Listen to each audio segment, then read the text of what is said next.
Just comb your hair, go and wash your face.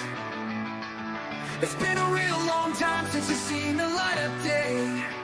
So let thoughts come as they may, beauty and parade. Everybody all smiles when you're back in the seat again.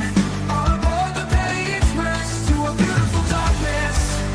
It's full steam ahead to ride the rails to our next destination. Yeah!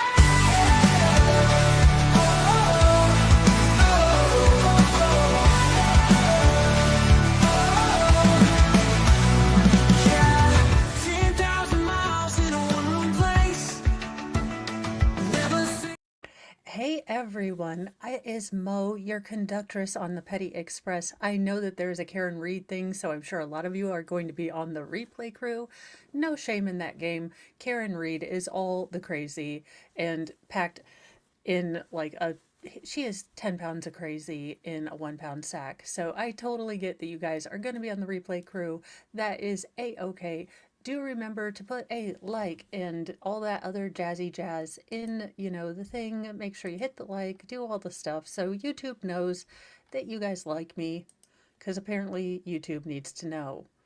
Now, why is it showing that thumbnail? I have no idea. YouTube has gone nutty nuts today.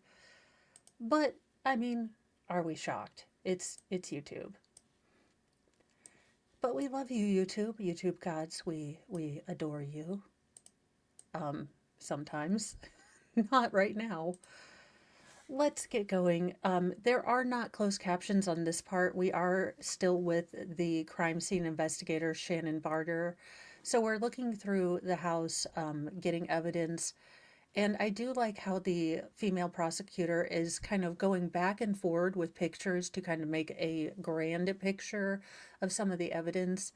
Because if the jurors are like me and do have no ability to mentally put together a picture in their head without an actual picture, this is very helpful, and I really like how she's been doing it. So let me get this, let me boost the sound, and we are ready to roll.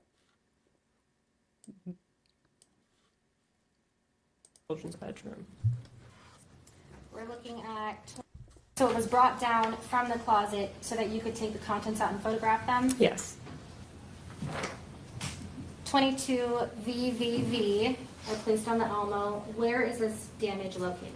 This damage is where the projectile came from, of the B2 in the bathroom that shares the wall with the children's bedroom. We're looking at 22 WWW. What do we see here? This is the bottom of the drawer that we saw earlier with evidence markers 13 and 14. This is once taking the clothing out, evidence marker 18 was placed. What room is evidence marker 18 found in? The master bedroom. So the drawer that we saw before, is this the same drawer? Yes. So help us understand, you didn't see these items before because of why? There was clothing on top of it. Once you removed the clothing, you were able to see these, and that's why you placed this evidence marker there? Yes. We found his Aldi quarter. Aldi quarters are like gold when you can't find one and you have to go to Aldi's and you have a little keychain, and your smallest human people have stolen that to go to a vending machine and get a thing of bubble gum. It is a little taxing. I do hide quarters everywhere now, so I always have an Aldi quarter. I might be a little neurotic, but honestly, I have people coming behind me moving things. So I think it swings in roundabouts. I may be crazy, but I also might have help. Tell us what exactly is depicted in this photo. In this photo, there are loose live rounds at the bottom of this drawer. And again, a live round is what? A round that has not been fired yet by a gun. 22XXX. Is this just a closer up of evidence marker 18, those live rounds that you're discussing? Yes, it is. Is that a spark plug? 22YYY. What are we looking at in 22YYY? That is the head stamp of the live rounds that were in that drawer. Okay, so the other ones were It normal, looks, I believe. let's see, 22AA. I'm placing on the Elmo. What are we looking at here? This is the Adidas bag that was at evidence marker 17. Remind us Where was this Adidas bag initially located? Initially in the master bedroom closet, After it was taken from the master bedroom closet, where was it placed so that you could photograph it? on the bed in the master bedroom. Now, where are these photographs taking place? These are taken back at the office at the crime scene section. 22 BBBB. What are we looking at here? This is that same bag just opened. 22 CCCC. I'm placing on the Elmo. What are we looking at here? These are now the contents I took out of the bag. So it looks like in this photo, in the top middle, it looks like a computer mouse with some wiring. Is that correct? Yes, Then we see to the right of that, we see a zippered pouch right here. And next to that, it looks like another sort of pouch. yes.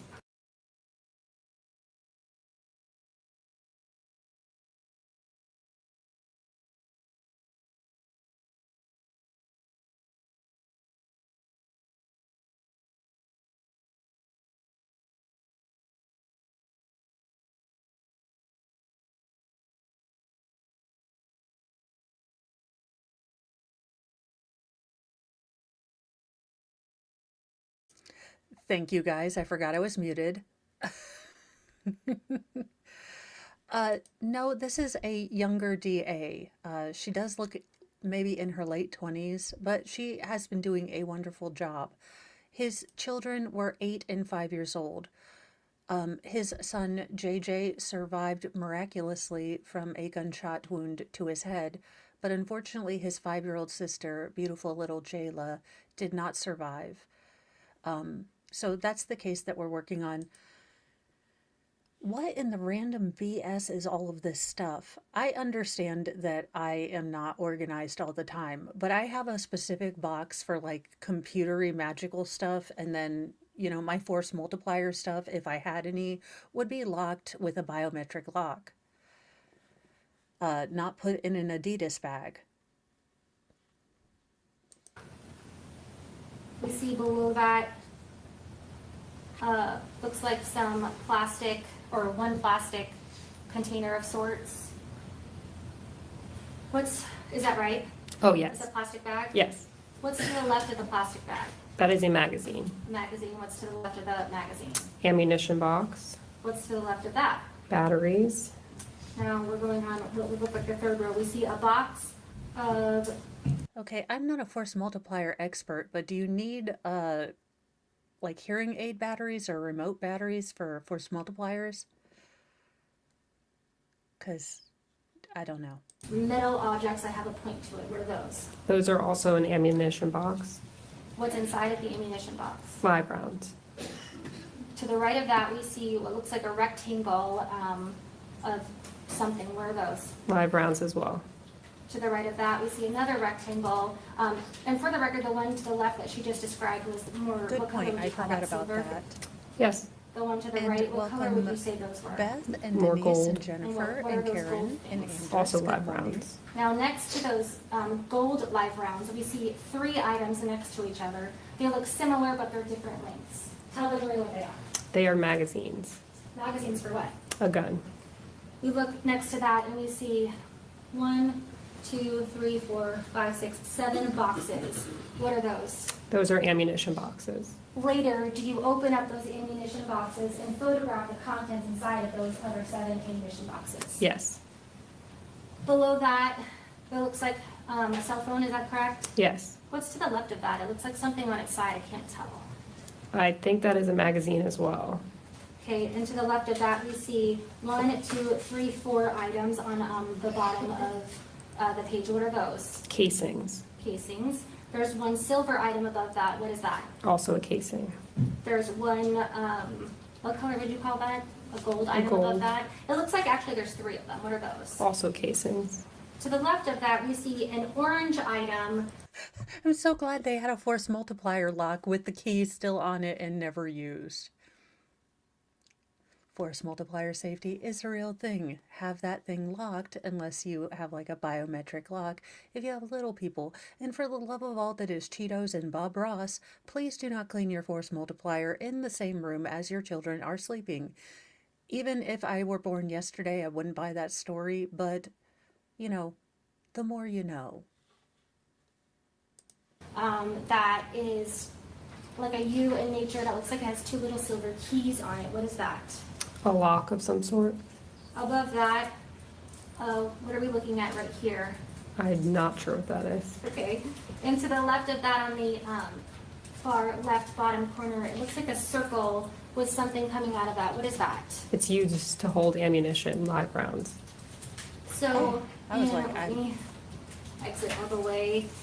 I was just going with Smexy time things. I had no idea what it was. Again, I am not a force multiplier expert, as shown that I thought maybe it was for Smexy time. But there you go. 22 D D D D. Is this a closer up view of the contents of those boxes we just discussed? Yes, it is. And remind Did me those again, what are boxes those? fall off a truck live in the rounds. 1980s? 22 E E E E. We see that circle item that has something coming out of the top. What are we looking at there? These are the live rounds that came from that circular device. So when you photographed the circular device the first time, we didn't see those silver items up top. Did those come from within that Yes. circular item? Yes, they did. Okay. Some of the Unfortunately, I have a questions moment they to have to hand ask. this to my co-counsel to put back in order, please.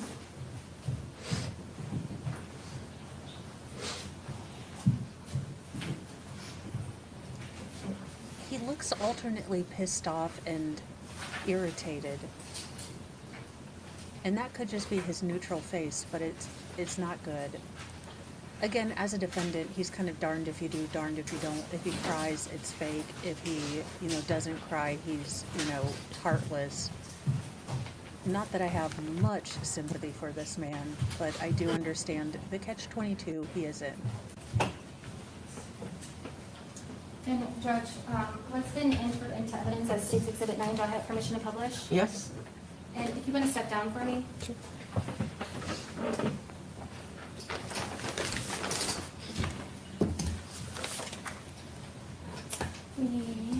There's some right there.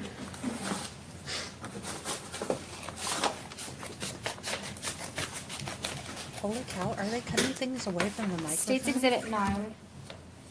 Is this a pre-Lenten miracle? The shell casing that you got from the bottom bunk, do you remember when you were discussing that with the jury? It really is. I do If you not don't like mind it at all. standing so that they don't see it. If you don't mind removing that, if you look at the label, this is the shell casing that was taken from the bottom bunk, correct? Yes. Okay, and we saw a picture of that earlier, correct? Yes. Don't mind removing that shell casing.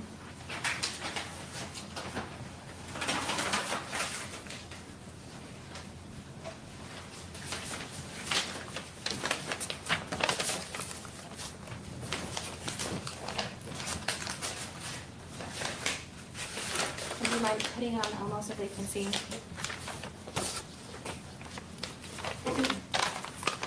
So, Me too. orient us again. We walk into the children's bedroom. On the bottom bunk, we find this spent shell casing. Yes. Okay. Will you put it back in for me? I really don't like the dark background.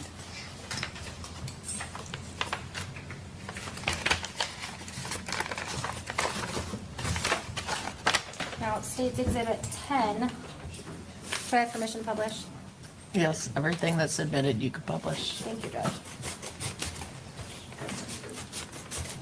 It seems like they did a lot of the submittal and publishing things before the trial. I like the way it's running when they don't have to do the 84 steps to show something.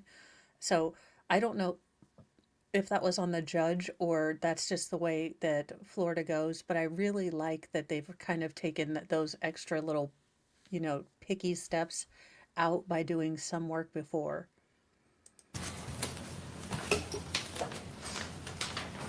State's Exhibit 10. was found on the top bunk, correct? So if you recall, the photos of the blue blanket, and there were 3 shell casings found on the blue blanket, correct? Yes.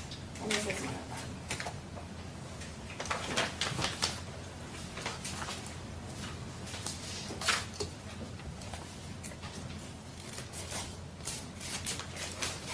Okay, so the ones that were fired apparently have Norma as a different maker, and the other ones are Luger and assorted.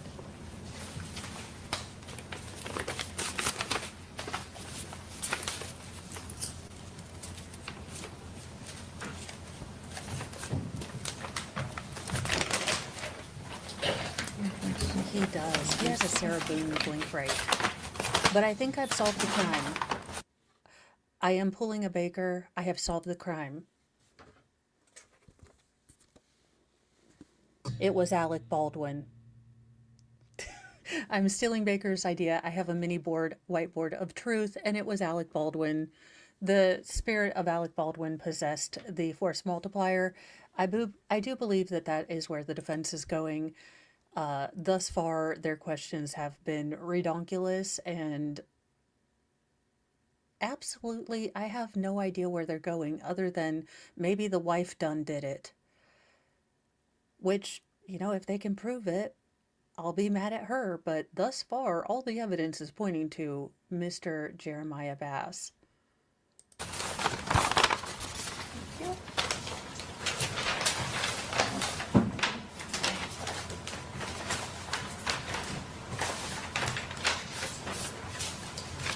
This is 10, sorry.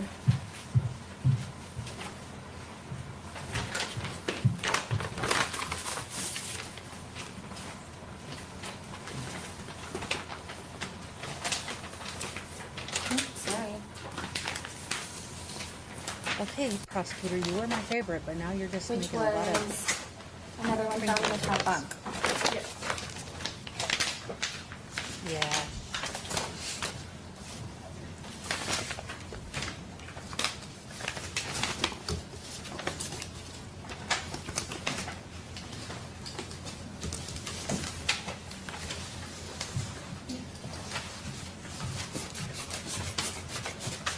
Thank you. So I have invited, I'm going off topic right now while they're just shuffling papers, but I have invited a friend of mine who's really good at designing stuff to help me with my new studio, because if not, it will end up looking like this courtroom. I will have, not Ruth Bader Ginsburg, but I will have all the Sailor Moon and every single thing I own, you know, in a dizzying display of disasterness. So she is going to help me be an adult and figure out a couple small things and maybe get some shelves and, you know, do a good studio and not, well, look, it would start out all classy and it would end up Liberace. I can't help myself. So I am getting someone to help me. Oh my gosh. They do have Sailor Moon fabric, but it is really, really busy. And Mr. Mo did an entire course in the military for journalism. And he's like, you can't have a too busy background. And I was kind of telling him, do you know me? Have you met me? Are you a new hire? Do you need the book? If it's Sailor Moon, I'm going to put it back there.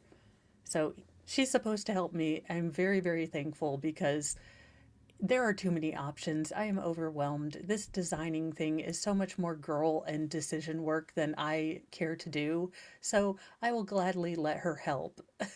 I am so sorry. The other one, I have no idea what's going on with YouTube, to be very honest with you. Not that I have a clue of what's going on with YouTube most days, but I'm going to delete that extra stream because I don't know why it made 2.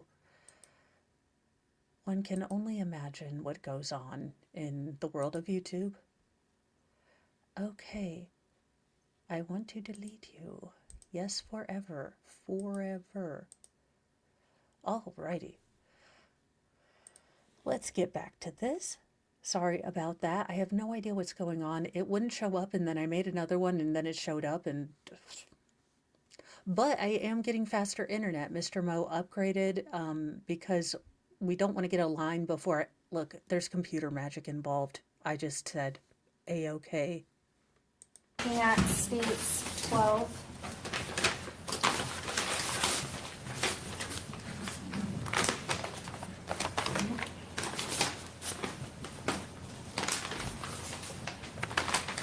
Or double bag, sorry.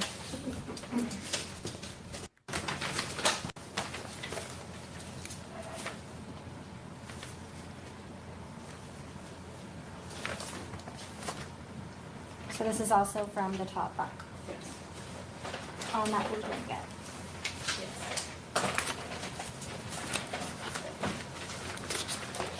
Excuse me.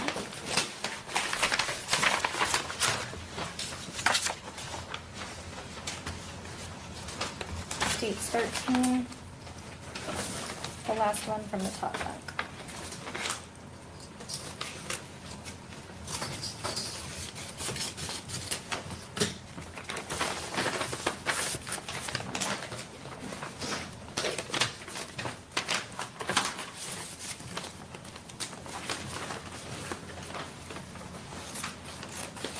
And when you see me looking, opening, I think it's Ruth Bader Ginsburg because I see the doily on her neck, or the little ruffly thing.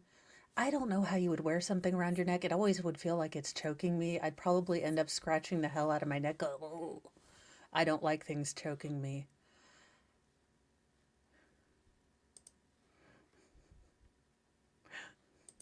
Oh no.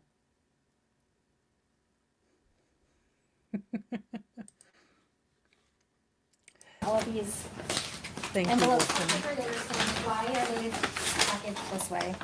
So the second packaging, the first packaging is the packaging. Oh, for heavens. And does it have labels on it too, so that they know and can keep track of where everything is and what it is? Yes.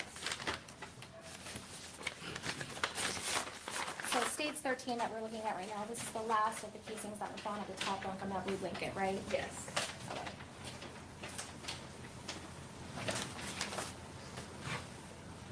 We want this one.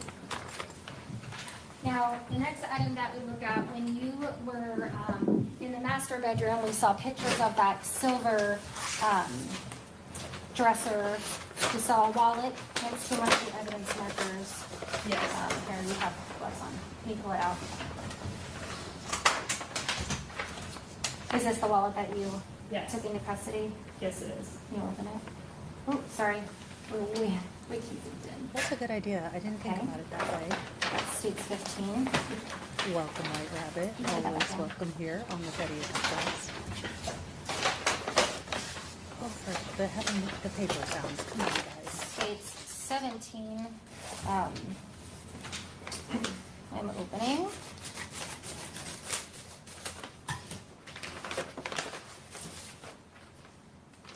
The bathroom that we were discussing that had all of the damage was only in the children's bathroom. The projectile that was located in the shower tile, did you collect and take that into custody? Yes, I did.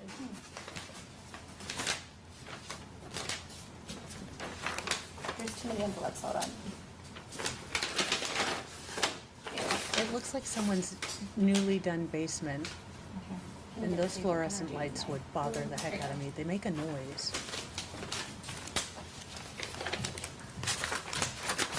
Howdy, howdy.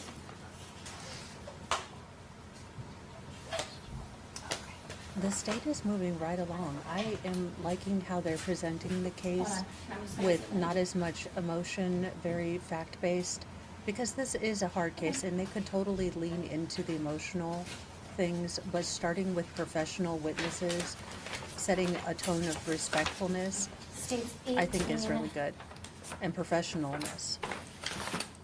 And now opening. It's Florida. I'm gonna orient you back to the shower with damage, children's shower.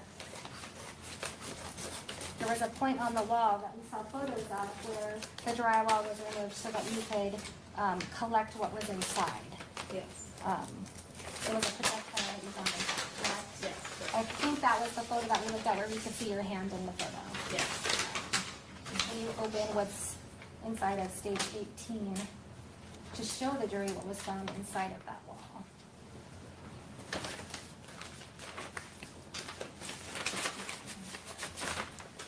I I've never seen the prosecutor open the actual bags and then hand them to the technician. This court is all weird. And I don't know, the judge hasn't really done much, but she seems okay. States 19. We're looking at, you talked about the bottom bunk bed, or the mattress that you moved to the bottom to collect projectile from the mattress. Was that item seized and collected? Yes.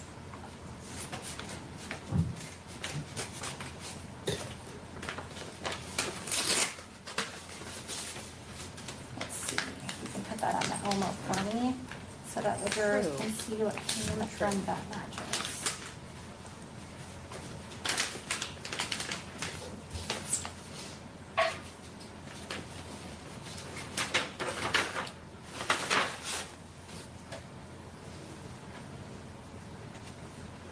I just zoomed in for the record. I'll put that back. Thank you.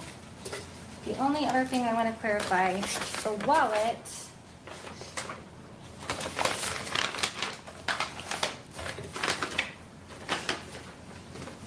You take the package out, sorry. Sure. Can you open up the wallet and take out the ID from the wallet? So that the jurors can see whose ID was contained within the wallet. For the record, the witness pulled out a Florida driver's license. I'm zooming in on it. It says Jermaine Bass Jr., and it's showing the defendant's photograph. That's from the wallet that was found next to the firearm in the silver drawer, correct? Correct. I think I need you to stay right here for the next item. I may just have a moment, Judge.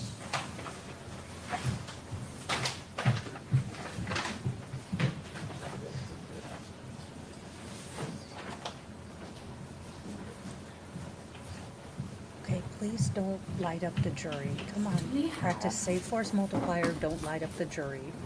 Don't be a beaner. Can we approach just briefly, Judge? Sure. Welcome, welcome. And we have a sidebar. Everyone gets a White Claw sidebar. And everyone gets a drink. And hope it isn't Zima. Yeah, but she's young and, you know, probably doesn't have to chase around toddlers. I say wear whatever shoes you want while you're young and, well, I don't have to wear them.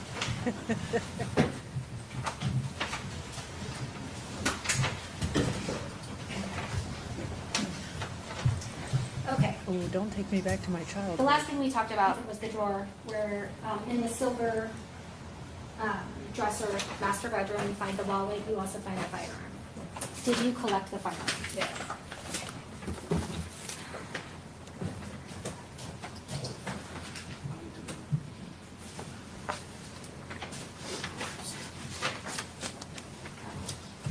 This has been entered into evidence as State Exhibit 16. I have permission of Mike to help you open. So the firearm that you found in that silver drawer, we saw an evidence marker in the photo next to it. Is this the firearm that you collected from the Heritage Grove townhouse that day? Yes.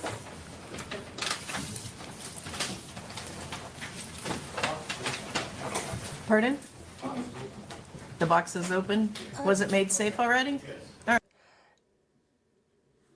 This isn't a little slow. It is a little slow, but she is just basically bringing in all the evidence they found at the house. So all the spent shells, all the bullets that they had to get out of the wall, the force multiplier, all of the things that they found, you know, the ammo, the extra magazines, all that.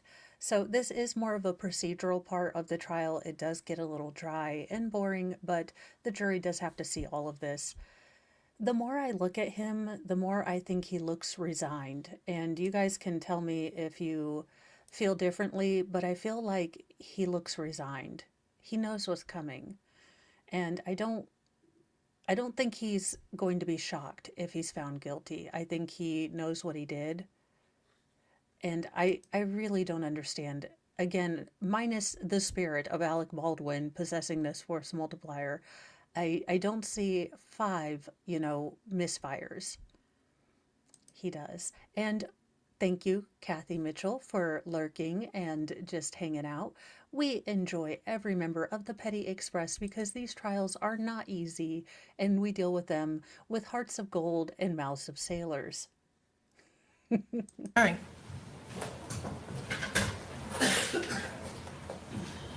On each side. Now, explain to the jury, how is this made safe? I think he might have to. I think this might be like a self-defense case where you have to testify, how this happened. Because again, most of the jury is going to be thinking exactly what I and you guys are thinking, which is one, misfire I can kind of understand, but 5 that all ended up fairly tightly grouped towards your children, it doesn't make sense. Regardless of if the fight on the highway was true or not, from his wife, Shirley, it still boils down to the fact that 5 just isn't going to happen. But I do think he might have to testify. Like a self-defense case, you need to be able to explain, to a reasonable person how this happened. He might also remain silent. I don't know. It'll depend on, I think, what the state does and how the, defense is reading the jury because they're there. Yeah, he's going to need some kind of firearms expert that explains that this force multiplier was deeply, deeply flawed. During with the zip tie. Place it on the table for me. So now that state 16 is on the Elmo, we see a zip tie on the top that goes through. It looks like where a projectile would come out. Correct. Does that help make it safe? Yes. What about the bottom It comes one? out What does the that boom have end. to do? The bottom That- zip tie. That is zip tying the trigger area, and it attaches the firearm tag. There is another item inside. Can you pull it out so the jury can see, please? So the firearm has been placed on the Elmo. Now we're placing what looks like, tell the jury what is the item just placed on the Elmo. A magazine. Can you hold it up so that they can see how many bullets can be put inside of it? Here, you can do it. Go. So you just placed the magazine on its side, and you see that it has 1, 2, 3, 4, 5 holes on it.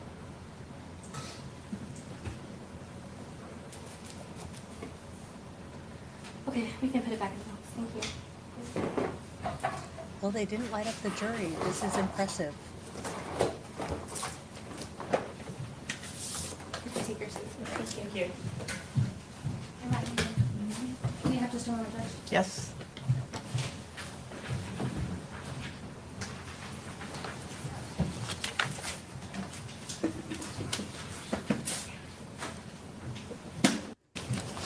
For this item. We have more evidence. This might be the blanket that the kiddos were on, judging by the big bag. So I want to direct your attention to the top bunk of the children's bed. You showed us in photos, and then you showed us the 3 casings that were found on the children's top bunk. Just now, we saw that they were marked with evidence marker 8, 9, and 10. We just saw them on the elbow. We discussed how they were on top of a blue blanket. Do you recall that? Yes, I do. So this is what's been entered into evidence as State's Exhibit 14. We're going to go ahead and open this item. The blue blanket that we've been discussing and that we saw photographed with the shell casings and the evidence markers on top of it, was that item taken into evidence and preserved? Yes.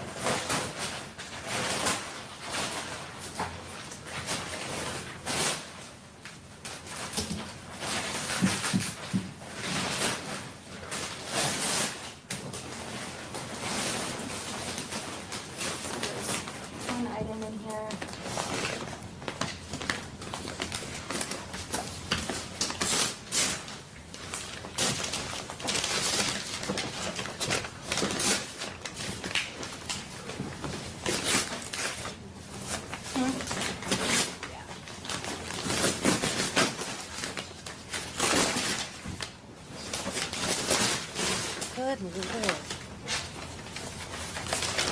I'm writing the thingy here, and they're over here making all the noise in the daggone world.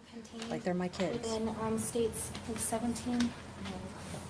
Evidence marker. I'm holding a pillow that has red substance on it. Is this the pillow that was located on the top bunk?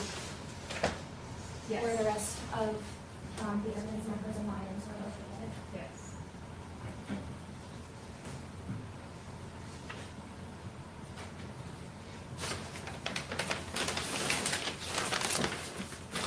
For heaven's sake, with the bags. There's another item located within this exhibit. that I'm going to pull out now.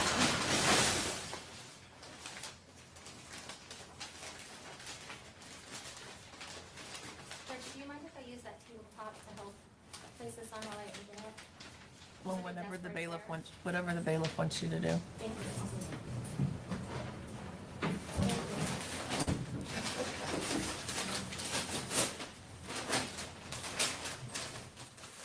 Are they murdering the...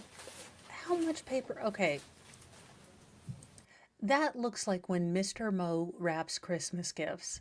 Now, Mr. Mo has really stepped up and helped with wrapping as, you know, winter is hard for me these last couple years. But the packages end up looking kind of like that. Not gonna lie, towards the end of the night when I'm done wrapping packages for 6 people, my packages end up looking like that too. So, you know, it's 3 o'clock on Christmas Eve and you are just done. So I totally get it. That looks like a package I've done at 3 a.m. on Christmas Eve.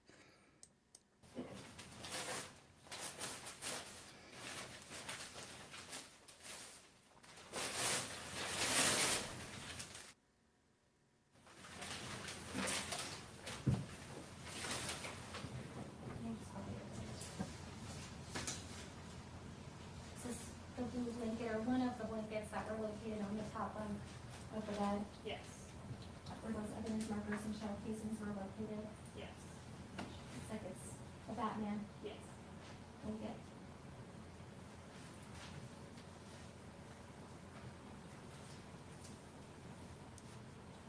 One more item.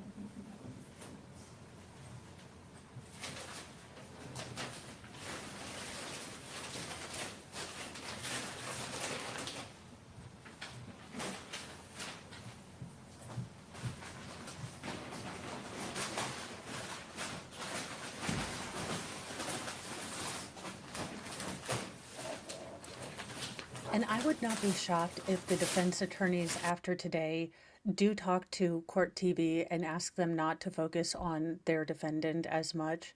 We have seen in other cases where the defense gets a little, you know, Twitter pated about Court TV or Law and Crime always focusing on the defendant.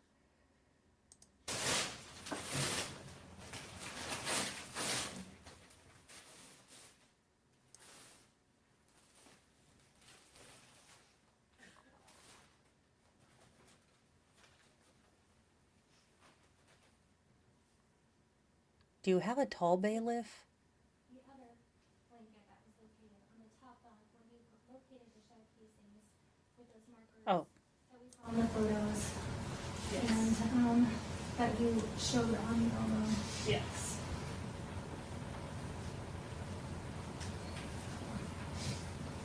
Looks like it's a Star Wars blanket with the red substance.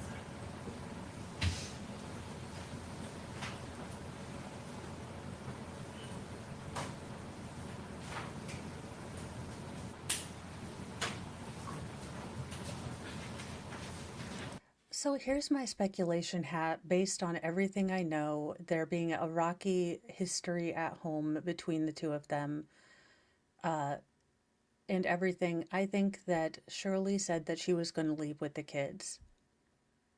And he said, "You want to take the kids? You're not going to have any kids. You can leave, but these are mine.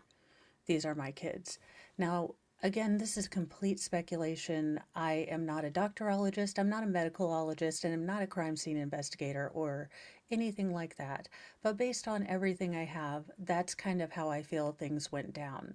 Now, again, this is super speculation, but with all the evidence we have and, you know, kind of the hints that we're getting about a background of DV and aggressiveness coming from Jermaine, you know, it hasn't been, you know, firmly stated, but it has been alluded to.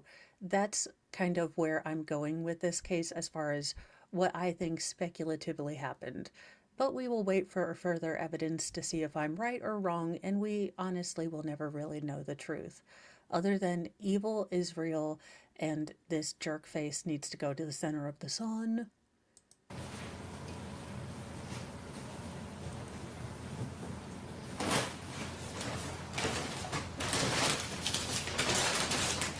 Oh, for paper sounds.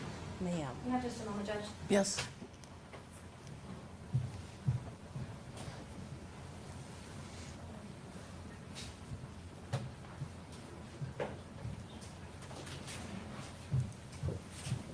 Wolfram says another thing is recoil. To just repack it. Each round would have been higher up the wall. It takes effort to bring the aim back down. The recoil is worse in small and lighter force multipliers. I did not... That doesn't make... I mean, I guess it makes sense, but you wouldn't think about it at first. Or at least logically to me, it would seem the smaller the force multiplier, the less kickback. But it's interesting to know that it's opposite. Thank you.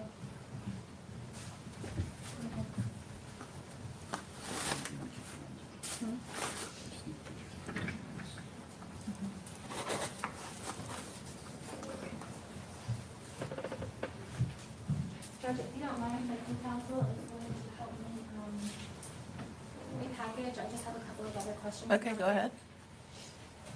I'll come around this way. 628 is used regarding the injuring to evidence. What number? It states 28A through E. All right. I'm placing on the Elmo states 28A. The damage and the red substance we're looking at in this photograph, where is this from? This is the child's bedroom on the wall that the bunk bed was on. So at some point, it looks like in this photograph, You couldn't wait for a break to put all of this in crinkly paper. I get that you guys are being efficient, and I really do enjoy it, but I'm trying to listen to you, and there is a symphony of crinkling wrappers that makes me want a little Debbie, and I'm trying to be good, so for the love of all that is holy, could you stop making that paper noise? When I am queen, every lawyer is going to have to go to an audio awareness class. the bunk bed has been removed out of the room. Was that for this photo? Yes, So the bunk bed has been moved so that you could see the wall better? yes. In one of the photos we were looking at earlier, we were discussing the trajectory rods. You talked about the trajectory rod that we said was like red or pinkish in color. Is this the one that we were referring to that you and I were discussing before? Yes. Now, the damage that was done to the railing that was up against the wall, is that coordinating with this damage B1 or is this separate? It is separate. At the time, I thought it was coordinated, but it is separate. Okay, so, and is the point of the measurements of the wall, help us understand, we've seen other things before, but why place these measurements here for these three items? So this is a method that we call T-scaling. We basically go across from the entrance of that bedroom across and then down. It just gives you a height of all three of these areas. It shows you the damage, how high it is, and how far across it is, as well as that red substance. I'm looking at 28B, I'm placing it on the Elmo. We see the scale here for damage A. Tell me how far off the ground damage A is. This is about 5 feet 6.5 inches. We're looking at I was gonna go 28C, 6 I and just 3 placed quarters. on the Elmo. Help us understand the purpose of the measurement of this photo. This is showing the height of the top of the bunk bed from the ground up. How tall is Okay, so I'm 5'6". So he is holding the force multiplier up and down, right? That's a very unnatural, depending on how tall he is. I mean, let's do the old baker stick figure thing.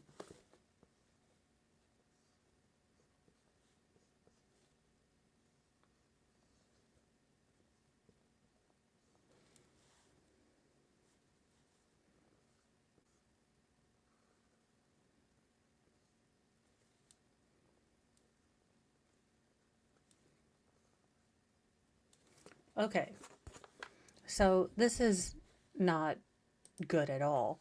But basically, if you're 5'6", you're basically going to have to hold the force multiplier at head light height. And I'm trying not to use the, pew pew hand signal, but, down. And so he's basically holding at it at his head, unless he's taller, but he doesn't look like a very tall man. And I didn't look at his ID. But I'm 5'6", and I would basically have to hold it at, poof height in order to get the downward trajectory, but starting at high, at least from what I understand. I'm not a, physicologist, but this looks much more intentional and deliberate, because I don't know that anyone would clean a force multiplier kind of up by their forehead or 5 head, depending. I have a 5 head. I feel your pain. The top portion. About 5 feet, 5 inches. I'm placing 28D on the elbow. What are we looking at here in this photo? This is the wall that the bunk bed was originally on. However, now the bunk bed has been moved away from the wall, and now you can see those T-scale scales on the wall. We're looking at 28E. Is this just a closer up of the measurement we did earlier for the height of the bunk bed? Yes. You may just have a moment to compare this to the clip, please.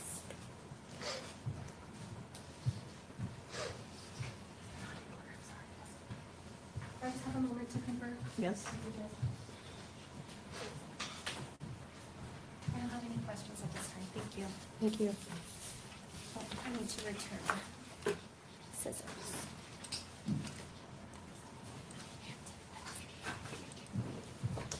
Cross? Oh, wait, is it not the blonde? Please, not the blonde. And damn it.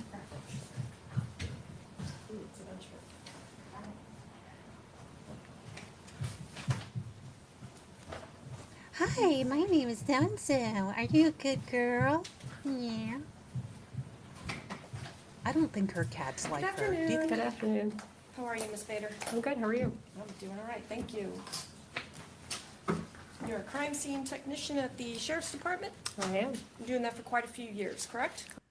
Why does she say it like you were an OnlyFans model? You showed your clam for money? I mean, she's saying it like, you could have done better in your life. She sounds like my mother.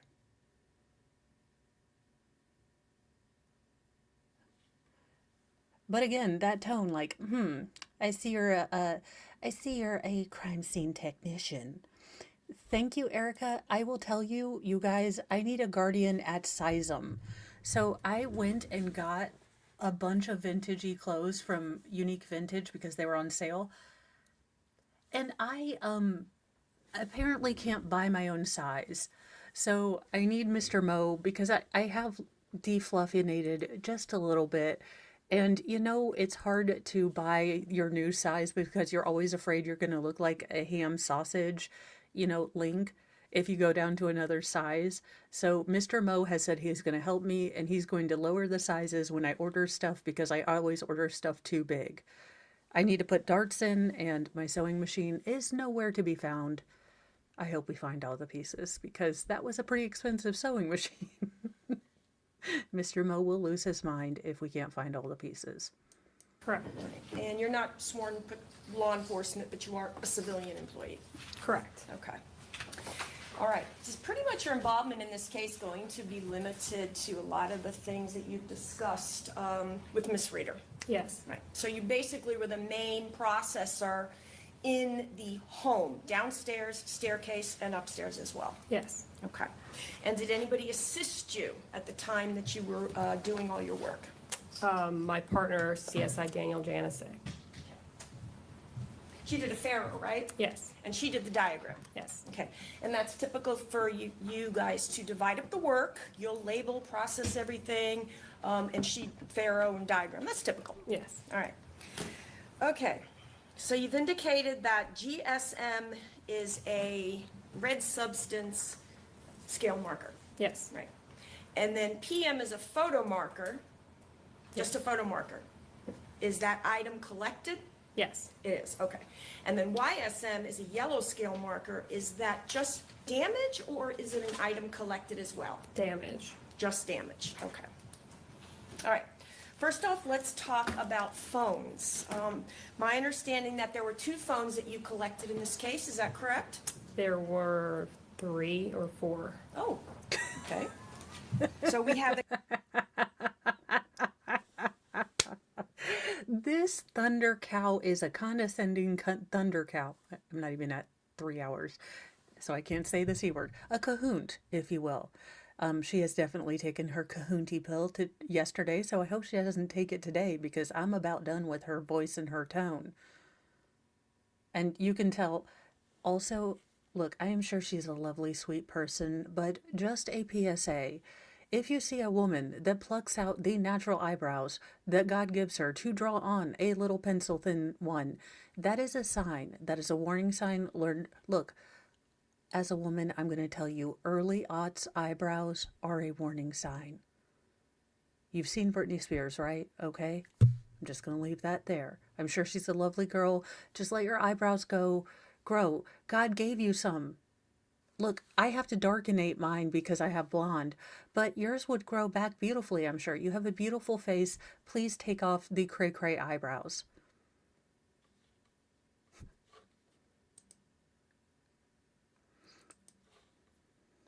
a blue iPhone that was found where?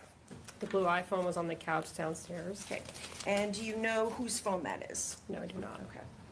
There was a red phone, looked like it was in a charger inside the children's room, correct? Yes. All right, so what are these other 2 phones? There was the one that was evidence marker 15 that was in the backpack in the master bedroom. And then the Adidas bag, there was also a cell phone. Okay, so there's 2 phones that are found in bags in the master bedroom. Do we know if those were even working, anything like that? I do not know. Okay. What, if anything, are you going to do with the blue iPhone that was on the couch? Collect it, put it into evidence. All right, any other processing would be done, downloading, things like that, by other people? Correct. All right. And did you ever do anything with a phone identified as belonging to Shirley Bass? I do not know. The phones you have mentioned, the one blue iPhone on the couch and the red phone upstairs in the kids' room. We have the 2 that are in either an Adidas bag or a backpack in the master bedroom in the closet. Is that the extent of any phones in this case? Yes. All right. All right, I want to go downstairs real quick. You have a green scale marker, A and B. A was a red substance on the living room floor, Yes. correct? Yes. All right, and green scale marker B was on the living room couch. Yes. Okay. And did you know that Mr. Bass was sitting on that couch with his son? No. Okay. Basically, you're not that privy, nor are you told a lot of facts. You're there to document the scene. Yes, that's what she's there. She's not there to be a Hardy Boy or Nancy Drew or, God forbid, Nancy Grace. I'm never going to get an invite to her show, am I? I've called her Ursula way too much. But honestly, go watch the movie and then go look at Nancy Grace. If they should have used her for the remake. I mean, I swear to goodness, that chick, turn her purple and she is Ursula. Again, warning for the class, never say her name 3 times in a mirror because she will appear. It is like Bloody Mary. I am sorry, but this is a public service announcement.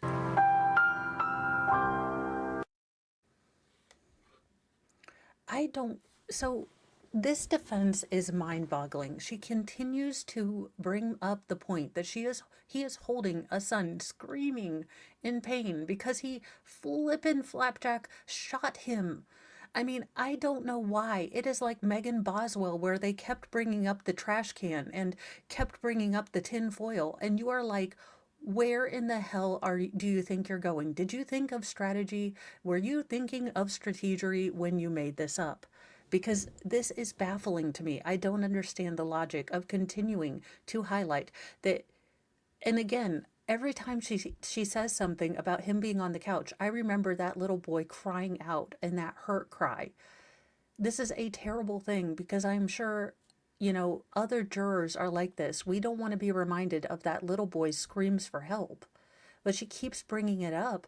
And every time she says it, that is exactly what I hear. I hear that little boy screaming for help.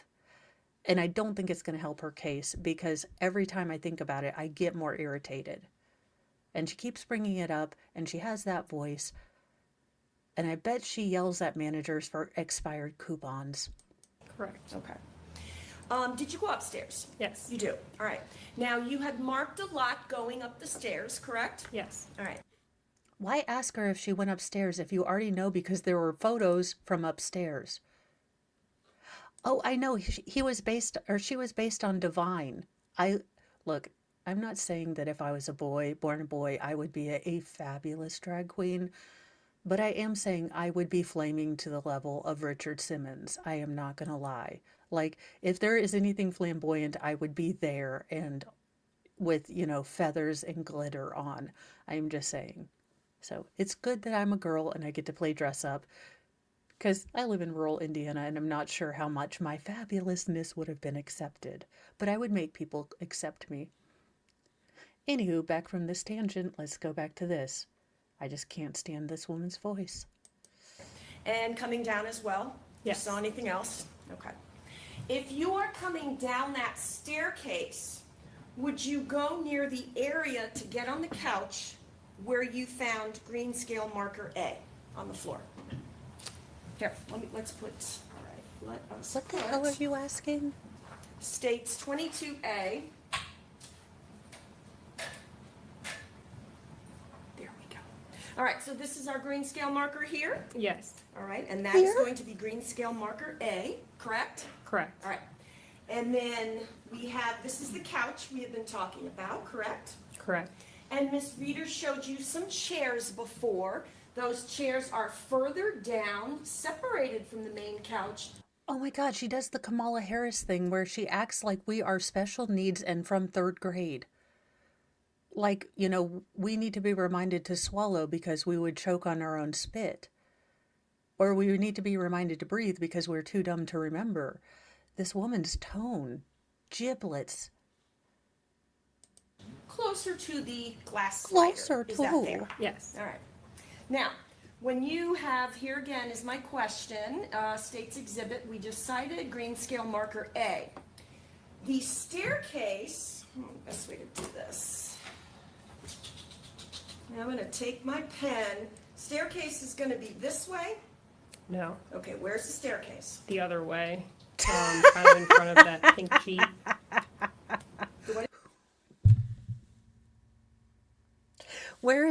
Look, I am directionally challenged. If you ask me, holy giblets in a handbasket. This is terrible.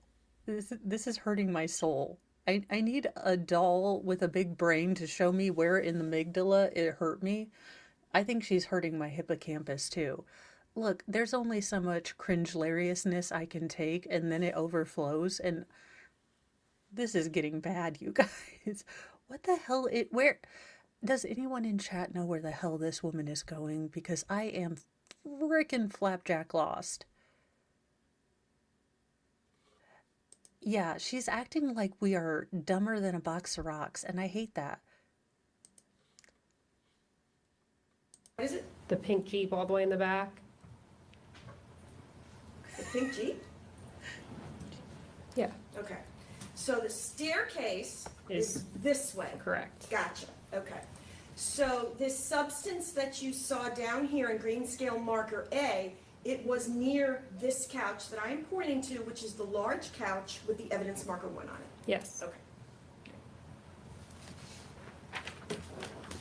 And when we say red substance A, states 22B, Just for the record, that's what we're speaking of, correct? Yes, correct. What, if any processing did you do on red substance A besides take a photograph and measure? I collected a swab from it. Right. Are you the one to determine what swabs would need to be sent off? No. Okay. Did Oh my God.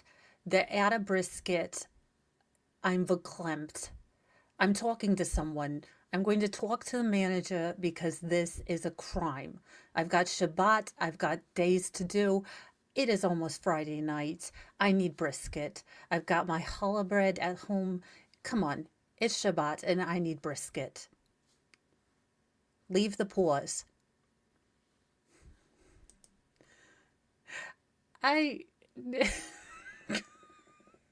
After the flu season this year, I'm not gonna lie. She reminds me of Donna Adelson, or at least the character I made for Donna Adelson, which was, oh my God, the pause. I'm stuck here with the pause in Tallahassee, God's butthole. Would someone please help me? I'm verklempt. I'm tired. I just need to go. I've got a rabbi. I'm there. Okay?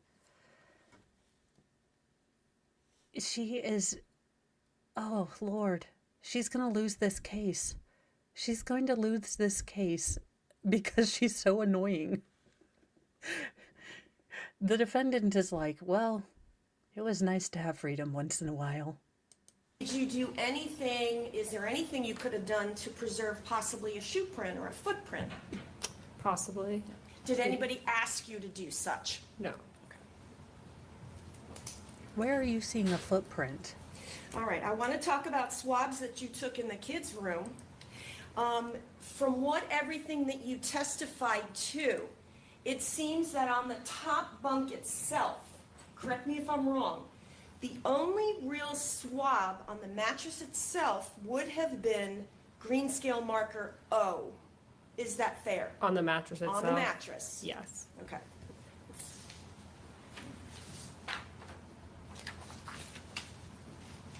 I'm going to go ahead and get to that.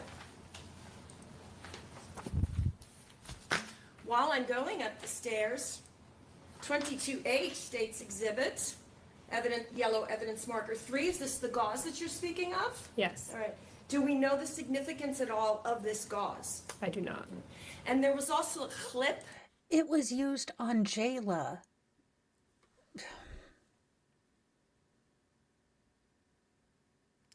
As a defense attorney, if your client is accused of, well, just a heinous unaliving of a child, maybe don't flash the gauze up there that was put on her head as, police officers were giving her the dignity and, human kindness that her father, denied her and basically didn't even say that she was up there to get her help.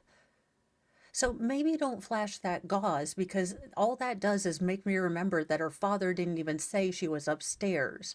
And it kind of ticks me off. I kind of want to throw him allegedly in Minecraft into a nuclear volcano or Chernobyl.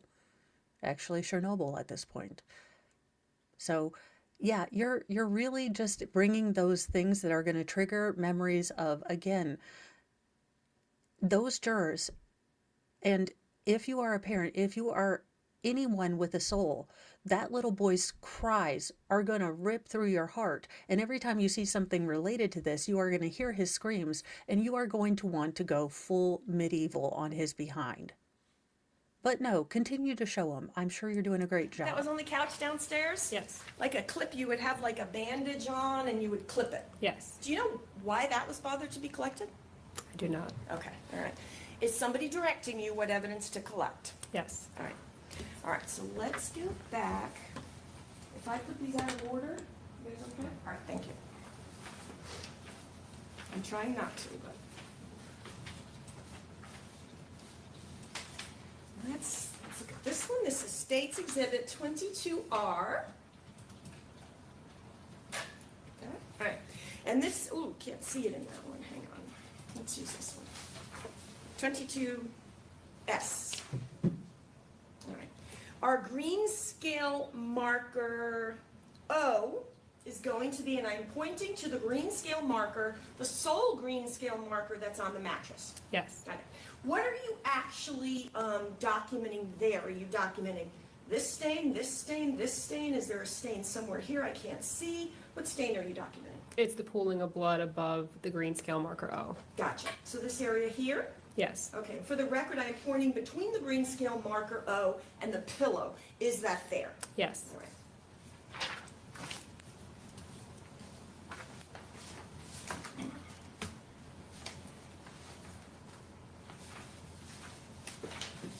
I'm trying to stay in the same topics. All right. Stage 22Q. There are 3 red substances you're going to mark, and that is going to be L, M, and N, and that is going to be on the ledge and the ladder that is near the more eastern end of the bunk bed, correct? Correct. All right. Now, there were some other blood stains, like, for example, we can see one that is to, let's say, the part that's right above the staircase, if that's fair. We see a little drip there. I think she did. My poor middle daughter, she is working at a preschool and she has been the sickest she has ever been in her entire life. And I did try to warn her that when you start to work with small kiddos, you're going to get really, really sick because they just bring in everything. So she's just been going through it this entire winter, and I feel so bad for her.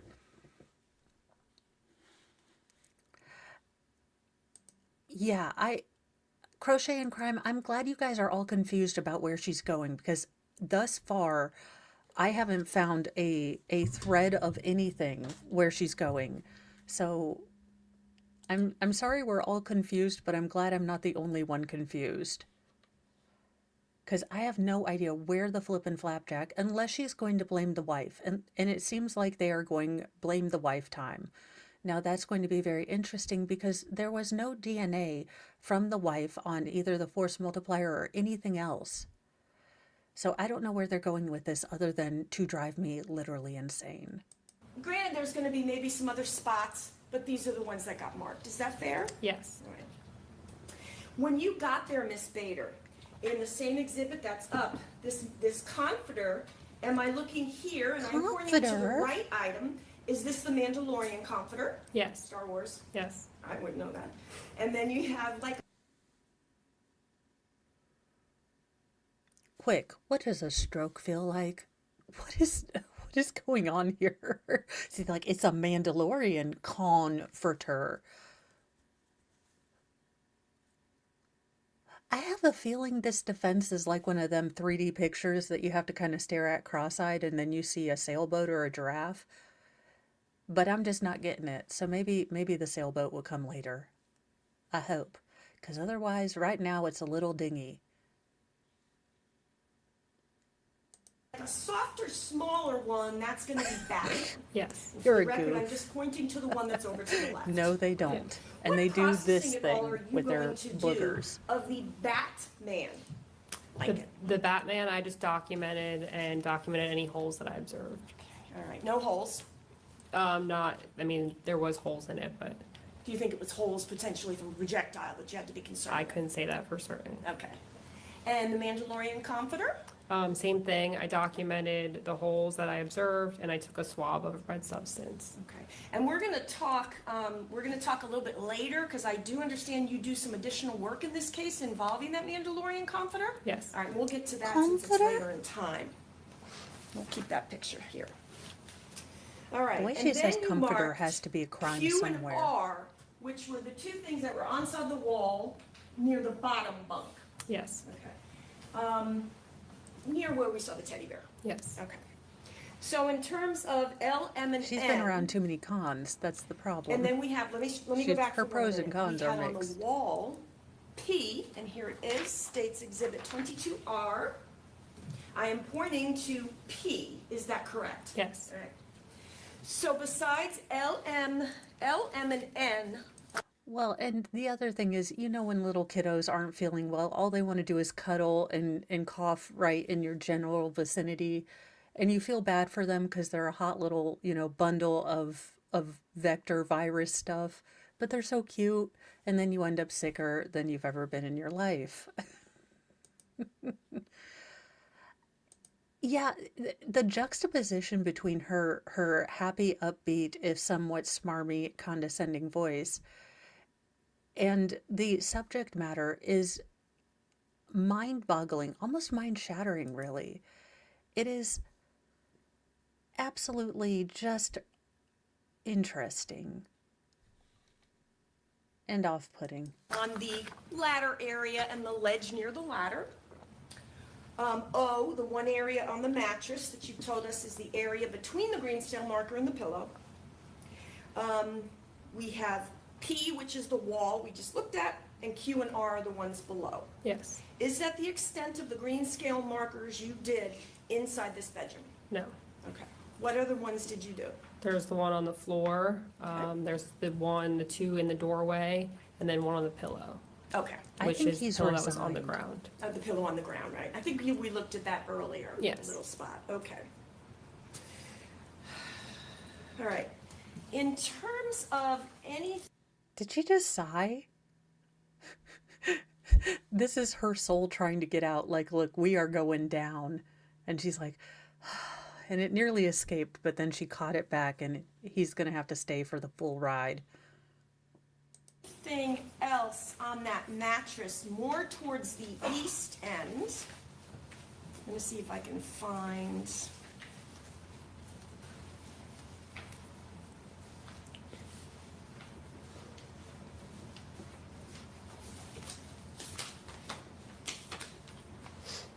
Did you collect, let me strike back since I have this, 22II? You're striking back like the Empire? You do remind me of a dark Sith Lord, not gonna lie. Does kind of make sense. Everything is falling into place. You are a dark side user. I see you have a red lightsaber. That is a pink blanket on the bottom bar. She's Darth Karen. Oh my gosh, I need a meme team. I'm going to have to make a locals, which I already suck out loud at keeping up on Twitter. But I'm going to need to make a locals because I need a meme dream team like Megan so I can make her Darth Karen. Bunk. Yes. Near evidence marker 5, which is going to be a casing, is that correct? It does remind me of Was this Bellatrix blanket Lestrange collected? now that It was you not. mention Did it. you do any processing on the pink blanket that's on the bottom bunk? No. Actually, Dolores Umbridge. She's a Dolores. 22KK. Is this the Mandalorian comforter that we are looking at in this state's exhibit? Yes. Okay. Now 8, 9, and 10, that's going to be 3 of the casings, correct? Yes, correct. Why is she going over every piece of evidence that the state did? I understand she has to hold the state to its burden, but it's not like we need to see this again with the defense. My aunt is named Karen, and she's like, look, some days the name fits. But I do feel bad about her. We don't claim her. She's fully on her own. She's a lone Jedi. A lone Darth. And on top of the bed, we also have 6. So we have 4 casings on top, Yes. which are going to be 6, 8, 9, and 10. Is that correct? Yes. All right. Yes, And we have let's the one remember on where the bottom bullet bunk, which is casings 5. were. Yes. Right. This And is- what brands were these 5 casings? There was Norma and Hornaday. Norma and Hornaday. Okay, those are 2 different types A of bold strategy, manufacturers. Cotton. Yes. Let's see if it pays off for them. Where are we going? I'm going to point now the best I can in the same state's exhibit.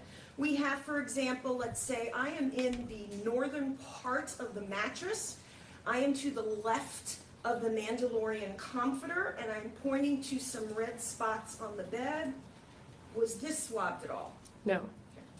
I am pointing over to some what appears to be red substance on the wall, which will be the east wall. Is that correct, Ms. Bader? Yes. And it's also going to be then for the picture to the right of the Mandalorian comforter. Correct. Did you swab that? I did not. I see some blood behind evidence markers 9 and 10 Behind. on the wall. Did you swab that blood? I did not. And do you know how this comforter came to be in this position as we see it when you documented it? I do not.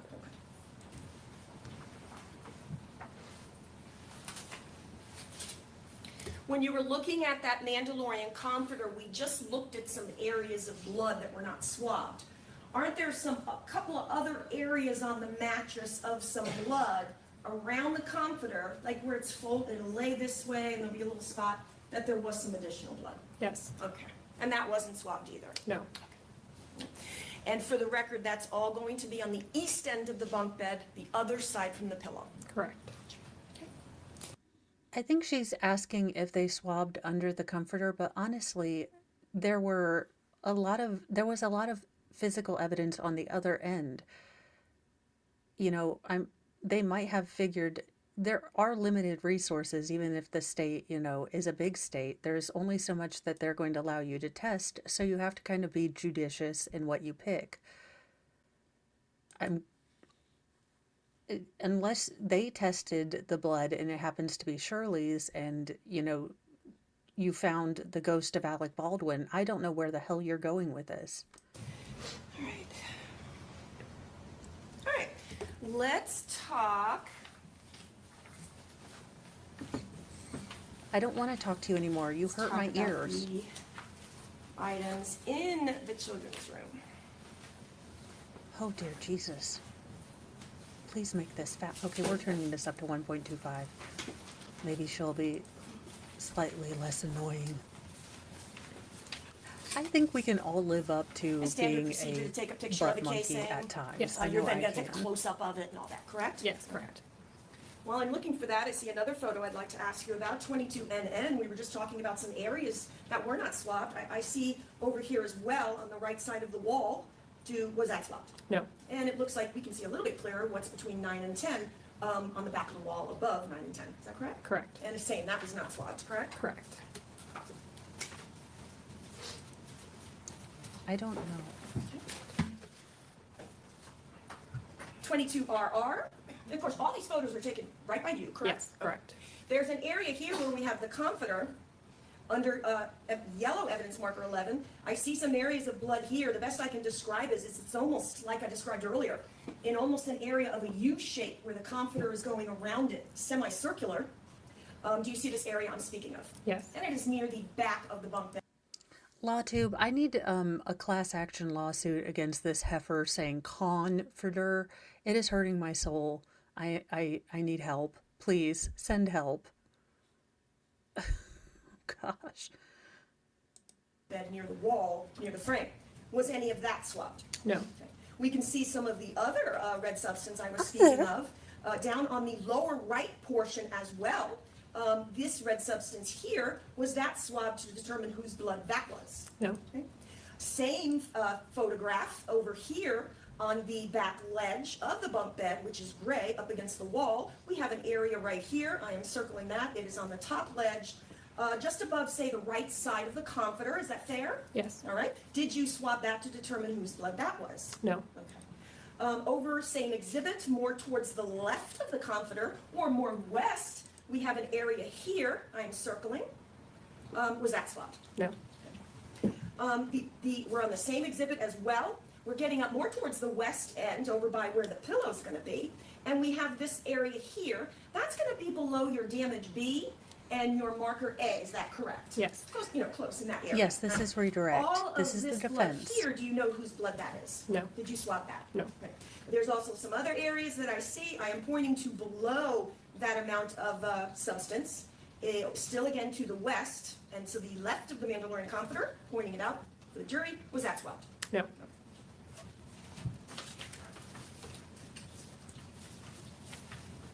Oh, yes, I'm sorry. This is cross. Sorry.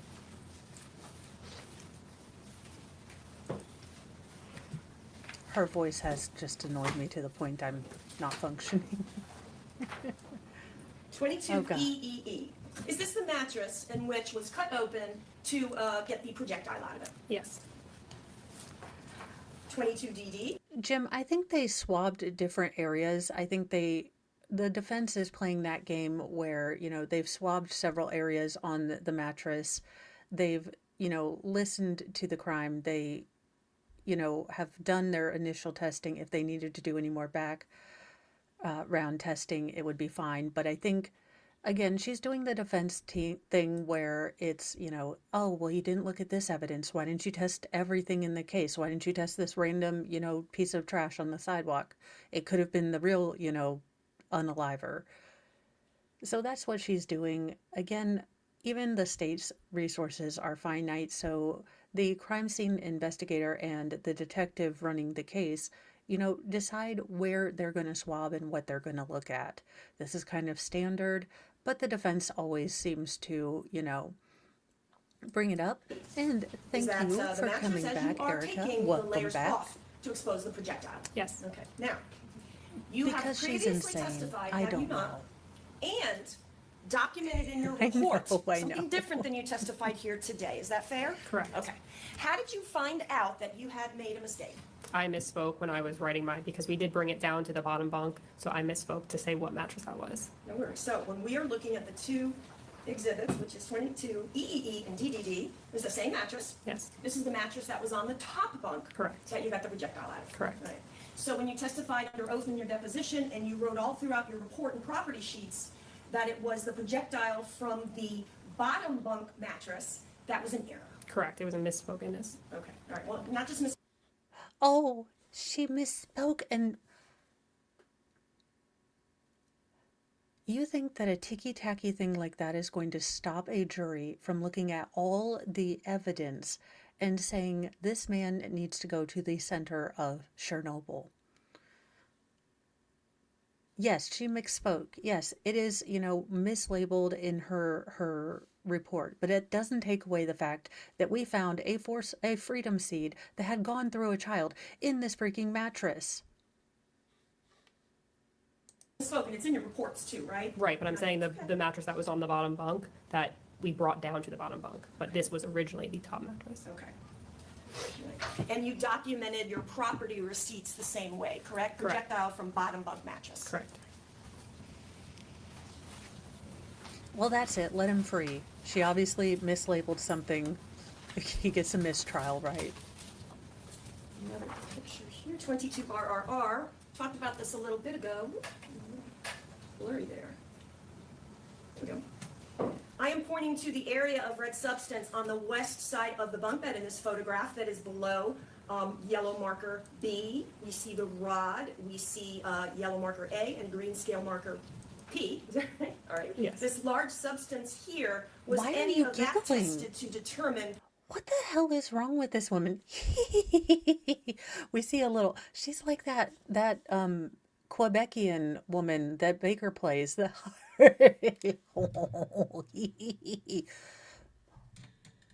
Is this woman related to her? I'm sorry, Wolfram. We are suffering through this woman. I'm ready to ask for a plea deal at this point. Like, I'm ready to say, okay, I quit. You've Noriegaed me with this woman's voice. I'm ready to get. What child was I that? give up. No. 22 SSS. We talked a little bit about this earlier. Yes. But on the eastern side, or to the right of the photograph, this area of red substance, that was swabbed. No. Okay. And no swab is done to determine which child's potential blood that may be, correct? Correct. That may be. All right, I found the photo. Don't use a chipper voice when you're talking about children's blood. That is the life force of children right there, and you're giggling and being all redonkulous. Do you not understand how absolutely disharmonious and disingenuous and really kind of off and off-putting that is? Good night. Okay. Please be done, please be done, please be done. Come on, new witness. No whammies, no whammies. New witness, no questions. Come on. What was that show with the whammies? I love that show. Bring it back. I watched the hell out of that show. All right, so I want to talk now about what was recovered in the children's More closet. questions. I am going to show you what was marked for identification. Thank you, thank you. As Defense Exhibit 1. Ask you if you recognize this. Yes. Okay. And did you take that photograph? Yes, I did. And you processed and collected some of the items that were in that photograph, correct? Yes. Your Honor, at this time, I would move Defense Exhibit 1 into evidence and ask to publish. All right, will be received. Thank you. I don't have objection to any of those. Okay. All right. So Defense Exhibit 1, is this the closet in the children's bedroom? Yes. And you located a purse. Give us an idea approximately, because I see a lot of things in the closet. Give me an idea where that purse is in this picture. You can actually see the bag. It's that, That item. the brown suede. Okay. Let's say like right under the arm of what looks like a suede or leather jacket. Yes. Is that there? Okay. Now, did you collect that purse? The purse, no. Why? I was not instructed to do so. Nobody told you to collect it. So you don't know whose purse that even is. Correct. Now, there were some items inside that, however, you did collect. Correct. States 22, UUU. So the purse did it. Let me see if I can draw this because I think we need the evil purse to come forward. Let me draw a picture of evil purse because we have found the criminal. The criminal is here. We have done it. We have solved the case because we are awesome. So let's get the criminal handbag going.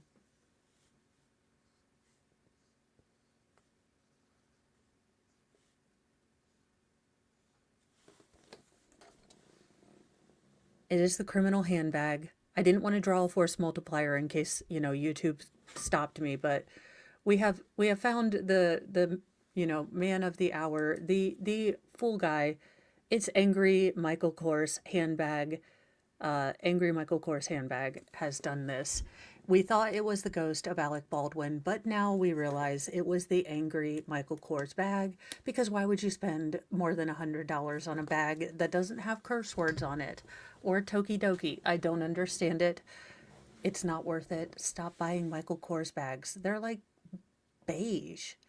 They're the most beigey beige. Come on. Do you recognize that? Yes. Okay.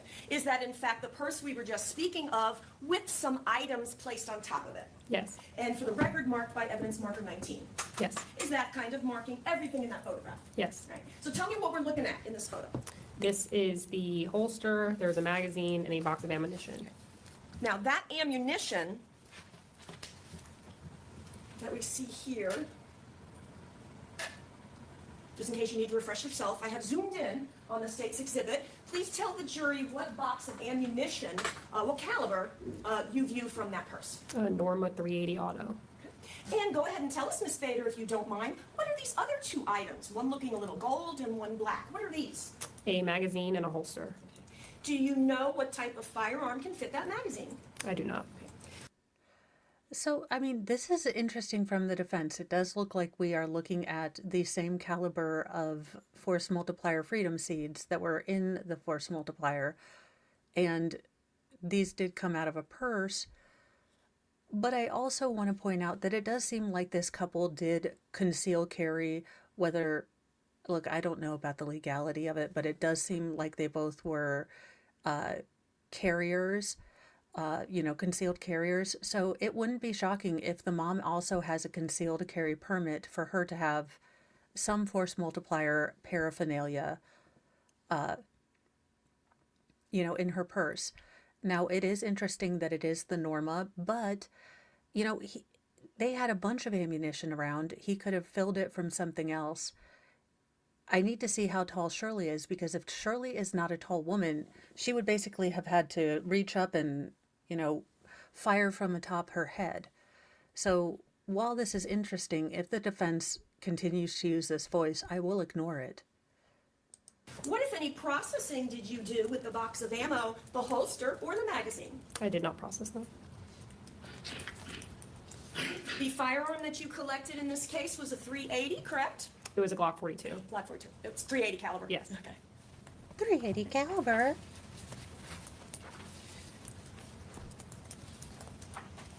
States 22P. This is what we have kind of called the baby's bassinet. This was in the children's room. Yes, Not too far from the bunk bed, correct? correct. All right. And it is evidence, yellow evidence marker 7. What am I looking at here, Ms. Bader? It is a piece of a gun holster clip. What does it do? What does that do? I couldn't tell you. Oh, okay. So you don't know if like you cover the gun with it or you cover the I'm pretty sure it magazine? clips off onto a holster, but not a gun. So I'm reevaluating my speculative thing. Maybe Shirley did pull a force multiplier on him because he was getting aggressive. He took it from her and said, "Oh, you want to pull a force multiplier on me? You know, I'm going to make you lose everything you have. And as a mother, it's your kids." But and you know, I'm going to use your force multiplier to do it. You know, it seems like something a very controlling person would do. There has been allusions to, you know, possible DV, although it hasn't been really said. It might be a motion in limine, but I do think that there were this relationship was volatile. Let's just put it that way. At least that's the indications I'm getting from just allusions so far. I'm an expert. Oh, that's okay. All right. And then we see next to it what looks Thank like you, a piece Karen. of chicken that may have been eaten in some sort of, you know, styrofoam bowl. Is that correct? Yes, All right. What, if any, processing did you do with this clip, would you call it? yes. Clip? What processing did you do with that clip that is found in the baby's bassinet, in a baby bassinet in the kids' room? I did not process that. And this is located, states 22C. It's a C. That was located not far from the bunk bed, correct? Correct. You had mentioned earlier an area of blood on the floor. That's kind of an area in which first responders put Jayla down. Were you aware of that? I do not know that. All right. And then you had seen a drop or two on a pillow that was on the ground. Correct. Then there was some potentially, like on the door jamb and on the door coming in and out of this bedroom. Yes. All right. Okay, so do you collect the box of .380 ammo, the magazine, and the holster in evidence marker 19? Yes. Okay, but not the purse. Correct. Okay. Did you look inside the purse, inside the pockets to determine whose purse it was? None of this matters if his DNA is the only DNA on the force multiplier. You can blame Shirley all you want, but how the heck did she, did she have gloves? Did you find gloves? Did she, put it in his hand and, magic herself out? Did she apparate? Please explain this to me, because none of this matters if only his DNA is on the force multiplier and you can't, put Shirley there in the room. And I'm sorry, but none of this makes sense. And trying to get the mom into it, again, with DNA, with what we have so far, I can't put her in there. It was not my job. Understood. Not my job. Ma'am, we extend to you a membership lifetime in the Petty Express because your full fuck deficit face is beautiful. I will be practicing, but I do love your full F deficit face. You are in full no F's given mode, and I am here for it. So, ma'am, you are always welcome. VIP section. Of course, everyone is a VIP on the Petty Express, but you are welcome anytime.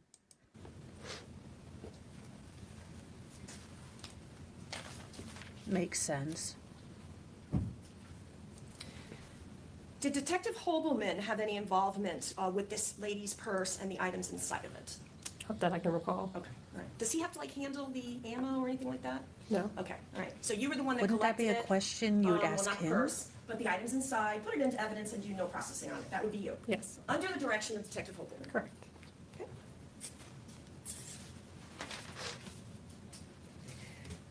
All right, so basically in this case, you had projectile, like a hole in the wall, which you marked as A, correct? Correct. And that's going to be a yellow scale marker? Yes. Okay. So we had yellow scale marker A. That goes through the bathroom wall, which is going to be marked A1. Yes. Okay. Then it goes through the shower curtain, Yes. which is marked A2. And then A3, it ends up in the shower wall. Yes. Okay. Now that projectile was fairly damaged or squished, as we would describe it. Yes. Okay. Do you know the caliber of that projectile as you sit here today? I do not. Okay. Now, in terms of B, the marking on the bed frame, there was green scale marker B. Yes. Oh, I'm sorry, yellow? Yes. Okay, here, let me put a picture up. 22 RRR.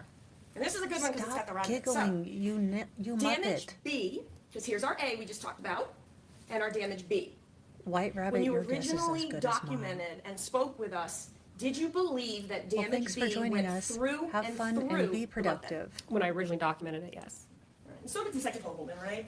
It was a total OJ job. All right. So basically what damage B is, and I use the word nick or damage. Okay. It does not extend into the ledge here, and I'm pointing to the ledge above damage B, nor does that specific lineup go into the wall, correct? Correct. Okay. Now, so it's now labeled B, but then you have B1 and B2 that you originally labeled with Detective Hogelman, correct? Correct. Right. B1 was believed to be a hole behind the wall, which I see here with the rod. Yes. Right? Okay, all right. So originally, you guys thought that B had went through the bunk bed into the hole, which would be B1, and then into the wall in the bathroom, B2. Correct. All right. You then later determined at some point that B is unrelated to B1 and B2. Yes. Okay. Same photograph still up. Again, that rod here. Am I presuming then that where that goes into is going to be the hole in the wall, and it'll be now B1? Yes. Okay, thank you. I And have coming no to words. rest, 22 VVV, is the area in which you were able to recover that projectile. Yes. All right, how is the condition of that one, which is B1 and B2? Good. Much better than the other one? Yes. Okay. Besides the projectile in the mattress and the projectile, the two from the bathroom, any other projectiles anywhere near the children's room or into the bathroom? No. Okay. And the children's bathroom, or the side bathroom, not the master, that's going to be on the wall behind the children's bunk bed, right? Yes. Correct.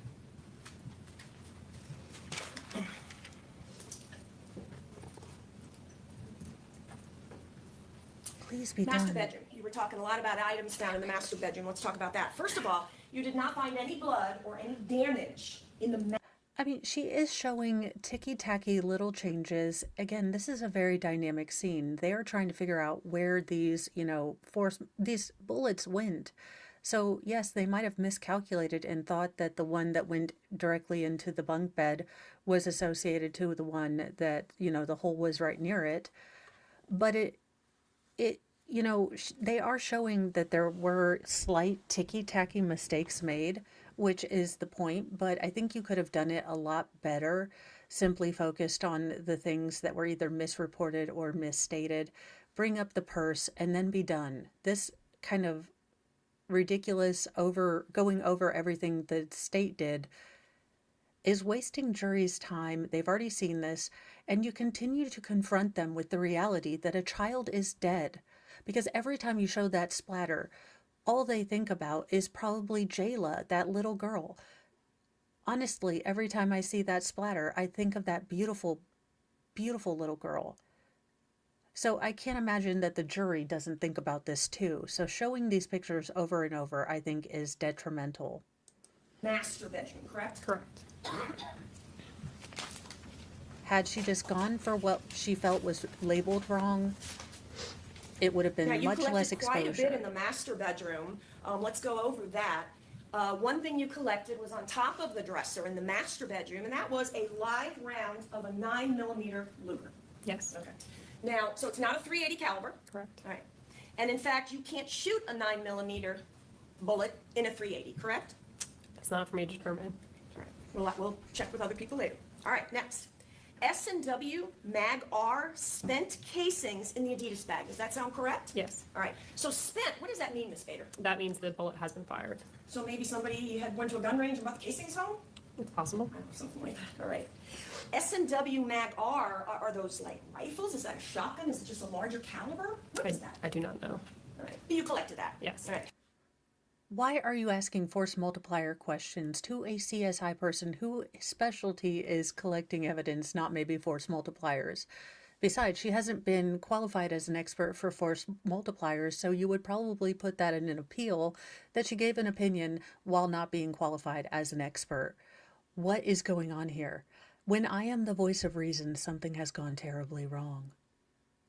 And in fact, that's what we saw where you had a piece of brown paper down And you had all the items from the master bedroom on that. Yes, correct. All right.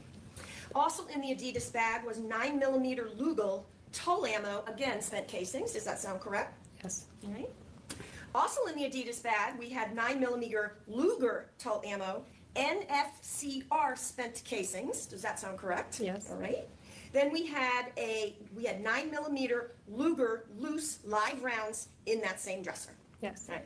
So it looks like there are no items in the master bedroom that are of .380 caliber, correct?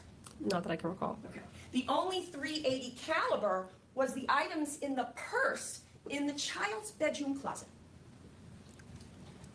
Howdy, JK. As far as I know. Oh, okay, I'm sorry, I didn't hear you answer. I apologize, I looked away. All right, did you have any information or were you aware that Mr. Bass has a permit to carry concealed? I did not know that. Would that involve anything in which you were processing? She is a CSI person. She's not a detective. This woman is driving me absolutely insane. Welcome, JKD Buck.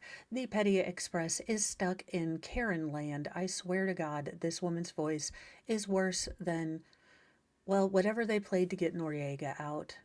Forget the Zydeco music. If you need to get Mo out, just play this chick in a loop. I'll surrender. No. Okay. Now, we have 2 adults that live in that house and share that master bedroom. Can you tell us all of these items that are not .380 caliber, that you collected from the master bedroom, do they belong to Mr. Bass, Mrs. Bass? Do we know? I couldn't tell you. And do you do any processing of all those items that are found in the master bedroom? Besides the gun? No.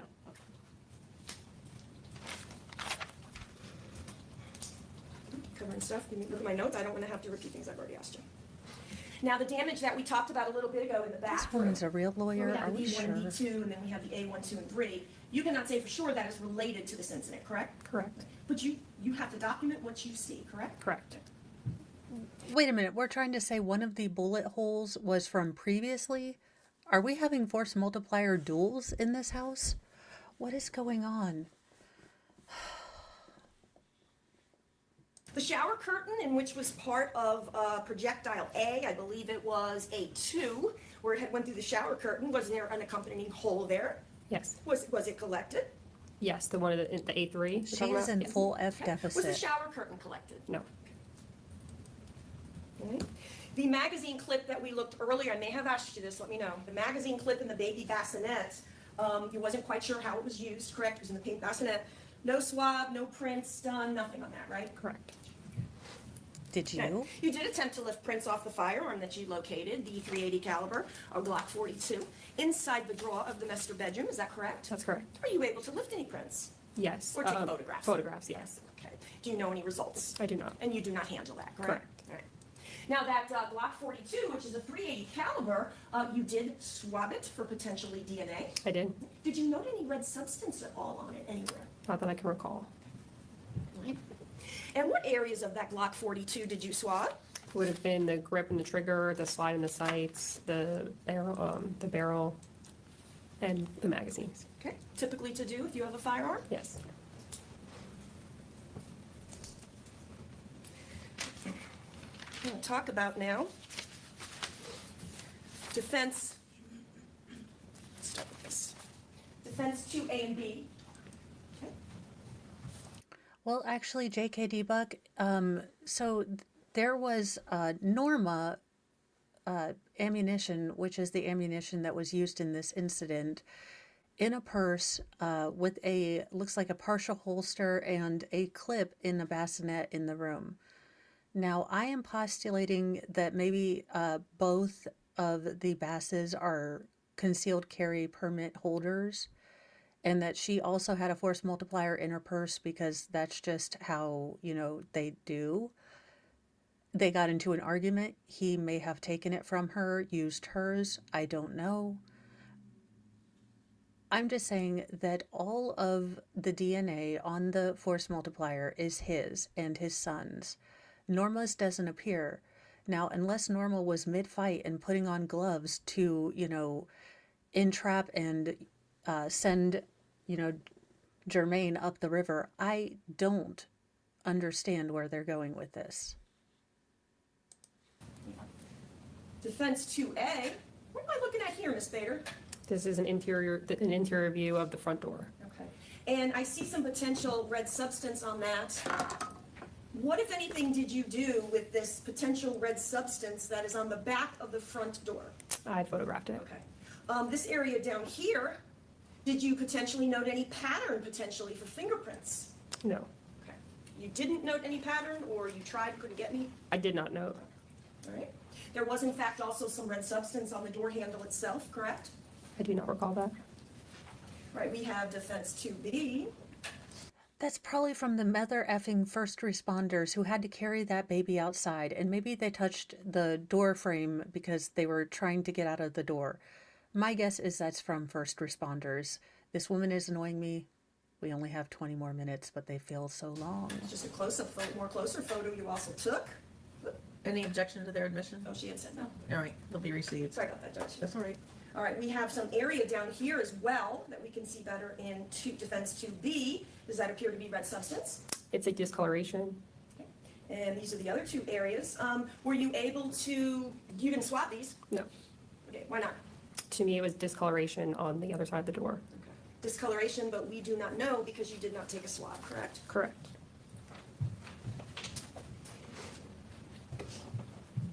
2C, defense 2C. What am I looking at? Well, Kathy, I am not 100% sure that there was, but it has been alluded several times that there was not harmony in the home. Now, again, that kind of leads me to there's, maybe cases or other things that they're not allowed to talk about unless the defense opens the door with past bad acts. Usually you're not allowed to bring those in. So it might be that there was, history that got noted or didn't get noted, but it has been alluded to several times by both the state and the defense that this was not a happy marriage in the least. Right here, Ms. Bader. This is the back sliding glass door. Okay. I am looking at this child's, what appears to be a child's like car toy that's pink, and it says sunshine on it. Do you see that? Yes. All right. There's some red substance, I don't know what it is, right here in this area. For the record, I'm taking my pen and I'm just circling a little area of some red here on the child's car. Do you see what I'm speaking of? I do. Black Was to that me. processed at all? No, looking closer at it did not determine to be paint. But you did not swab it, is that correct? That's correct. Okay.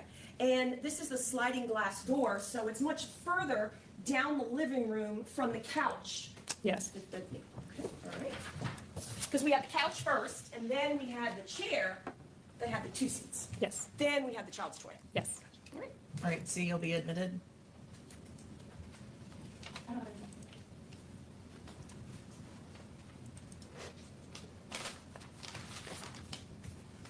Just checking my notes, Ms. Bader.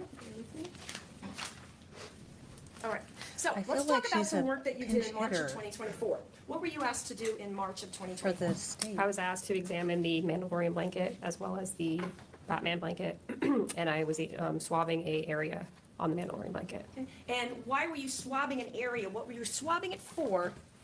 I was swabbing a red substance that I had done a phenolphthalein test on, which tested positive for the presumption of blood. Well, you did more than that, didn't you? I took photographs. Okay.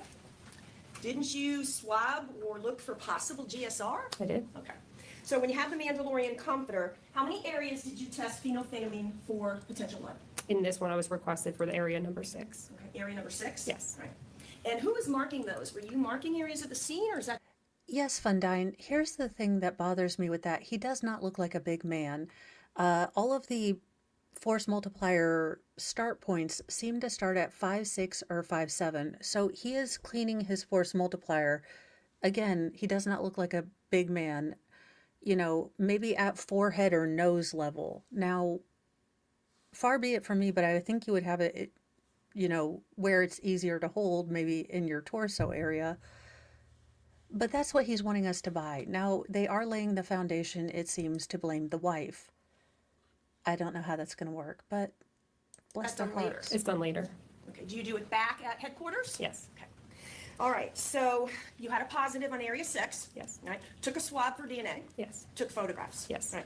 Now, in terms of possible GSR, tell us about the camera that you used and the light source to try to bring out the GSR. Sure, so I used 2 cameras. One was called a Fuji IR, which only deals with IR, which is how you're able to see possible gunshot residue. And then we have a Crime Light Auto, which is basically a newer version of technology that is also able to have the IR filter, and you can see it through that as well. Okay. So you took how many are you going to take swabs, or are you just going to No. have these photographs? Just photographs. All right. So do you know the results as to whether there was any GSR on the Mandalorian comforter? I do not. Okay. And Ms. Bader, was it the Mandalorian comforter and the Batman blanket?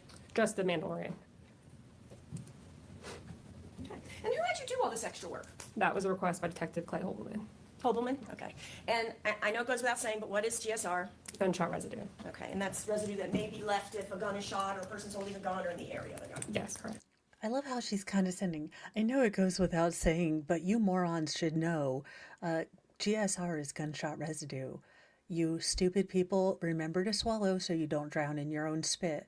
I mean, she literally thinks we are so dumb we would drown in our own spit if not helping.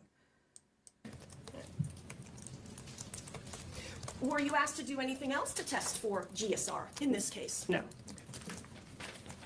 You don't do anything with Miss Jayla Bass herself, correct? No. And you don't attend the autopsy? No. She is a CSI, not a daggone investigator. Are you new hire? I have a Are moment, you Judge. new? No. Is this your first case? This is your first case. This has to be your first case. Please tell me. Because if she's got 20 years of experience, I've lost faith in humanity. When we are meeting, please tell the jury. Infrared. Comforter. When we were talking about the processing on the Mandalorian comforter with the ultraviolet light, what does IR mean? Please tell the jury. Infrared. So there was 2 different things you did to try to see if you could visualize the GSR. Yes, just 2 different cameras. And you collected a wallet at the scene? Yes. Okay. And did you collect the items inside the wallet? Yes. Okay. And inside the wallet, I think you saw a driver's license of Mr. Bass, is that correct? Yes, correct. And in that wallet was his carry concealed permit for firearms. Do you remember that? I do not recall. Did you take photographs of everything inside the wallet? Yes. Thank you. Anything else? No, Your Honor. Oh, sorry. Thank you, tiny baby Jesus. All right. Oh, those are such clunky His shoes. counsel was asking you about some of the other live rounds that were found in the master bedroom. And she asked you wouldn't be able to determine who they belonged to. Do you remember that? Correct. And you agreed with her they could have belonged to the wife Shirley or the defendant. Do you remember that? Yes, correct. Now, along with the opposing counsel kept calling it a women's purse, but the bag that was found in the children's bedroom, do you remember what it looked like? It was leather and it looked like it had 2 straps on it, like a backpack? Yes. So would you be able to determine who the owner of that backpack was? No. So you have no idea sitting here today or when that backpack was found and you photographed who owned it or who Microphone. used it, right? Correct. Would you have been able to determine from where it was found or the photographs that you took who brought that backpack into the kid's bedroom and hid it in that closet? No. Now, when you take an item like a firearm into evidence and secure it and swab it, help us understand. Do you swab the same areas every time for DNA? With guns, typically, yes. Tell the jury exactly where do you typically take swabs from on a firearm? So with the guns, we take separate swabs. We'll do a grip and trigger swab, slide and sights, the magazine, and then the barrel. Now, when you're talking about the slide and sights, I feel like grip is probably self-explanatory, the same with trigger. But when you're talking about slide and sights, help us understand what portion of the firearm are you talking about? So the slide and sights, the slide is the top of the gun that you would pull back, and then the sights are the little dots on top that you use to help line up your shot. So we have the slide, the sights, the trigger, and the handle. Specifically, what portion of the handle are we talking about here? The trigger, the grip, sorry. And of the handle. What part of the handle? Oh, the top part. Okay. Now, you were shown several photos of the top bunk of the children's bedroom, and your attention was directed to several areas of red substance. Help the jury understand, as a crime scene investigator who has done this hundreds of times, how do you decide what area or what substance to swab and what area or what substance does not need to be swabbed? So in certain areas, there can be a lot of blood in scenes, it depends. We have had blood, me specifically, I've had bloodstain training that you are able to, I can't state what a specific blood stain is, but I could kind of tell what it is, and based on that, you determine which areas of substances from each area should be taken, not necessarily each blood swab. When you are being trained on, to be a crime scene investigator, it's, help us understand, is it, like you can take an infinite amount of swabs per crime scene that you attend? No. Okay, help us understand, what are the parameters that you're given when you go to a crime scene and you're being instructed and taught during this blood stain instruction of how to swab and where to swab? So we work with the crime scene detective, and we determine with them what areas of, because they also know more at the time than we do, and we just kind of walk through and determine the areas that are, that should be swabbed. Yeah. And then any areas back at crime scene is just kind of like how we process things, like the gun is typical of taking those areas to swab. At one point, you were shown a picture of a pink and purple blanket that was located on the bottom bunk of the children's bunk bed. Do you recall that photo? Yes. It looks like a little girl's blanket. Yes. Did you notice anything specific on that blanket, like shell casings on top of it or red substance on top of it? Not that I recall. So did you locate anything of evidentiary value on that blanket on the bottom bunk? No. May I have just a moment, Judge? Yes. I don't have any further questions. All right. Sure. Oh, no, you may not. You're Ms. annoying and Reader I don't like described you. the item that you found in the child's bedroom as a backpack. You, in fact, in your report and throughout your deposition, referred to it as a purse, correct? Correct. Thank you. You didn't call it a merce, therefore not guilty. I bet we can find pictures of you using that backpack, sir. All right. Anything else? Anything else, Judge? All right, you can step down, ma'am. Thank Thank you. you. She released from her subpoena? Yes, Judge. We would ask that she just remain under subpoena. All right.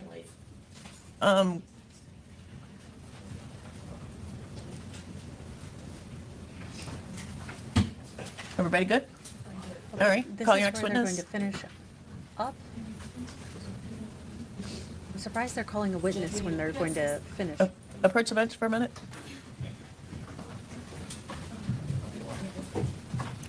It's a sidebar where everybody parties.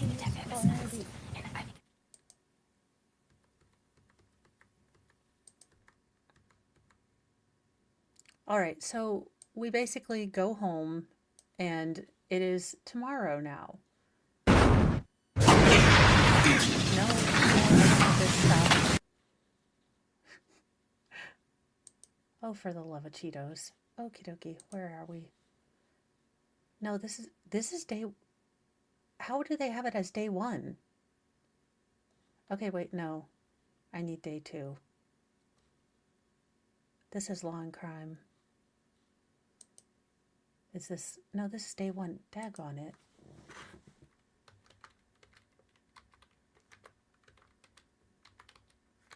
Oh, Jermaine, why am I having such a brain fart today?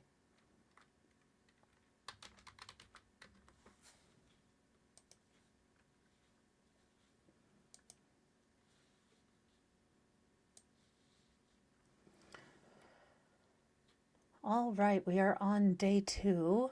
Let me get it set up. He is looking just as defeated as yesterday. We are going to put this to 1.2, try to catch up. We probably won't, but you know, the hope, we have hope. Holy blueberry. Violet, you're turning violet. Actually, I like that color.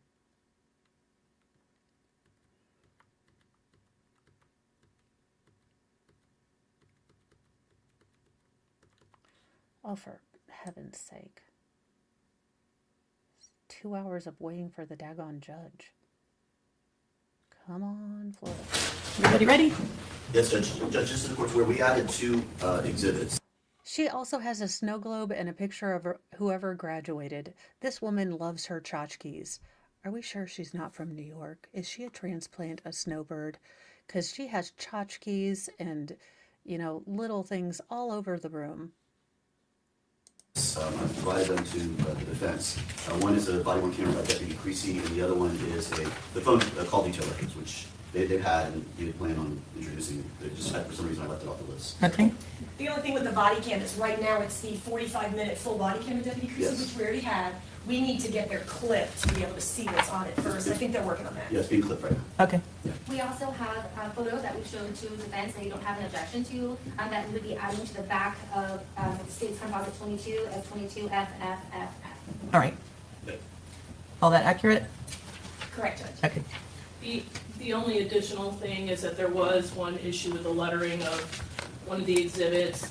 There were two 22 DDDs, and there were no 22 triple K. Yes. So We fixed that it. was readjusted, and we did that this morning. All right. Yeah. They skipped triple K. I wonder why.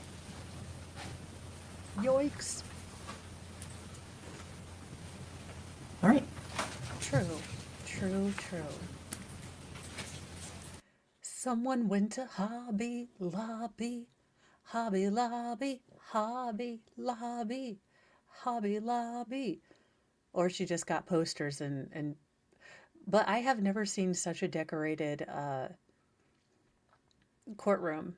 I will say that they have him dressed extremely nice, but he does give off a defeated look. Again, I've seen his lawyer, so maybe he's like, oh God, I'm getting a Chandler Halderson. Yeah, with such a peppy voice, she has a perpetual frown. But she's probably dealt with a lot of a-holes, to be real. So...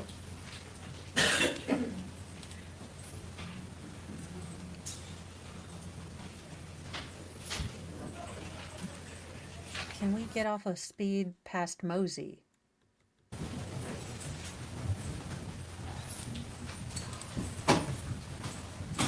No, that's where I get all of my crafts for time when I have time, which I don't.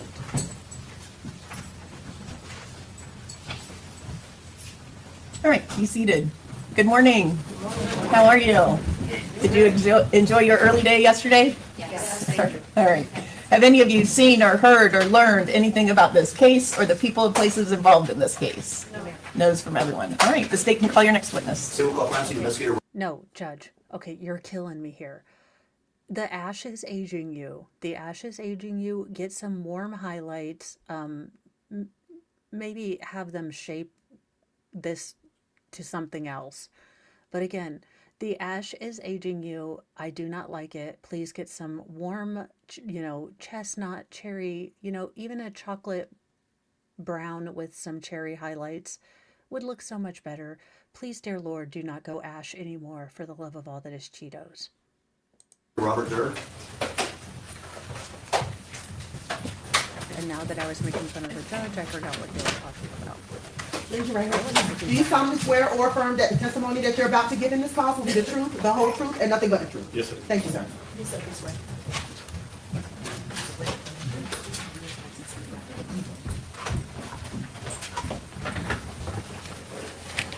Good morning. If you would please introduce yourself and spell your name for us. My name is Robert A. Durr III. My last name is spelled D-E-R.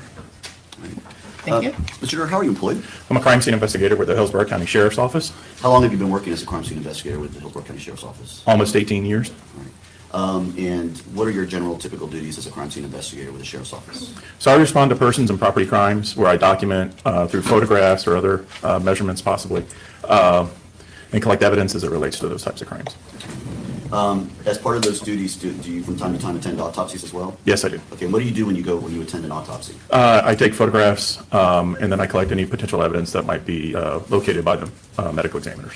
And by potential evidence, you mean things like maybe clothing or objects that are removed from the body, things of that nature? Yes, sir. All right. I'm going to show you what's already been introduced, the State's Exhibits 28B.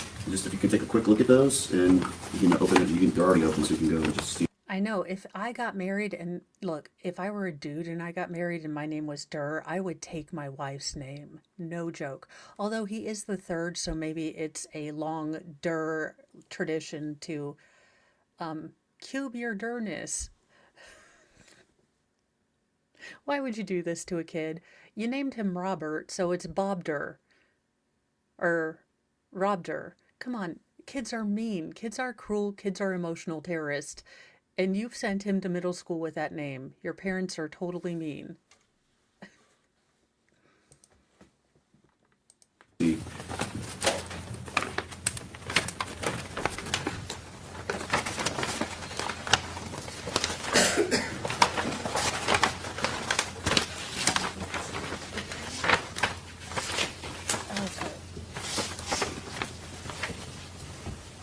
In this particular case, or do you recognize those? Yes, sir. And what are they? They're the projectiles that I recovered. All right, and so when you were at the scene in this particular case, you took photos Yes, sir. and you collected those projectiles? Yes, sir. Were you present when those projectiles were removed from the body? Yes, sir. All right, and you observed them take them out? Yes, sir. And so then do you photograph and document them being taken out? Yes, sir. And then you collect them yourself? Yes, sir. All right.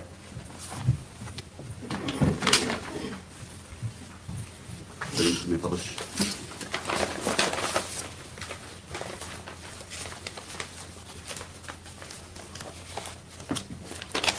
Okay, I revised my original position. If I were in that situation, I would hyphenate and make it a living joke.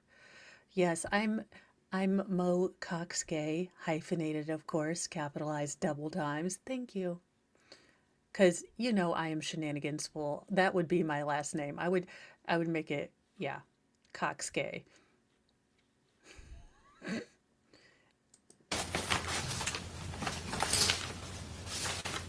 Okay, I'm going to start with specifically 20A.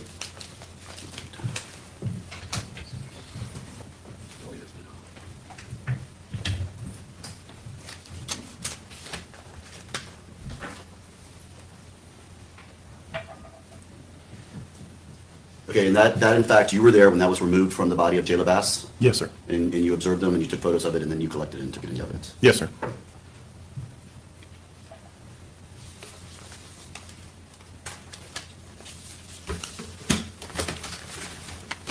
Now, besides that one projectile, did they also recover some fragments from inside Jermaine Bass's body? Yes, sir. All right, now I'm going to show you 20. Okay, y'all, I'm going to need curse jar money because I swear to flippin' flapjacks. If the defense comes in here and does a giggle about the fragments found in this precious baby girl, I am going to weave a tapestry of curse words that will be epic and possibly get me into Guinness World Records.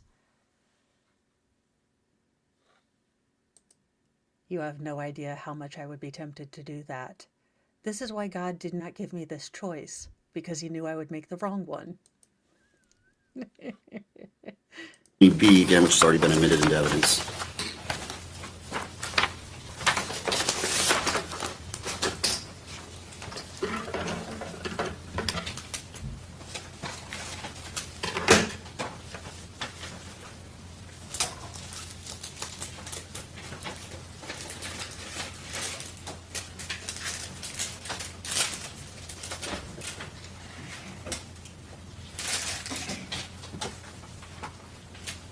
Show them this way.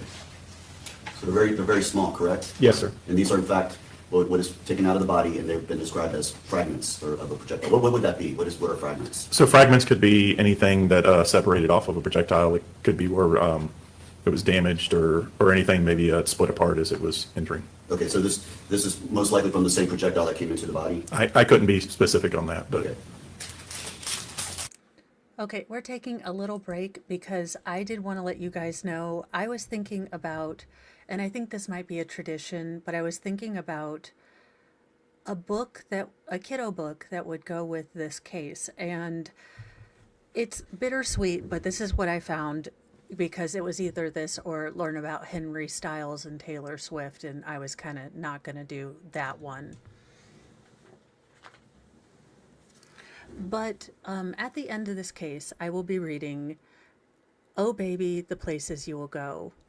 You know, JJ has a full life ahead of him. He does have so much baggage, and I hope that he grows and does wonderful things. And I hope Jayla, I was thinking about it last night, and I hope Jayla is up in heaven with Maddie Soto and Libby and Abby, and they are doing, wandering the wonderful, outdoors safely and happily. And thank you so much, Kathy Mitchell, for your super chat. Let me put your tag on. I am going to make a swear jar to put all these in. I've decided that this year we're going to have a swear jar instead of a shadow box because 2025 is turning into a year that we might need some cursey words. Thank you so much. Let's get back to the trial. I just needed to take a bit of a break. Because it's heartbreaking. Those fragments mean that, little Jayla is no longer here with us. And this woman is going to annoy the ever-living snot out of me if she comes up with her stupid voice.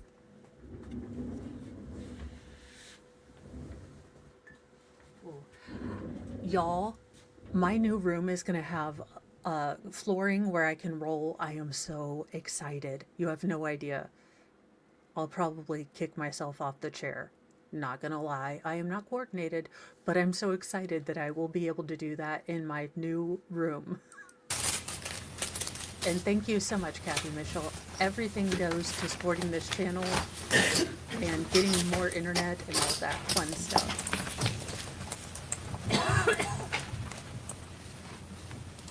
One moment, Your Honor. Yes? Digital passwords. All right. Press?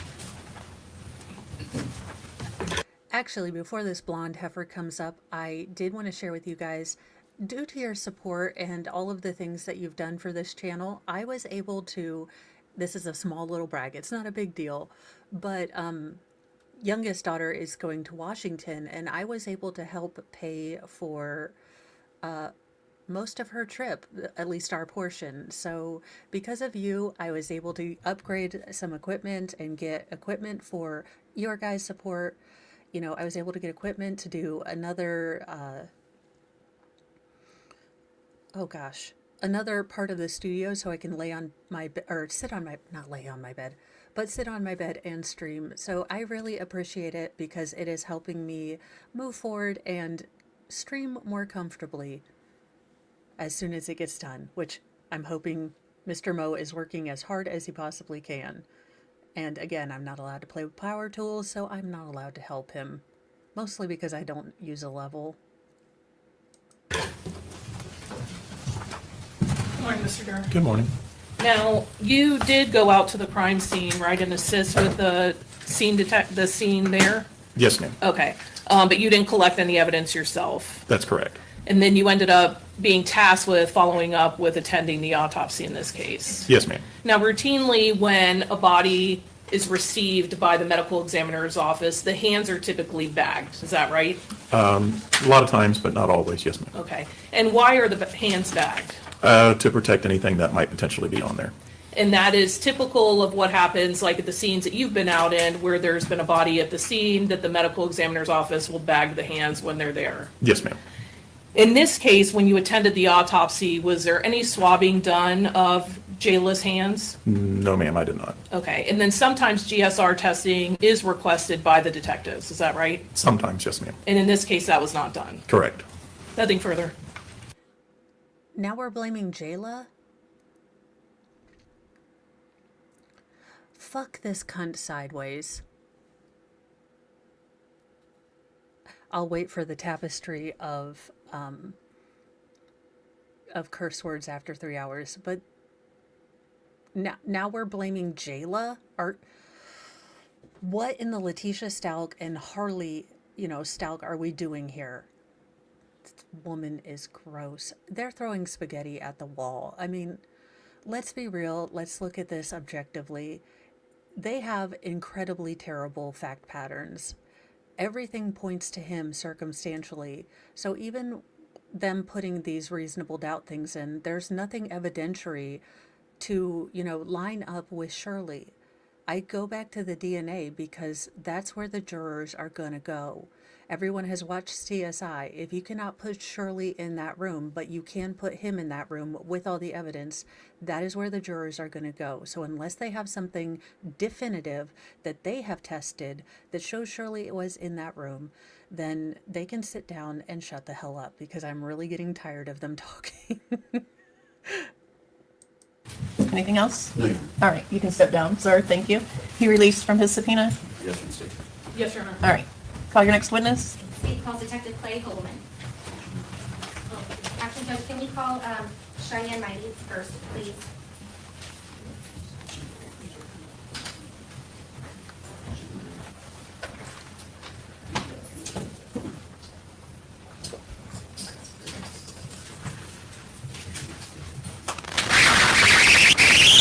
Raise your right hand, please. Do you solemnly swear or affirm that testimony that you're about to give in this cause will be the truth, the whole truth, and nothing but the truth? Thank you, ma'am. He said this one.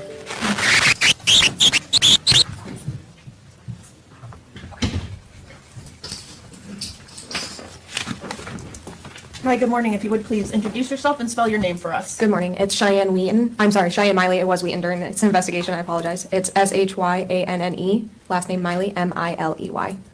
Good morning. Good morning. Please tell the jury where you work. I work for Hillsborough. Sorry, can you hear me? I work for Hillsborough County Sheriff's Office as a detective with our homicide section. How long have you been working at the Hillsborough County Sheriff's Office? I've been with the sheriff's office for almost 8 years, and I've been with our homicide section for almost 3. So on the night of this event, August 29th of 2022, were you working with the homicide department as a detective? I was. What part did you play in this investigation for why we're here today, the events of August 29th of 2022? The lead detective, Detective Gabo, asked me to pick up some additional video surveillance from a residence near the incident scene. What residence did you go to? It was off Heritage Club Drive. The numerical, I believe, was 13937.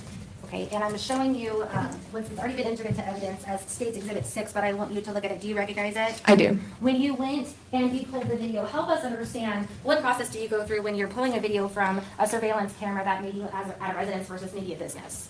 Well, I meet with the resident, confirm that we're allowed to view their video, obtain their video, at which point she did say that she was willing to provide the video with us. I checked the date and timestamp on the live video with what I have on real time, so whether that's me checking my phone or my watch, and ensure that the date and timestamp on the video surveillance is in fact correct. So when you went to this residence in Heritage Grove Apartments and you looked at the video surveillance at the timestamp, compared it to your phone, what did you find out? I saw that the date was accurate, but the time was about 1 minute behind real time. So if, like, the time right now is 9:33, so the time on the video surveillance was showing 9:32, just for an example. The videos that you pulled that are on what you've seen and identified as State's Exhibit 6, does it include the relevant time frame from the entire incident? Yes, it does. I don't have any further questions, Judge. No question. All right, you can step down. Thank you. Thank you. She released from her subpoena? Yes, Judge. All right, thank you. Call your next Okay, witness. so, The state calls Detective Clay Holden. all right, so this might be the main detective. The reason she was brought in was to show, the kind of chain of custody for the video he's probably going to be showing us now.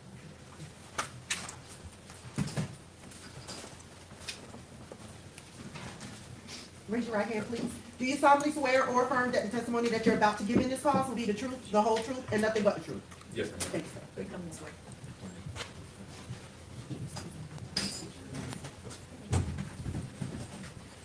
Morning, ma'am. If you would please introduce yourself and spell your name for us. Yes, ma'am. The name is Clay Hobelman. First name is Clay, C-L-E-Y. Last name is Hobelman, Hobelmann. Good morning. Good morning, ma'am. Tell the jury where you work. I work with the Hillsborough County Sheriff's Office. How long have you worked for the Hillsborough County Sheriff's Office? I have worked there over 14 years now. What's your title now? I'm a detective with the Sheriff's Office. Were you a detective on August 29th to August 30th of 2022? Yes, ma'am, I was. At that time, did you have a specific unit or department that you were working in? More broadly, I'm assigned to Criminal Investigations Division, and then more narrowly, I'm in the homicide section. Help us understand, as a detective in the homicide section, what are your duties? We investigate a number of different cases, exclusively homicides, as the name would suggest, but we also investigate cases that include any natural deaths through suicides, overdoses, and then we have a couple other assignments that we will assist on if there are kidnappings. So we do a broad range of things, and then we will also cover for other criminal investigation units as well to assist in their investigations. During a homicide investigation, is there just one detective that's decided to be in? Okay, chat, I can't decide whether I'm okay with his hair or I super-de-duper hate it. And I hate it when I'm like, do I like that or do I hate that? So there you go. That's where I am with his hair. Involved in the investigation, or are there multiple? Generally, we have no less than 3 for 3 specific and designated roles, and then we may also have. Is he wearing a bow tie too? He's on a black screen. He's got the weirdest haircut I've ever seen, and he's wearing a red bow tie with a blue jacket and a black shirt. I'm done here. This is full Florida man. You're welcome. It's a bold strategy, Cotton. Let's see if it pays off for him. have other detectives assisting those primary 3 roles. Explain to the jury so that they understand what is the purpose of having at least the 3 detectives involved in each homicide investigation. Those 3 roles are going to include your lead detective, who is responsible for a majority of the activities or requirements for the investigation. You have your assist that is working in tandem with your lead investigator, and then you also have a scene detective or scene investigator whose responsibility is managing the scene and understanding all the facts of the scene, and then working with the lead investigator throughout the remainder of the investigation. When you are a detective working with the homicide department, do you typically perform one of these duties of lead, assist, or scene at every single homicide that you go out to, or does it differ? Yes, in every one of those cases, at least those 3 roles are assigned. As individual detectives, we may be assigned one role for one investigation, and we may shift to a different role for another investigation. But at least those 3 roles are always covered in every assignment or in every investigation that we go out to. So since you became a detective in the homicide department of Hillsborough County Sheriff's Office, have you had occasions where you were the lead detective? Yes, ma'am. Have you also had occasions where you were the scene detective? Yes, ma'am. Now, in this case involving the defendant Jermaine Bass on August 29th and August 30th of 2022, tell the jury what your role was in this homicide investigation. I was assigned as the scene detective. When you say scene detective, I understand you just explained that it was walking around documenting the scene. Let's get into the more detailed part of what exactly you do. So let's say you're called out to a scene, you're given the role of scene detective. Walk the jury through what you generally do when you are assigned to be the scene detective for a homicide. So the scene detective is responsible for, first and foremost, the scene, the location where the incident is happening, as well as any secondary, tertiary locations that might be included. It might include vehicles. It's essentially everything that is going to be a physical portion of the investigation. Generally speaking, our scene detective is responsible for. That could include writing all of the search warrants for those physical locations or addresses. That includes the searching of those locations, and that includes the documentation, both collection of evidence as well as documenting through photographs, taking photographs, overseeing that the proper photographs are being taken. So I understand that at a homicide investigation, there's these at least three positions that are assigned. But is it safe to say that homicide detectives are generally not the first people to respond to, for instance, shots called that call that comes in to 911? Yes, that's fair. Generally, deputies are going to be our first responding units coming to that call to kind of assess what is happening there and make a determination as to the additional investigation that is required. And at that time, then phone calls are being made to request either homicide come out or special victims units come out, whatever detectives might be an assist to that investigation. Once homicide detectives are sent to an investigation scene, are they first apprised by the deputies of what they saw when they first arrived? Yes, usually to some extent there is some foreknowledge of what is happening at the scene or what has happened or has been observed. It may come through deputies, it may come through supervisors, but generally speaking, when we do arrive at a scene, we have some idea of what has been done at the scene or what we may be facing at the scene. Based on the information that you're given, when you first arrive to a homicide scene, does that information and what you're told affect some of the decisions or the direction that you're documenting or your investigation of the scene? Does that information affect the decisions you make at the scene? Yes, I would say it does. I think that as one of the responsibilities of the scene detective, you are not only doing that documentation and trying to get an overall objective understanding of what may have happened there, but you're obviously going to be contrasting the information that you're getting. First, your initial information of what is coming through your dispatch call. Secondly, your information that you're getting once you arrive to the scene and talk to your deputies or you're talking to some of those supervisors. And then throughout the investigation, our scene detectives stay in contact with the lead investigator who's out doing their interviews, who's out collecting video surveillance, and is getting a working knowledge of what's happening outside of that house. And they are I actually like his placement. I really do like the experts that kind of go to a 45-degree angle and then just stay there and talk to the jury. This whole yes thing is very noticeable and I think very unnatural, but this sort of 45-degree cant to the jury, I think is very good. I love the way he's talking. He is very personable and seems to know his stuff. I forgive him the bow tie, not the hair. Speaking of groomsmen, my sons did ask me, because there is a viewing for the member of the church who passed away, who I never met, but I was going to send or take a card. They're like, so when do they throw the wreath? And I'm like, what are you talking about? They're like, the flowers to see who dies next. Yes, my boys think that at funerals they throw the wreath and whoever catches it is the next person to die. I have tried to explain that funerals are not like weddings, but the myth persists in the Farrell clan that the wreath is thrown and the next person to die catches it. I'm just hoping he doesn't ask her about it at church next week, because I have a feeling he's going to, and I'm going to be embarrassed. In constant communication with the scene detective to try to determine what things might be of special importance or value within that residence. When you became involved in the investigation of this case, were you given information by other deputies when you arrived about what happened? Yes, ma'am. What were you told? We were told that there. Its effect on the listener, Judge. He explained that he was given information at the scene, and from that information, he makes certain decisions at the scene of what document and what not to document. Well, I have no idea what was said at this time, so sustained. Can we approach the bench to confer, Judge? Sure. It's a sidebar. Get your Zima. It's a sidebar. It's a sidebar. Everyone's doing it. It's a sidebar. Received information about what the other deputies saw or heard when they first arrived. What did you decide to do next? For this investigation, I collected information from the deputies that were there at the scene and used some of that information as well as some observations we were able to make just from the outside of the residence to complete a search warrant for that residence. Explain to the jury what a search warrant is and what it means.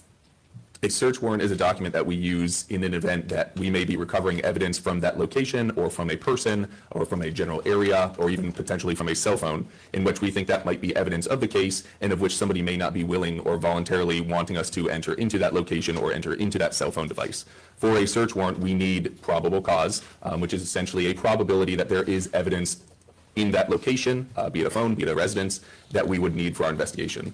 We use a combination of our own observations as well as observations of other fellow deputies or detectives to put information into that document explaining why we feel that we need to go into that residence and collect evidence or potentially collect photographs, anything that may be of value for our investigation. That has to be signed by the state attorney's, or excuse me, approved by the state attorney's office and signed by a judge saying, yes, you're allowed to go in that location to do whatever you need to do for your investigation. So in this investigation, you obtained a search warrant. Did you search the entirety of the townhome involved in this case? Yes, ma'am, we did. So after that, did you begin documenting the scene? Yes, ma'am. Now, as a part of documenting the scene, are you, as a scene investigator or detective, are you responsible for actually taking the photos and actually placing the evidence markers, or do you work with someone else to help you do that? We work with our crime scene investigations department or our CSI department. Now, in this case, did that include crime scene investigator Shannon Gator? Yes, ma'am. Oh my gosh, When stop you touching your lapel, mate. first walked into the townhome, what did you see of relevance when you first walked in? And I'm putting on the Elmo 22A. Within entering the residence, the door opens inward and we come into a foyer area that has a kitchen just off the side of it. Beyond that, there's a dining room area, and then a little further beyond that, there's a TV room area or an entertainment room, I guess, or living room space. On that location or at that location is a black couch, and we noted what we believed was going to be some blood on the edge of that couch or the side cushion of that couch, as well as a small metal item that looks like a clasp or a toothed clasp. That, just based on my familiarity with them, looks like the kind of clasp that's used to secure an elastic bandage or an ace bandage. Law and Crime has a one that doesn't have that eek on it, because that's driving me nuts. And if it's driving me nuts, I bet it's driving you nuts. So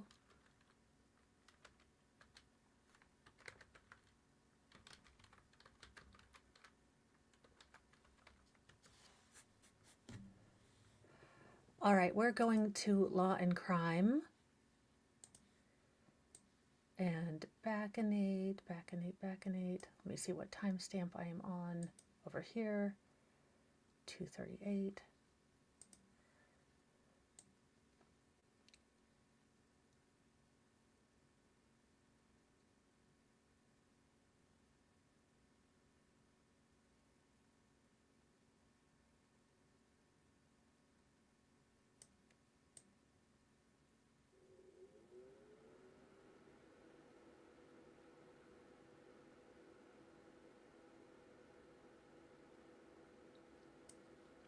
All right. Let's see if they have. But is it safe to say that homicide detectives are generally not the first people to respond to, for instance, shots called that, call that comes in? Sustained. Can we approach the bench to proffer, Judge? Sure. Oh, no.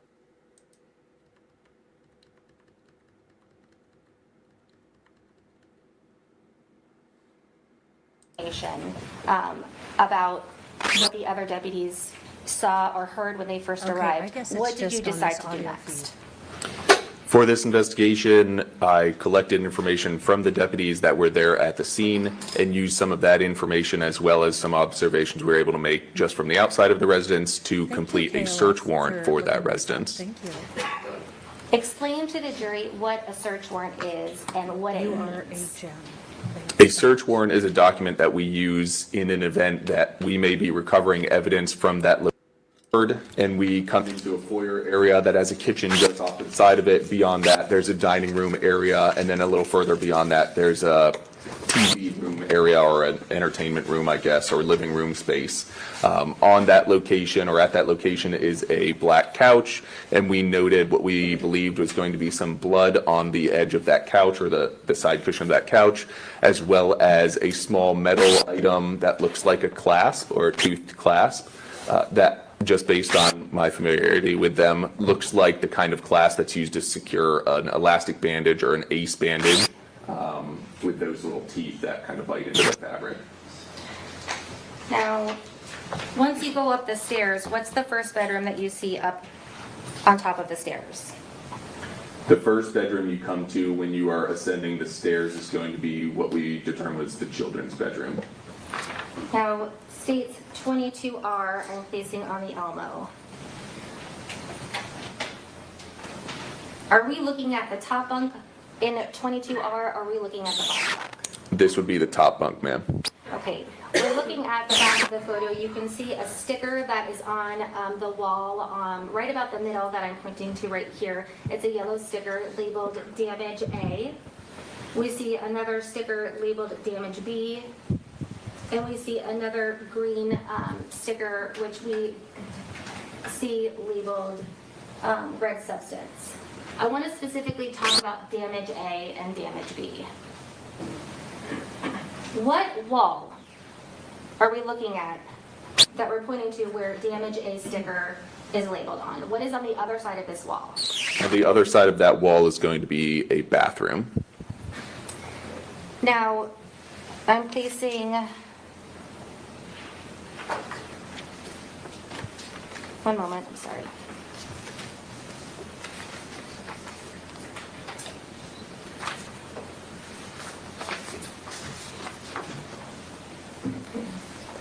We're trying not to get the photos out of order, but I can't make any promises.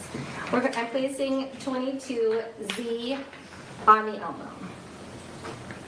Tell us to the right over here, what room is this? You can see like a small, maybe what, a quarter of an inch opening, and it looks like it's going into a room. Explain to the jury what room that this is going in. So the darkened margin on the right side of your photograph as you're looking at it is going to be the darkened space just because of the lighting at that time of the children's bedroom or of the kids' bedroom, where that same bunk bed we just saw in the previous photograph would be located. Once we're inside the bathroom that's depicted in 22Z, I'm placing 22AA on the Elmo. Is this a closer up image of that exact same wall? And am I correct in pointing to the yellow marker on A1 to the right? It's labeled Damage A1. Is that the same wall, the back side of the wall, belonging to Damage A? Yes, ma'am. And for reference, I'm putting back on the Elmo 22R. The Elmo is a little fuzzy, if we can give it just a minute. So the damage we're seeing right here in 22A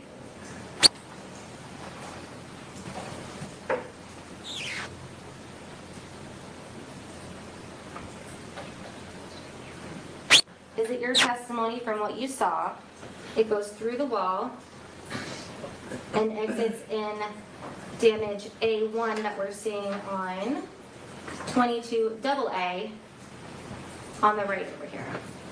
Yes, ma'am, that is our belief. There is a space in just the normal construction space between those two walls. But yes, it would appear, based on some other continued observations that we make once we get to A2 and A3, that that's going to be one continuous trajectory of a projectile going through the wall. Now, you explained earlier that you were working with the homicide unit as a detective for quite some time. About how many times at the time of this incident had you been assigned to be a scene detective? Probably in excess of 25 or 30 times for scene. Okay, and during those 25 to 30 times, or other times that you've been called out to a homicide investigation, have those before included gunshots going through drywall? Yes, ma'am. Have you had an occasion in these prior scenes that you visited to notice the shape that a gunshot may make when it's going through drywall? Yes, ma'am. Describe for us the shape of 22R, where we're looking at damage A. She has to be messing with her lapel knife. It would That's be- the only thing I can think of. Well, sorry. I was specifically wanting to ask to you, based on your training and your experience, the significance of the shape of the damage A that we see depicted in this photo. With this photograph, we're seeing a rounded shape as it goes through the wall. When you're seeing the clean edges, generally speaking, that would refer to an entrance, or the round coming from this side of the wall, penetrating into this wall. I think you can see slightly from A1, it's a little rougher, and that's because as it starts to come back out of the wall on the opposite side, it's pushing that material in front of it, so it fragments as it's coming out. And you'll see either the wall being pushed out in that direction, or you'll see it's a little bit rougher around those edges as the edges of those are pushed out. The damage in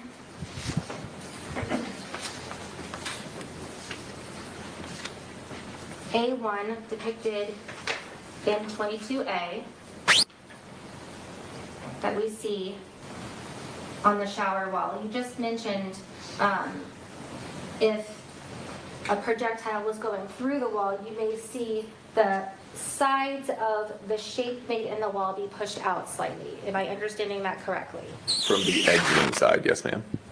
And let's see, 22 double B, I'm placing on the Elmo. Describe for the record what we're looking at in damage A1, specifically I around do the like shape that that they're you going through noticed. and really. So this would be explaining what this. we believe is the corresponding exit from the A damage, or the initial A damage. And you'll see where the paint is kind of chipped as that force is pushing that out. And we'll start pushing portions of the wall out with it as the bullet comes out of the wall or would be exiting from the wall. That's a hallmark of what we would typically see with that. It's not impossible to be reversed, but this would generally speak to us as this being an exit of a projectile coming out through the wall. Now, when you're given information, when you first arrive to a homicide scene about what may have happened or may not have happened, as part of your duties as a scene investigator, are you looking to see whether or not the forensic evidence or the physical evidence at the scene either match up or don't match up to the story that you had been told may or may not have happened? Yes, that's correct. Now, we're looking at 22C. It looks like we're in the same shower that we've been talking about. Sorry, guys, Our I don't know bathroom what that she's we've been doing. talking about. The children's room, is that correct? That's correct. Is this shower curtain also depicted in, or part of the shower that's in 22Z that we've been using for reference? If you were to walk in to the left, would you immediately see what we're looking at in 22Z? Yes, ma'am, that's correct. Now, tell us what you notice about damage It seems to be A2, when she's moving pictures. It's- specifically the shape. It is somewhat rounded, at least for a portion of the side. The upper, as we see in the photograph, the upper and then the right side of that damage or defect does appear to be rounded. You can't see it in this photograph specifically, but there are subsequent holes behind Thank God that, or for pairings closed of the captioning. same plastic shower material behind that, as it would appear a projectile continues on its path through the shower curtain. We're looking at on the 2D. For reference, we see the same damage A2 that we were just discussing in the previous photo, but we also see it slightly blurred on the tile, a damage A3 on a yellow sticky label.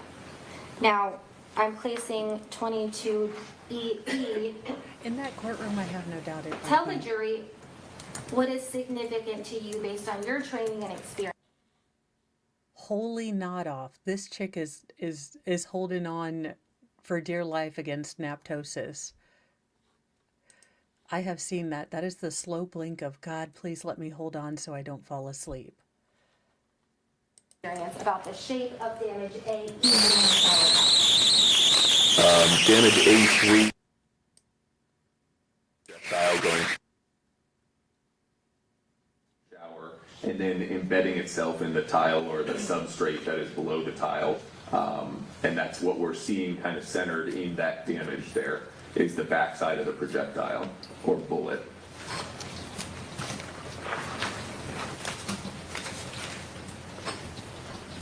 Just hang tight for one moment. I'm referencing one specific. It also doesn't help that she has total Jim Brewer eyes.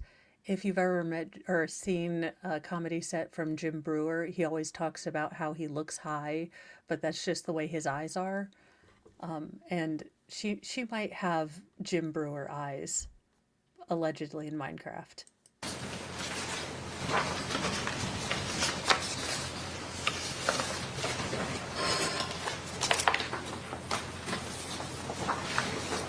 Now, during your investigations as a scene detective, at some point during certain investigations, does it become important to take measurements? Yes, ma'am. Help us understand in what situations do you decide to take measurements, and what situations do you decide it may not be necessary? Most all of our collected items are going to have some measurement to them. You'll see many of these stickers that are being photographed have a scale or have a measurement already on the sticker that helps us understand if it's next to something, what the size is that we're dealing with.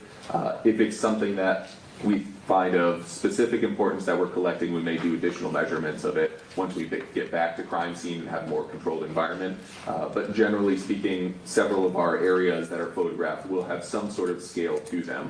It's not necessarily to give you a specific measurement as to the width or the diameter of the bullet, but it is giving you some context as to how big this portion of damage is on the wall. I want to talk about trajectory rods. Yesterday we were introduced to the idea of trajectory rods. Tell us why in certain cases you may use a trajectory rod.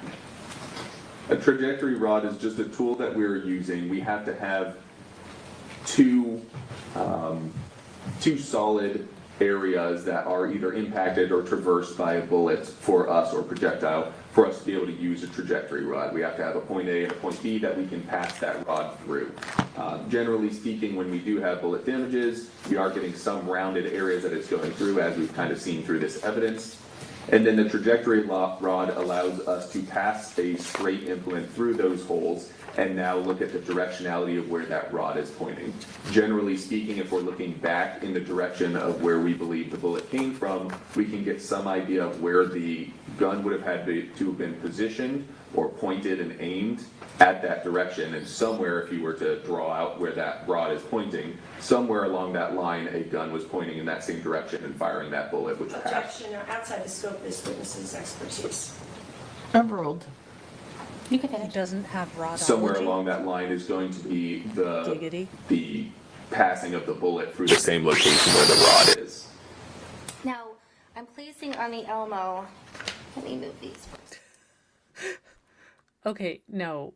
Why did the closed caption say, "Oh my I'm God"? placing on the Elmo 22JJ.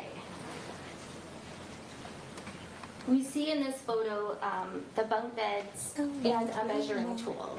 Are we looking at the top bunk here, or are we looking at the bottom bunk here? This is still the top bunk, ma'am. How tall is the topmost portion of the top rail of the top bunk? It's measured at 5 feet with the large red 5, and then 5 inches with the smaller white in the black background 5. So is it safe to say that I'm understanding the top most tall portion of the top bunk is 5 feet 5 inches? Yes, ma'am. The very top of, tippy top of the rail, so to speak, would be 5 feet and 5 inches from the floor height. And to orient the jury, we see in the top left a green sticker that's placed on the wall, and on the photo, it's to the left of the measuring tool. Do you see what I'm talking about? Yes, When you ma'am. put right here? Yes. I'm placing on the Elmo states 22R. Is that the same, and for the record, once I've placed 22R in the Elmo, I'm pointing to the left portion, there's only one green sticker on the wall, and I'm pointing to it right now. Is that the same sticker that I'm pointing to in 22R that is apparent in 22JJ that we see to the left of the measuring marker? Yes, ma'am. That would be the same sticker. Okay. Based on your training and experience, the fact that you were at the scene, I'm placing 22RRR on the Elmo. And it's fuzzy. Let's give it just a second. No, you have to put your hand in front of it like a beauty 22RRR, blogger. we see damage A that we've referred to before. And then you Knowing have to clickety that the clack it topmost too. portion that I'm pointing to on the left side is 5 feet and 5 inches. Can you confirm, because you were there, damage A is at least 5 feet 5 inches or higher? Yes, ma'am. That would be accurate. Now, I see a green pole that is extending in this photo out of damage A. We've talked about trajectory rods before, but help the jury understand. The green pole that is extending out of damage A, is that a trajectory rod? Yes, ma'am. I'm placing on the Elmo 22LLL. This is labeled, damage A1. And just to orient all of us again, there's a lot of A's, A1s, B's. We determined A is in the children's room above the bunk bed, at least 5 feet 5 inches high. Now, where are we for B or for A1? Now we're on the bathroom side of the wall, so it's opposite or the adjoining wall from the bedroom. And this is a measurement of that what we believe to be the corresponding damage of A1. So, based on the measurement that is in the photo, we have a measuring tool placed to the right of damage A1 that we see. What is the measurement or the height of damage A1 in the children's bathroom? I would put it between 5'5" and 5'6", somewhere right in that area. Now, before, when we looked at damage 22RRR with a green trajectory pole poking out, the corresponding same green pole, 22LLL, is it the same green trajectory pole? Yes, ma'am. Same rod. Specifically, I want you to explain to the jury the significance of 22RRR. I want to draw your attention. Well, let's give it a second to focus. Come on, you can do it. It's the little Elmo that could. You can do it. Here we I go. swear. The trajectory rod, the green trajectory rod, protruding out of damage A, explain to the jury the significance of the angle that we see portrayed in this photograph. Given that we're looking at the wall from what we have interpreted as the entry point, we're dealing with a slightly downward angle, and that angle, for the purpose of this photograph, would be from a left to right I'm going angle. to object again to this witness outside his knowledge and expertise. Overruled. You can answer it. He's a scene This is essentially answered. It's a detective. downward angle and slightly left to right as it's seen in this photograph. So based He's a scene detective and he's explaining the angles. He's not saying, well, I declare that, someone was using a force multiplier here, here, and here. She's being a Kahunti person.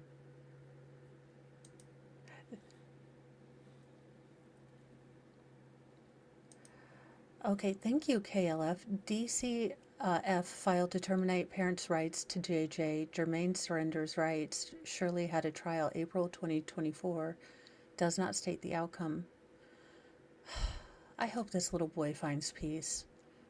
I would hope it would be with family members, but hopefully whichever family he ends up in, and I hope he ends up in a good family, they love and help and cherish this boy and help him with the incredible baggage that he has.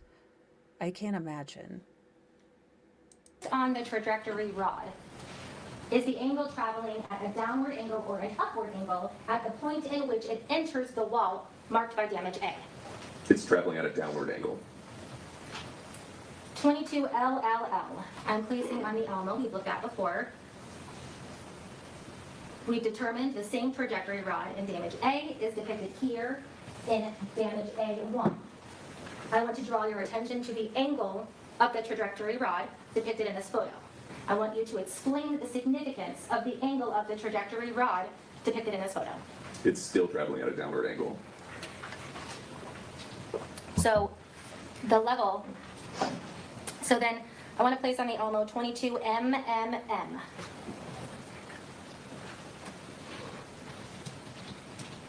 To orient us, we're looking at the shower curtain with the marker damage A. Is that 2 or 1? A2.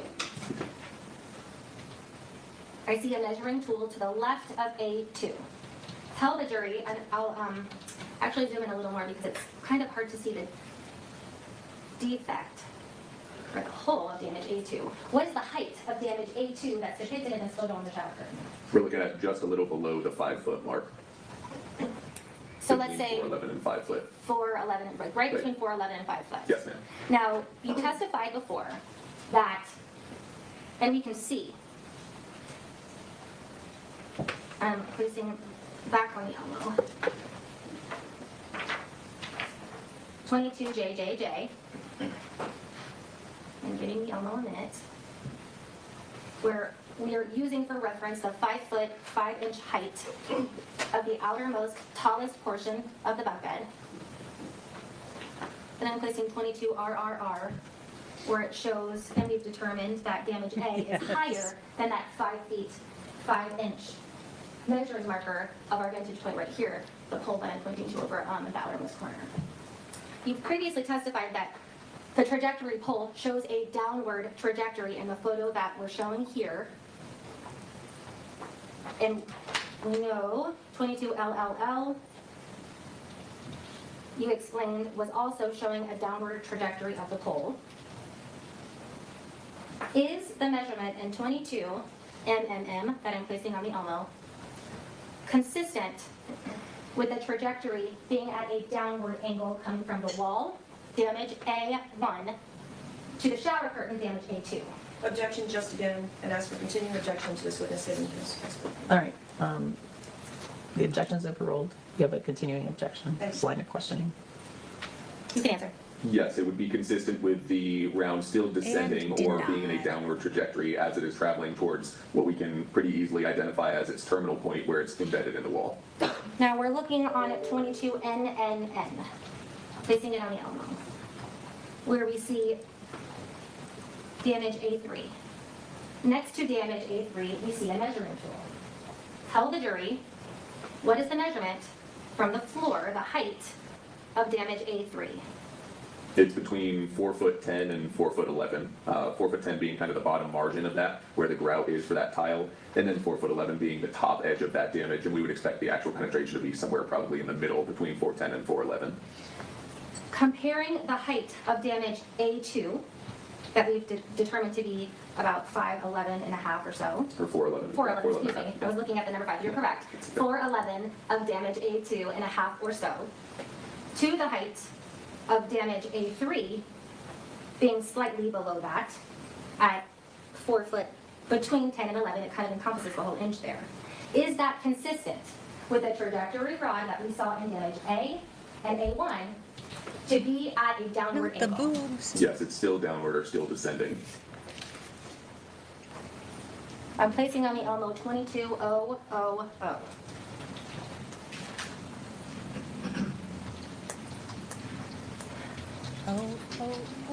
Zimmerbeck. The marker on the wall, is that damage A1? Yes, ma'am, on the right side wall, in the photograph just above the shower towel holder. On the shower curtain, is that damage A2? Yes, ma'am. And we can kind of see, it looks like there's, over here, there's a cabinet on the wall that's sneaking out right behind the cabinet. It looks like we have another yellow marker that goes into the shower tile. Is that damage A3? Yes, ma'am. Explain to the jury the purpose of using the trajectory rod from damage A1 in the bathroom wall to a 2 in the shower curtain, to a 3 in the shower tile. To again show the path of the projectile as it went through the bathroom, or the likely path of the projectile as it's penetrating through the wall, going through the shower curtain, and then embedding in the tile. So this is a fairly accurate representation of what that path would have looked like. You just used the word the path a few times. What is the path? The path of the bullet or the projectile as it's going through the wall and then ending up in the other wall. And what is the path? It's at a what angle? The path and trajectory is at a downward angle in this instance. Is this the same hole that we see in 22 RRR depicted right above damage A? Yes, ma'am, it is. Now, based on your training and your experience and your evaluation of the trajectory rod used in this investigation, what occurred from damage A to damage A1 to damage A2 and to damage A3? I think this has been asked and answered, Judge. Sustained. Okay, she got one.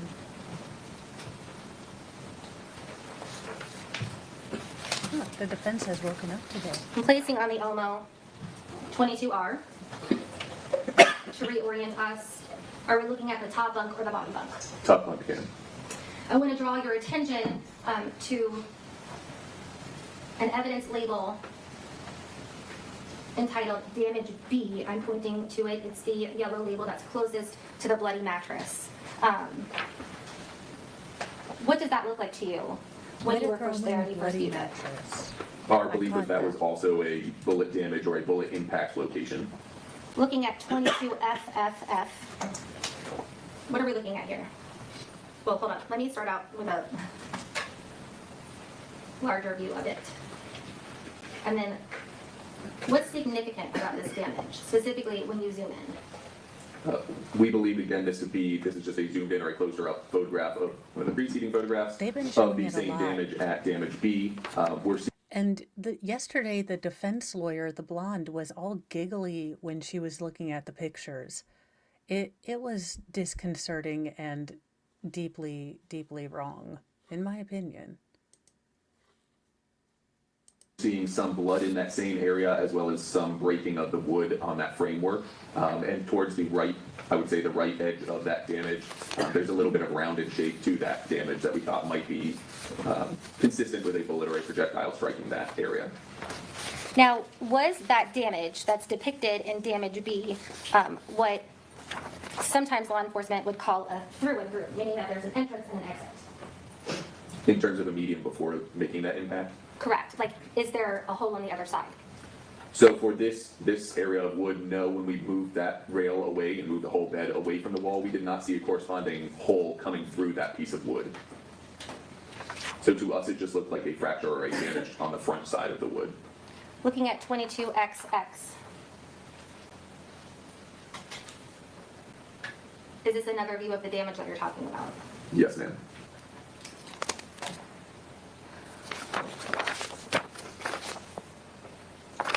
I can just have a moment.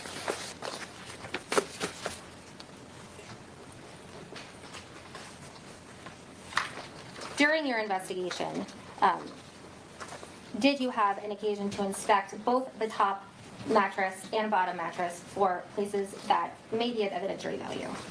Yes, ma'am, we did that. Tell us about your inspection of the top bunk mattress.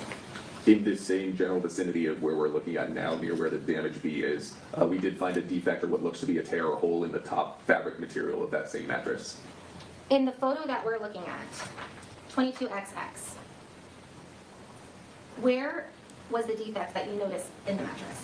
It's close to the same area where damage B is, a little bit inset from the mattress, so away from the wall, but where one of the concentrations of blood is located. Judge, can the witness stand up, please, to identify the area he's discussing? Yes. Please stand up and point to it. It would have been in this upper portion of the mattress, just forward of where damage B is, or just up toward the purpose where you're viewing on the television screen, to the left of where damage B is located. I'm placing 22D on the Elmo. Point to the area so the jury understands of what you're talking about where you noticed a defect in the mattress. Can you zoom in a little bit, ma'am?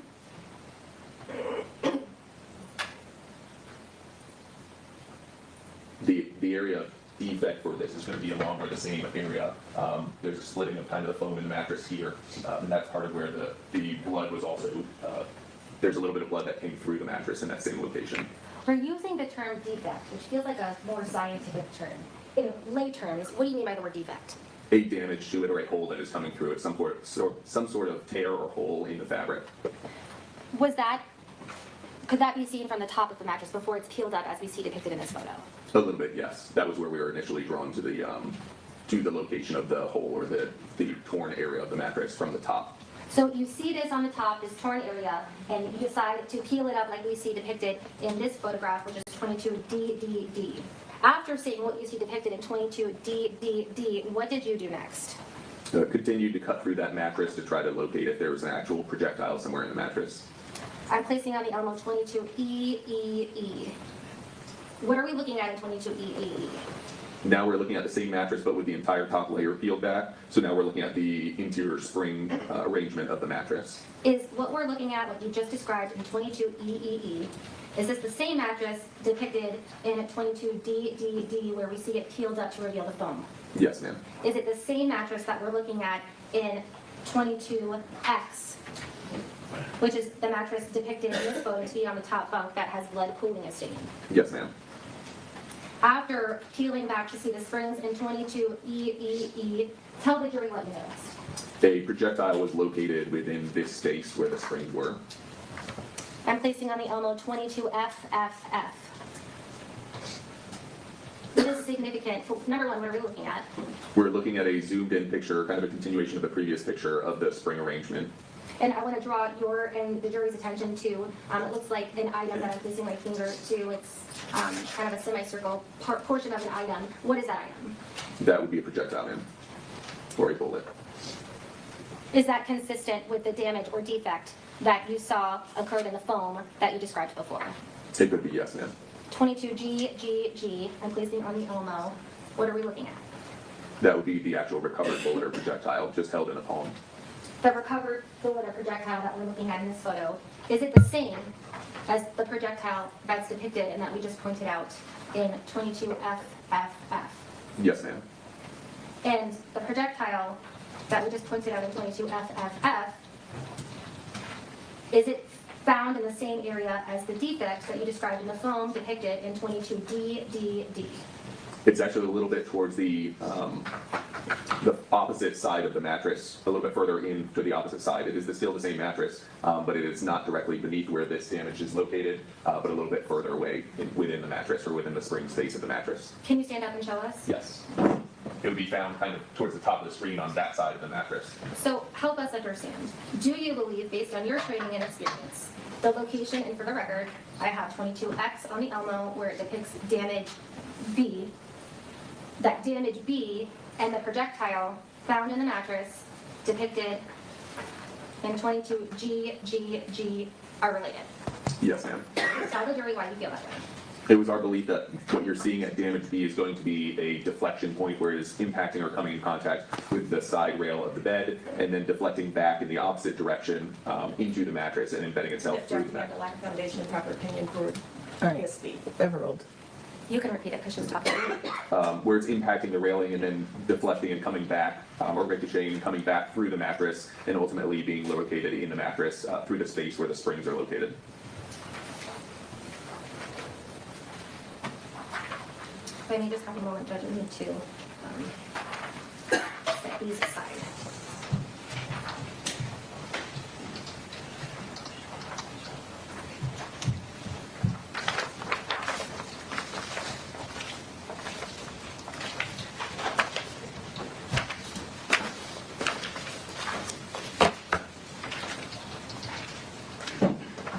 Behind the top railing of the top bunk bed, at some point we see another trajectory pole that is like a red or pink in color. Do you recall that? Yes, ma'am.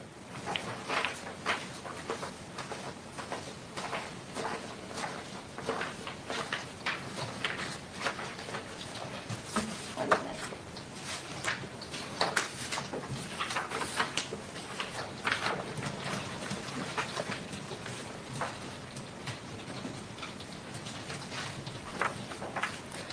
During your investigation, did you have an occasion to follow the trajectory of that damage to the wall and determine what happened at that point of entry. Yes, ma'am. As I recall, the initial entry into the wall is marked by B1. It clashes a little bit with B, but that was because at the time that we were investigating, we thought that B1 may be a continuation of the damage to B through the frame into B1. However, once the bed was removed from the wall, we realized there's no continuation or no hole on the back side of B. Therefore, B1 was identified as a separate and independent bullet damage to the wall, accounting for a different projectile. And I'm basing on the OMO 22FF. We see damage B, but behind that on the wall, we see poking out a yellow evidence marker. Is that what you're discussing, that you thought that damage B and what's behind the evidence marker on the wall, you thought they were related? Yes, ma'am, we did. The one behind it, though you can't see it, it's going to be the same one that's going to be seen later as damage B1. Damage B1, did you determine on the other side of that wall where that projectile landed? Yes, we did. While there's not a punch through the wall with an actual exit hole, we do see a kind of conical shape on the back side of that wall where it looks like something impacted and it just didn't come all the way through the wall. So it struck the wall from the space, the voided space in between the wall, but it didn't actually go all the way through the drywall. It just struck the bathroom side of the wall. And we're looking at 22QQQ. Damage B2 we see labeled on here. Is that what we would call the defect on the wall that you noticed that was related to damage B1? Yes, ma'am, it is. Tell the jury about the different heights of damage doing B1 so and good. damage B2. Those would also be in a downward trajectory from where we think our entry point is on the bedroom side of the wall to where we see our impact point on the bathroom side of the wall. I'm placing on the Elmo 22PPP.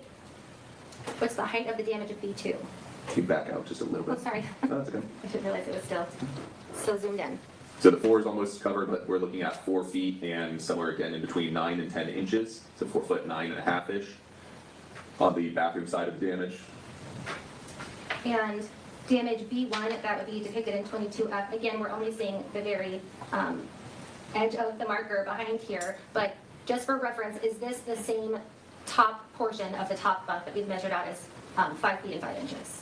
Yes, the very top rail with a little bit of extra would be the 5 foot and 5 inches location. I'm placing on the Elmo 22C. What are we looking at here? Some poorly done demolition, and then that's going to be a projectile that was recovered from the wall.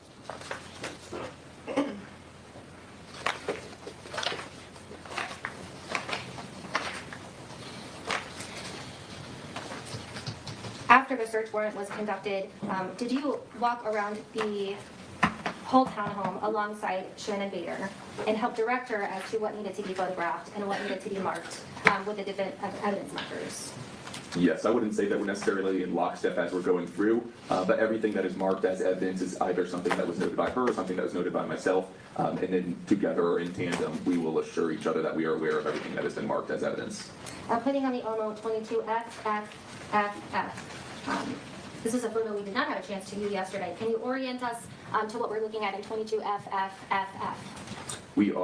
This would be a picture taken from the kitchen, looking at the edge of the kitchen counter. To the left margin of the photograph, you can see a table and chairs. That's the dining room table and chairs. To the right edge, I can point just behind me, but we're seeing the slim edge of what looks like a darker colored or brown door. That would be the front door in an open position. So the front door is out on the first floor of this townhome that we've discussed? That's correct. This is the first floor. Now,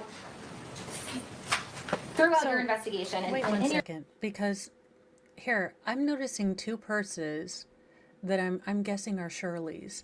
I noticed that she tends, I mean, if this is any indication, it looks like she likes fold-over purses with chain or thin, handles. That backpack doesn't really fit that. Now, I'm not saying I don't have backpacks and small purses and big purses and more purses than Mr. Moe thinks I should have. He's probably right. Probably. But I do have certain purses that I like, or styles that I like more than others, and just based on, again, 2 purses, so not much speculation, as always. It doesn't look like she's a backpack type of gal, but, that's just 2 purses. The first floor. Now, throughout your investigation and in your experience as a detective or a scene detective in a homicide investigation, help us understand, are you given parameters on what needs to be swabbed and what doesn't need to be swabbed for DNA purposes? No, I think that's something that generally evolves as we're going through the investigation. There's no hard, fast rule for what does need to swab or what doesn't need to swab. Generally, we're doing an accumulation of different swabs for target areas, either heavily saturated areas. For instance, if we have what we perceive to be a trail or a series of droplets that start from A all the way to Z, we may take just some of the swabs along that way because we're demonstrating it is a path or it is something we can readily identify as a continuation of droplets. And we may swab at the first point, the last point, and one or two spots in between. So we don't always swab every single spot that we are seeing at a scene, and we don't always swab every single puddle that we see at a scene or pooling area that we see at a scene. But generally, we're swabbing or looking for areas that we think are of specific interest for the investigation. When you decide what needs to be swabbed or what doesn't need to be swabbed, do you take into consideration the information that you were given by the responding deputies when you first arrive at a homicide scene? Yes, ma'am, that's fair. In this scene, when you arrived, did you ever become aware that there were any other victims other than the children, Jayla and JJ Bass, in this scene? For trauma, no, we were not aware of there being any other victims. Did you have occasion to inspect or look at the firearm when it was found during the execution of the search warrant? Yes, ma'am, I did. And the magazine of that firearm that was found during the execution of the search warrant, did you take that information into consideration, how many bullets or projectiles it held when you were looking for things in the children's bedroom, such as projectiles or casings? For the totality of the investigation, yes, that was considered. The number of casings that were located in the bedroom, I believe, were found before we even found the firearm. So when you are a scene detective at a homicide scene, we use words such as projectiles and words such as casing. What's the difference between a projectile and a casing? Projectile is kind of synonymous with bullet. It's the actual portion that goes out from the gun and strikes whatever it strikes. Our casing is the back portion of the entire bullet that is expelled from the firearm. In this case, if it's a semi-automatic, it's expelled out of the firearm and lands somewhere off to the side of where the firearm is at the time that the shot is fired. So we're talking about things being expelled from firearms, and someone who may not have experience could get confused. Where does a projectile expel from a firearm? When the trigger is pulled and the entire casing is ignited, the bullet is going out of the barrel, and then the slide is sliding back, and then your casing is coming out of the side. Generally speaking, most firearms are right side ported, so you're going to have your casing coming out of the right side, and generally speaking, again, most times it comes in a slightly backwards direction off to the right side. That is in a standard position of holding the firearm. Any variation of rotating the firearm or angling the firearm will cause that casing to come out at a slightly different angle. How many total casings were found at this crime scene associated with this case? We recovered 5 cent casings from the bedroom. How many projectiles were recovered at the scene of this investigation? We recovered 3 projectiles from the scene. When you're saying 3 projectiles, does that include things like fragments? Include what? Things like fragments. In this instance, I don't believe we recovered fragments. I think every one of the projectiles we recovered was intact. During this investigation, you explained to us before that you worked closely with the lead investigator and other detectives in the case. Does that include finding out whether or not any of the victims who were transported to the hospital or to the medical examiner's office had projectiles or fragments contained within their bodies? We would eventually become aware of that. I don't know if we were aware of that at the time that we were working our scene.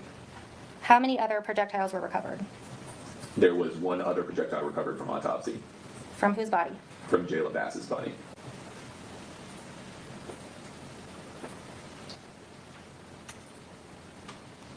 May I have just a moment, Judge? Yes.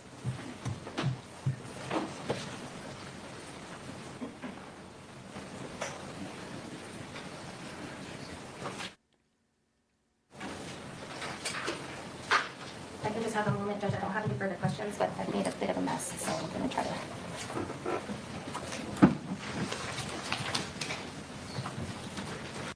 Well, isn't she a ray of dark and sarcasm?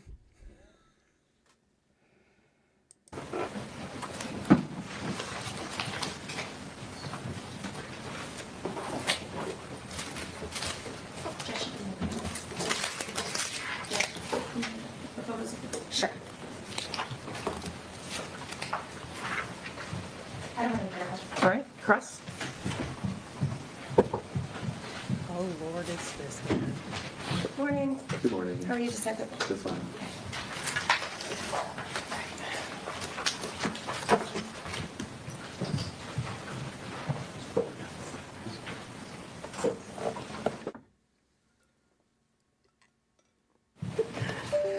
right, so how long have you been with the Sheriff's Department? 14 years, ma'am. Alrighty, and a lot of your training for crime scene documentation is on the job, correct? Correct. You've done some outside presentations, but mainly you've received quite training during your years documenting scenes. Correct. Okay.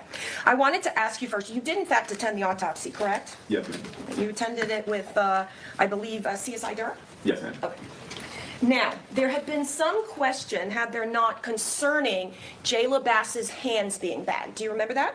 Yes, ma'am. Okay. And there was a question as to whether her hands had been bagged prior to coming to the medical examiner's office. Do you remember that? Yes, ma'am. All right. And the medical examiner's office, based on that, contacted you, advised you it had not been done per your agency, and asked you if you wished to have any special processing done on Jayla's hands. Yes, I believe that's correct. All right. And you indicated to the medical examiner's office there was no special processing requested and no plans to swab her hands, correct? That's correct. Okay. And when a witness gets their hands back, that's typically done at the scene? The decedent, not a witness, you giant muppet. I think if we're talking about bagged hands, we're usually talking about deceased, but yes, I don't know that we bag witnesses. If we bag witnesses, we keep pissing people off, but yes, deceased, that's typically done at the scene if we're going to do it, yes. I apologize, I misspoke and said witnesses. So in this case, Jayla Bass's hands were bagged at the scene. Sir, welcome to the Petty Express. You have snarked, you have beat her. You know, for a person who's condescending and kind of a cahoon, she really doesn't have her facts in order. You know, again, for a chick who, you know, wants to condescend and check everyone's P's and Q's, she really isn't on top of it, which is why I express that I am a hot mess all the time. I'm still condescending, but I don't have any, you know, I live in a glass house. They were not bagged at the scene, though. Hospital? I believe at hospital, yes. Okay, so when she arrives for the autopsy, her hands have been bagged. Yes, ma'am. Right. And that bagging is to protect and preserve any evidence that might be on a person's hand, under their fingernails. Yes, it can, correct. Now, you don't have any contact with any civilians in this case, Mr. Bass, Mrs. Bass. That's correct. Now, casings, since you've talked about firearms and casings, you've indicated typically casings in a normal type firearm, semi-automatic that we're talking about, typically they eject to the right. Correct. Right. In this specific case, with the Glock 42 that we have, that's .380 caliber, do you know what side the port is on? I believe it's on the right side, ma'am. Okay. And the port's going to be the area in which that casing ejects from? Yes, it's the opening to allow that casing to eject. Okay.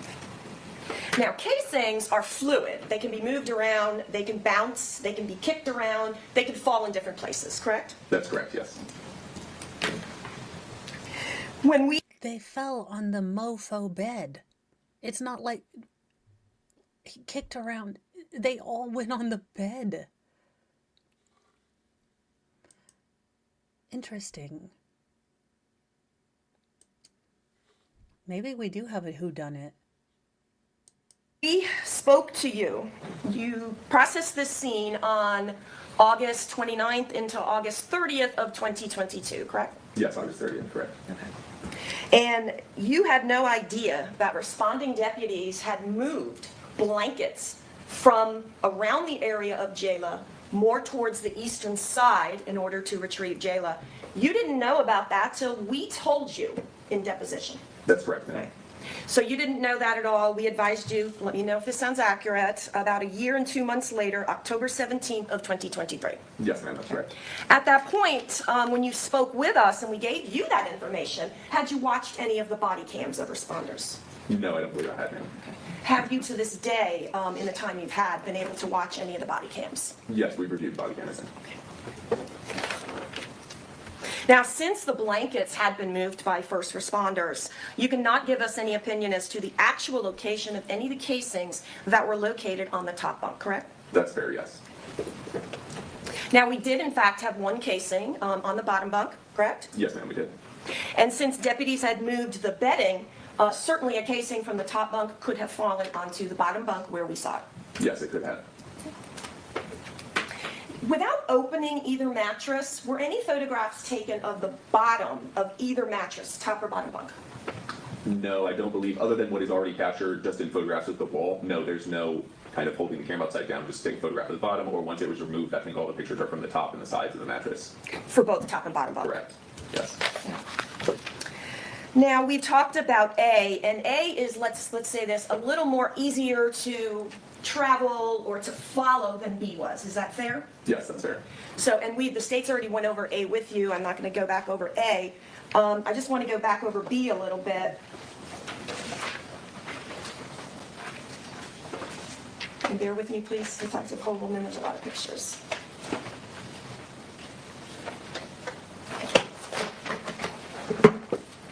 And this gentleman is holding it together incredibly.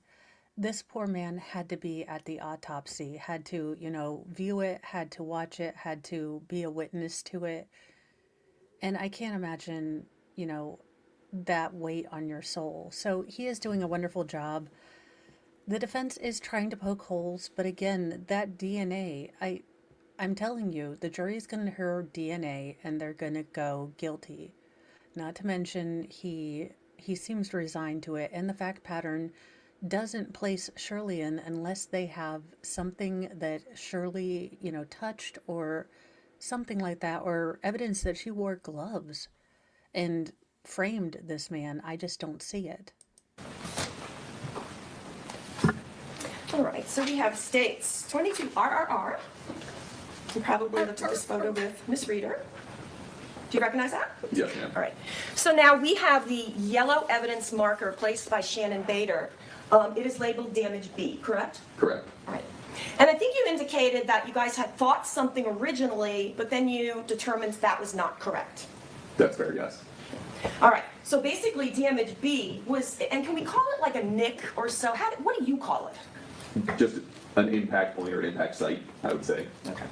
So you originally thought, you and your agency thought, that damage B went through and through the top of the bunk bed into the hole that was behind the bunk bed, which is labeled B1.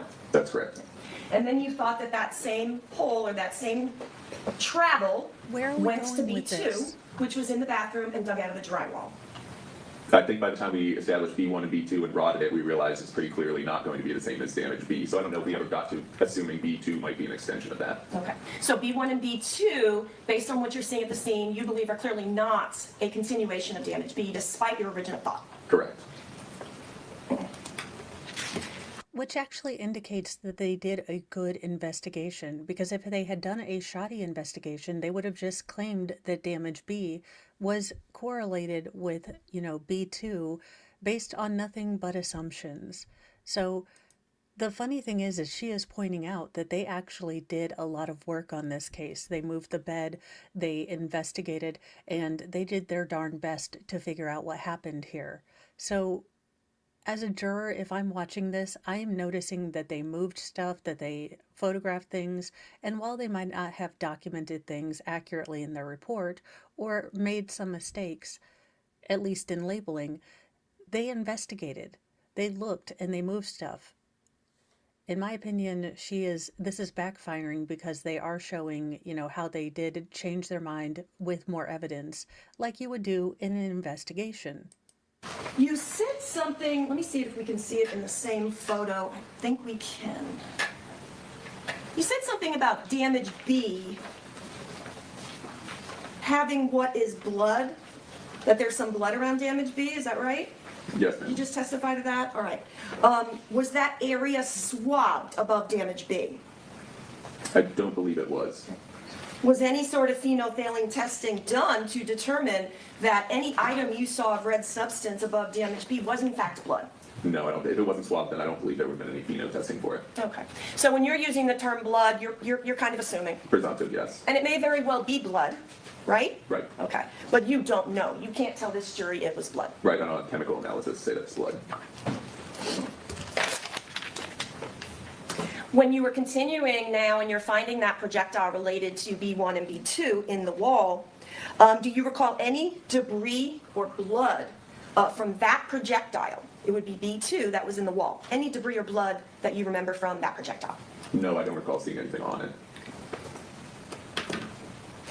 Sticking with B, you gave Ms. Reader your opinion about that potentially a bullet hitting that B frame right here, and going into the mattress where the hole is, correct? Correct, ma'am. And over here, that is the area, that's the area in which the projectile, which has been fired, is found somewhere in the mattress. Yes, in the area of the mattress. Why are we doing this? You are the defense. You are basically pointing out where this little boy or little girl bled out. What are you doing? Why are these questions? Why do you keep showing these pictures to remind the jury what the hell happened? This is not making your point.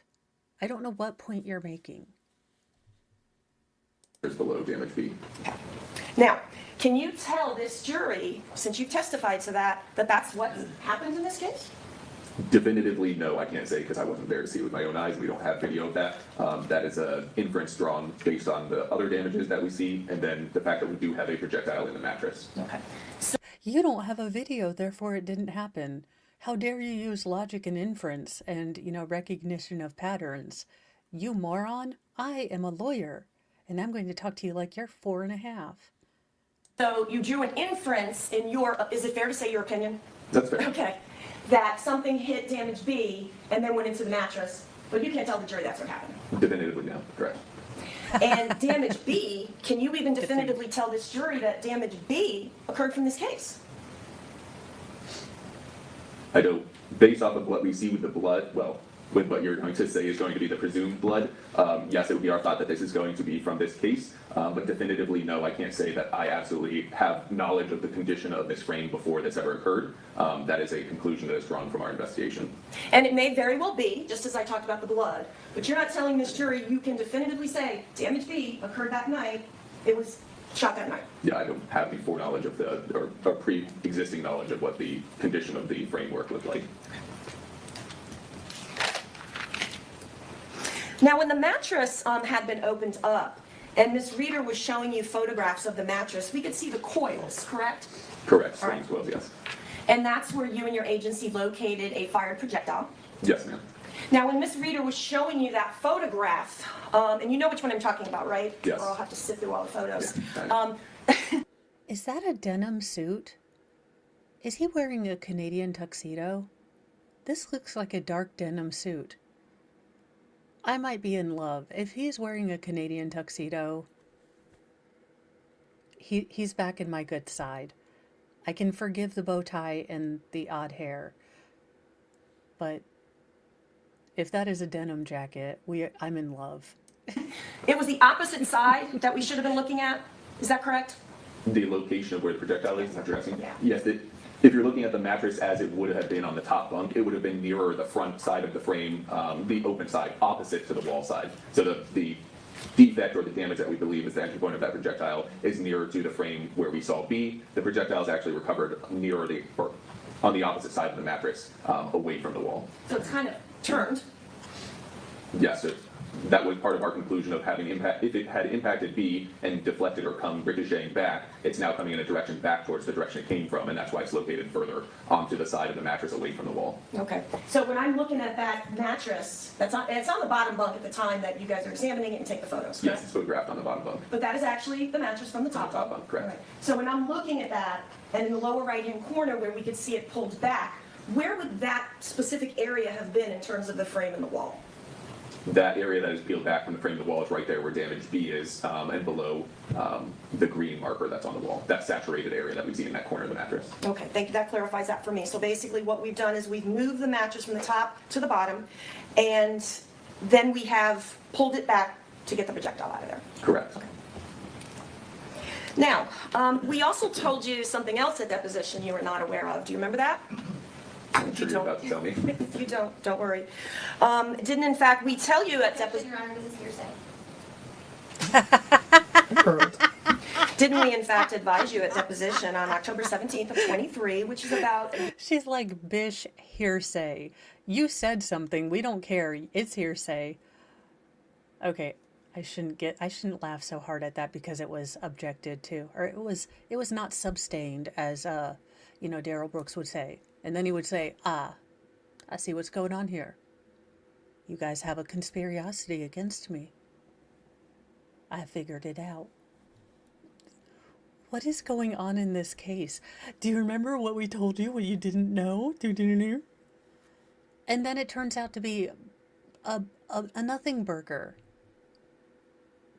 Because nothing is going to erase the fact that his DNA and his son's DNA, and depending on where his son's DNA is found, because if it's found on, the explodey end, he's done. You can throw all this at the jury. You can throw all of the things that Shirley did, but they are going to come back to the fact that this force multiplier only had his DNA and his son's DNA. And if they are trying to claim that Jayla did it, I am going to lose my flapjacks. Year and 2 months later, that CSI Bader had actually documented that the projectile came from the bottom mattress. Yes, I believe that was mentioned at the meeting with us. That was the other thing. Well, throw this case out. She mislabeled something. She is so proud of herself, like, and she labeled it the bottom mattress, and now you're done. And she had indicated that in reports. It's even on property receipts where evidence is listed, correct? I did specifically see it on property, yes. Okay, thank you. My question then, Secretary Hogelman, did you discuss that with her after our deposition where we pointed that out to you? Did you kind of discuss it with her and let her know she made an error? I'm sure I did. I don't recall specifically the conversation, but yes. Sure. And that's something you should do. Yes. Right? Jesus, Mary and Joseph, did you punish her? Could I see? I like to see people hurt. I'm not really a masochist, I'm a sadist. What the fuck is wrong with this woman? Again, I get it. The crime scene investigator mislabeled, and on a legal case, you need to be on your P's and Q's. But this woman continues to bring this up, almost like she is shaming the CSI, and then she's like, did you punish her? Did you take her outside and, make her get a willow switch? I mean, and again, the haughtiness, the smugness, when this woman does not have her facts straight and has been corrected by several witnesses.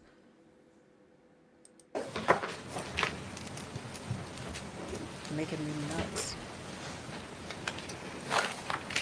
And B itself. You can't a little bit about potentially the red substance above B and B itself. You can't tell this jury that's specifically from this event. How about A? A could be from this event, but you cannot specifically tell this jury it definitely was. And I'm speaking of A, A1, A2, and A3. That's fair, yes. Okay.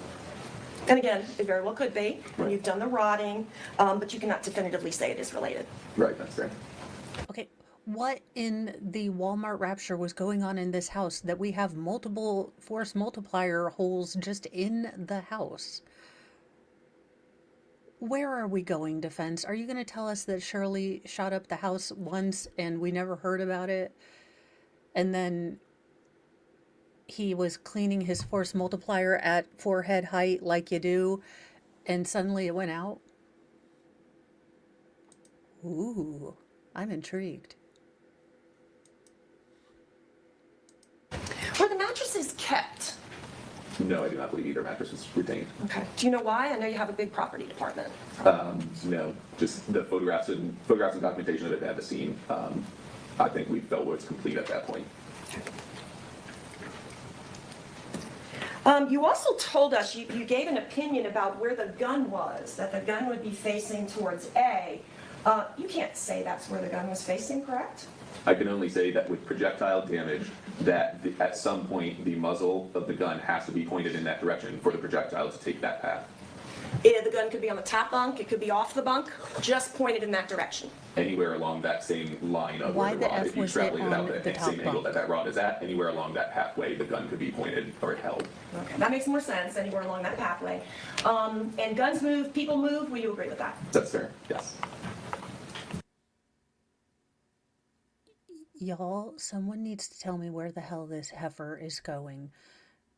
So now we can't tell if the gunshot, bullet holes are from this incident, because apparently we just play with force multipliers like shenanigans here. It's like, hey, you want to play Russian roulette with the wall? I never thought I'd want Owens back, but I want Owens back.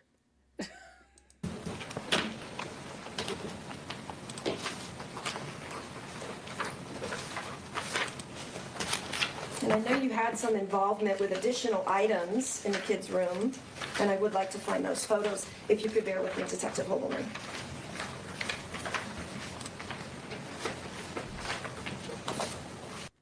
Yes, ma'am. All right. And this appears to be, and Ms. Bader talked about it yesterday as well, this appears to be some sort of baby bassinet with an evidence marker 7, and there's some items contained with. It's a toy baby bath. These people are ridiculous. It's a toy baby bath. You can see the little handle. There's probably a spout on it. It's for when your baby dolls need a bath. You can't tell I have 6 children, do you? Within it. Correct. Okay. What did you determine the black item to be? So within this little toy wash tub, that item that is the black item appears to be an in-pocket holster. What does that mean? So Oh my Bob Ross, did he correctly identify this as a baby toy bathtub? Sir, you're growing on me. You really are. in pocket, that settles into the trigger guard of a firearm, of a smaller compact firearm. It doesn't allow when somebody's reaching, the objective is for it, when you reach into the pocket, your finger can't incidentally brush the trigger or set the firearm off in your own pocket. So while it doesn't hold the firearm, it kind of makes the firearm safer or safe to carry within the pocket. So is it actually called a clip or a holster? What would you call it? Yeah, I keep referring to a holster. It may be closer, you could call it a clip. It's probably closer to a clip than a holster. Okay. And do we know, does that fit any type of gun, or do you have any way of knowing? Just based off of measurements, it could be compared to see if it matches a specific gun or not. Sometimes they're made to accommodate a number of different ranges or a couple different makes or models of firearm. Okay. And did you do anything to determine that clip or that holder, whether it could have been used on the gun recovered in this case? I did not know him. Okay. And again, you're just documenting the scene. That may not have been something that you would have been tasked to do. That's fair. No, Yes. it wouldn't be. And that is anything to be tested. located, This man doesn't test. I don't know why I have to explain or rate things to you. I thought you were a lawyer, but you did ask the CSI about a bunch of, detective-y stuff and testy stuff, which he doesn't do. So you come back here and you ask this guy about testing stuff when he's not the testing guy. Again, are you a new hire? I just need to know where I'm supposed to put my expectations, because if you just graduated, I feel like I can give you a lot more grace. But you seem to just be Twitter-pated. somewhere in pretty close proximity to the bunk bed. Is that fair? Yes, ma'am. Now, that item's a little unusual there, isn't it? You find it to be a little bit unusual. It's a gun accessory in a children's room, so yes, based on that information, I would say it's a little bit unusual. I'm liking this guy. Now, you helped execute the search warrant, collected items, documented the scene. Yes, ma'am. And in fact, there's no full search done of the townhouse until you have that warrant signed. Correct. And one of the other areas that you noticed was the children's bedroom closet. Do you remember the closet in the children's bedroom? Yes, ma'am. This is Defense Exhibit 1, entered into evidence. Do you recognize that, Detective Hogelman? Yes, ma'am. And what does that picture depict in Defense Exhibit 1? This is, I believe, is the the children's closet. And what of significance was located in the children's closet? As I recall, a brownish bag or backpack. Okay. Can we see it in the photo, maybe? I think that is the top of it, down at the bottom of the photograph. And for the record, I'm just To the right of where the dark pants are. There Yeah. you go. Okay, to the right of the dark pants, under this brown coat. Correct. Thank you, Detective. Was anything else Where are all collected out of those that kids' closet? clothes? Just some of the materials that were in that bag. Okay, and we're going to talk about that a little bit more. Let me ask you first. 380 live rounds that could have been fired in a firearm. Were there any 380 live rounds found anywhere in the home? Yes, ma'am. Okay. Where were they found? In the children's bedroom. All right, we have 22 UUU and back to the state's exhibit. Is this the, as you've described it, backpack? Is this the same one that we just talked about in Defense Exhibit 1? Okay, that is definitely a purse. I'm making a decision, and that is totally a purse. Again, if Shirley is allowed to concealed carry, I would expect to find some force multiplier stuff in her bag. I don't know anything about her yet. We haven't gotten to her testimony. Thank you for coming back, Palmer Archer Homestead. Yes, ma'am, it is. All right, and tell the jury, and we talked to Shannon about this yesterday, Ms. Bader, but you tell us what in fact you saw, and it is marked by evidence marker, a yellow evidence marker 19. What was in that, Detective? What we see here, what appears to be a portion of a holster, a box fully loaded or fully all 50 cartridges of .380 Norma ammunition, and then a spare magazine. Okay. And that Norma ammunition, I think you already know, but I will go closer, it is .380. Correct, ma'am. And how about that magazine? Do we know if it fits in a .380? I don't recall if it's a .380 magazine or not. And the other item you said was a holster? Yes, it does appear to be a holster. Is that going to be a little bit different than the clip we looked at a little bit ago? Yes, this one would actually attach to the belt or the pants. Okay. And do we know if that would fit a .380? I don't know. I think it was soft-sided, so again, that usually runs a range of different makes or models that it could accommodate. Okay. Thank you. Now, the bag itself was not collected by your agency, only the items inside, correct? That's correct. Okay. Do you know why the bag was not collected? I think what we identified as evidentiary were the materials that were inside the bag. The bag didn't appear to be involved directly, worn by somebody or anything identifiable on the bag that would have assisted with the investigation. And finding that bag with .380 ammo, a magazine, and a holster, did you also find that odd that it was in the children's closet? It could be seen as odd, yes. It's not generally a place that we would find those items, yes.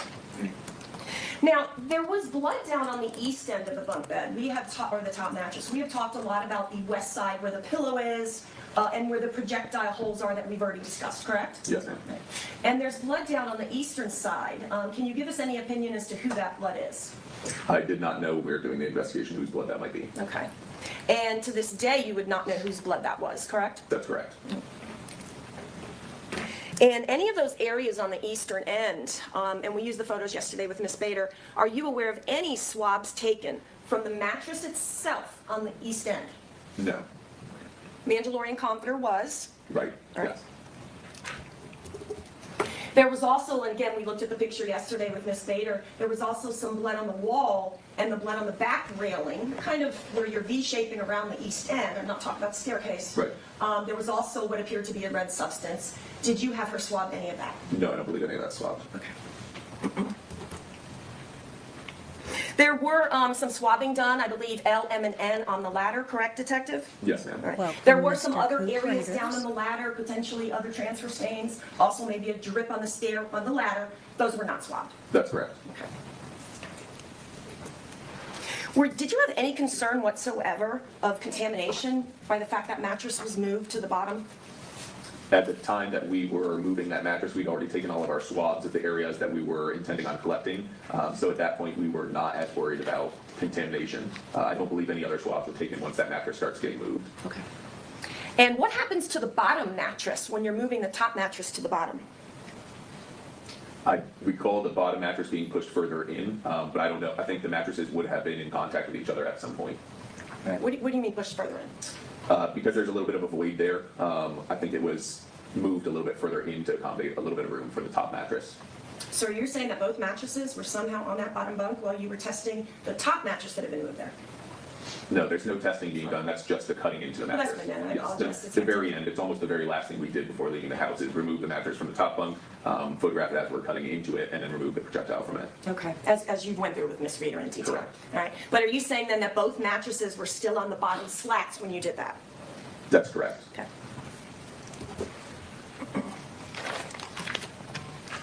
We saw some gauze that appeared to have a red substance or blood at the top of the stairs. Do you know who that belonged to, Detective?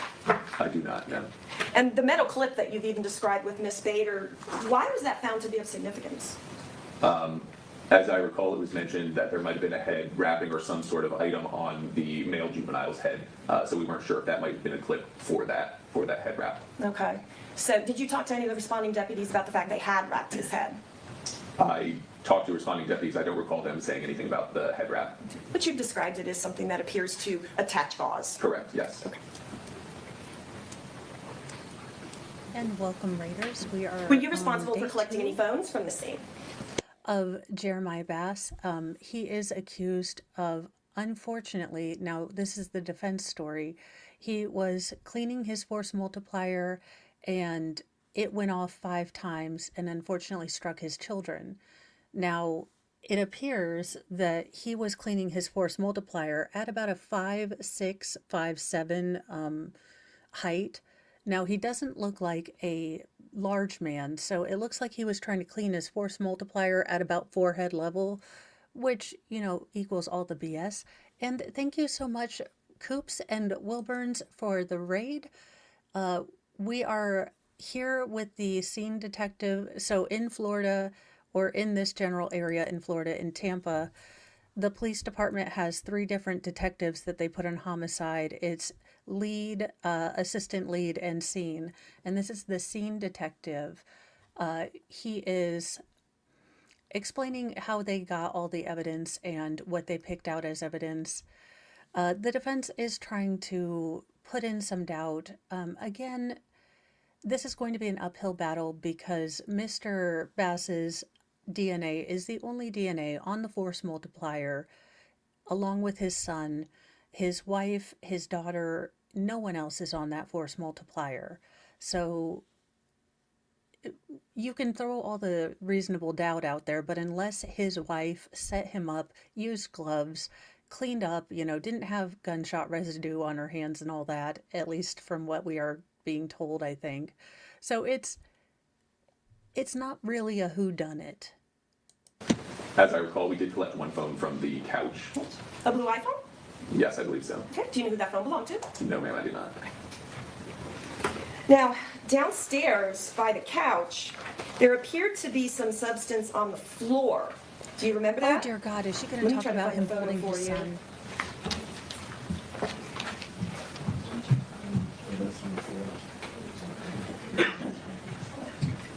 I believe you're probably referring to the area that looks a little bit like footprint. Absolutely decisive, yeah. I just want to make sure we're talking about the same thing. I have co-counsel going through the other photos. Again, bear with me, there's a lot of photos. Okay, I actually found it. Thank you, Ms. Wiley. Now, this is going to be States 22B, marked by red substance A. Do you recognize that? And is that what we're speaking of? Yes, ma'am. Okay. And that is in close proximity to where the couch is downstairs. Yes, that's correct. Okay. And are you aware, in fact, that that is the couch that Mr. Bass sat holding his Why? son, JJ?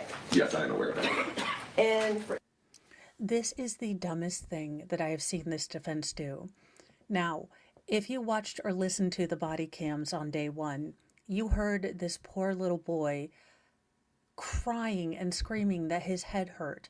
And they are continuing to go back to the fact that Mr. Bass was holding his son after he accidentally 5 times fired his force multiplier, unaliving his 5-year-old daughter, whom he didn't tell the cops about. You know, being upstairs, just saying, "Save my son." He said nothing about his daughter. His daughter was still breathing. Unfortunately, when she got to the hospital, they couldn't do anything for her. But she continues to bring your attention as a juror back to this scene. And if you are like me and you have a soul, what you remember from this scene is the audio of that little boy crying his heart out. Now, maybe I'm a little bit more in mom mode than everyone else, but I think it's incredibly bad strategy to continue to remind people that he sat on the couch, didn't call 911, called another number, and didn't tell the police officers about his daughter to get her help, even if she was beyond help, didn't want her to have human contact or human kindness at the last moments of her life, because I don't know, he's a douchebag. That being said, I do hope he gets a fair trial so we never have to see him again. Allegedly in Minecraft. for illustration, we have 22A. Is this the couch that we're speaking of? Yes. It's marked by evidence marker 1. Yes, ma'am. Okay, didn't mean to cut you off. No, that's okay. Evidence marker 1 is actually documenting that clip. Correct. So the area, we can see it clearly in this photo that we just looked at in red substance B larger is going to be this area here. That's correct. Okay. So you would agree with me that that's in close proximity to the couch? Yes, ma'am.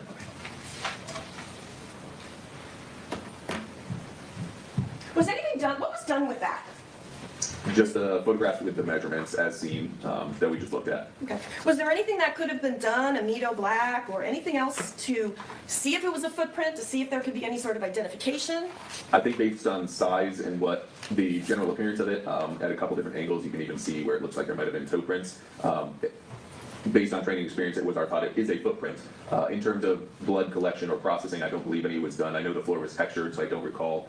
There may have been conversation about there being a difficulty of trying to lift that print with the texture of the floor, but I don't recall there being any processing like Amido Black done for it. Now, it's not really surprising for you to see that because you know from the facts of this case that Mr. Bass carried his son down and they were down in that area. That's correct. Right, okay. And it did appear to be, like, to you, a smaller footprint. Smaller, yes.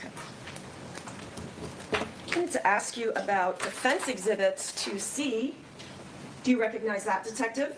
Yes, ma'am. Okay. Now, there is a pink children's car in the lower right-hand corner of that exhibit, and there appears The CSI already said it was paint. It was not blood. Oh my gosh, she is absolutely redonkulous. to be some substance on it. Did you direct anybody, specifically Ms. Bader or anybody else, to swab that to determine what that might have been? No, it was not swabbed. I want to talk to you about defense 2A and B. No, we don't want to talk to you. Do you are recognize annoying. this, Detective? Yes, ma'am. This is going to be the back side of the front door. That's as far as it goes. Better I can Why see are that, you okay? angry? It just shows the whole door there, okay. I have a close-up, Shannon Bader's photos, Defense Exhibit 2B. Is that just going to be a close-up of the photograph we just looked at? Yes, ma'am.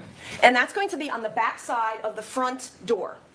Correct. Okay. What was done in terms of processing of this red substance in these two defense exhibits? Just photographs were taken. Was any attempt made, even an attempt made, to potentially lift, say for example, see if there might have been some prints here, or find out whose blood it might be? No, If I it's don't. blood. Yeah, I don't believe there were. The fingerprint smudges closer to the lock area or the lower portion of the door, I believe did not appear to have any detail to them. But no, there was no additional processing done for the fingerprints or for the print areas. Gotcha. And no DNA swab, just the print, Correct. just the He photographs? has a Okay. little Thank you, bit Mr. here and there, subtle, but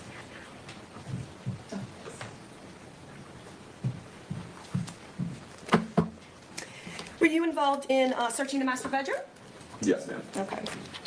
And in terms of the master bedroom, there was not anything recovered ballistics-wise that involved 380s, correct? That's correct.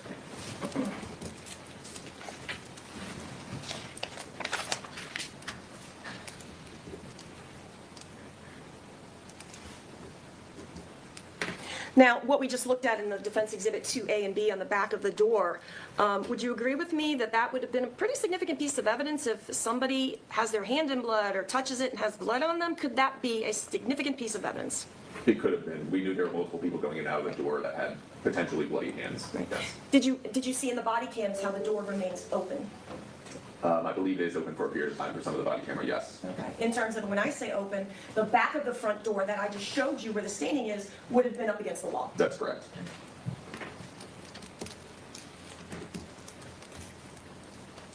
Was any GSR testing done in this case that you're aware of, Detective, on Jayla Bass, on the son, JJ Bass? No, there was none done. Okay. Did you request for any of it to be done? No. All right. are we going to say that the kids did this? Is this where we're going with this? Are we going to say that JJ had the force multiplier? Because if we're going there,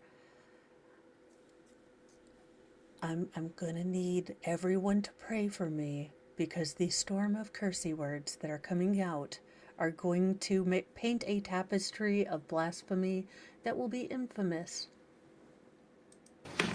I want to ask you a little bit more, and I'm wrapping up for you, Detective, on the Mandalorian Comforter. I understand there was some additional testing done by Ms. Bader. Were you involved with that? I was not present, but I was aware of what the additional work was. Okay. So there was additional testing done to take a swab of one of the red substances on the blanket. Correct. Or comforter. And in fact, there were photographs and specific infrared light used to try to lift gunshot residue. At least see if there was something that would be consistent with that, yes. And you guys can do that. You have these lights, you put it on, potentially you can see gunshot residue. You can at least see something that would be consistent with what gunshot residue would be. We can't definitively say that. We would have to send it off for additional testing to be able to say that. And my next question, was anything sent off on that Mandalorian comforter, what we just talked about, to determine if there was gunshot residue on that Mandalorian comforter? No, we did not send it to a private lab. Okay, you didn't do anything with it? That's correct. And that potentially could put that comforter in closer relation on the bed to where the shooter is, potentially? It could, yes. Where are you going with this?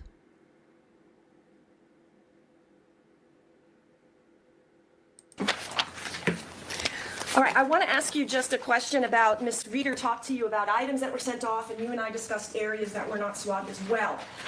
You used the Florida Department of Law Enforcement to send off swabs, say from the firearm, swabs on the wall. There was a swab labeled O that was on the mattress. That is the agency you use, correct? Yes, Florida Department of Law Enforcement, FDLE, yes, ma'am. Now, Florida Department of Law Enforcement does have a limit, correct? That's correct. However, they have a limit per submission, is that not correct? That's correct. All right, so technically, in this case, are you privy to how many submissions there were? I don't know the full number of submissions that there were now.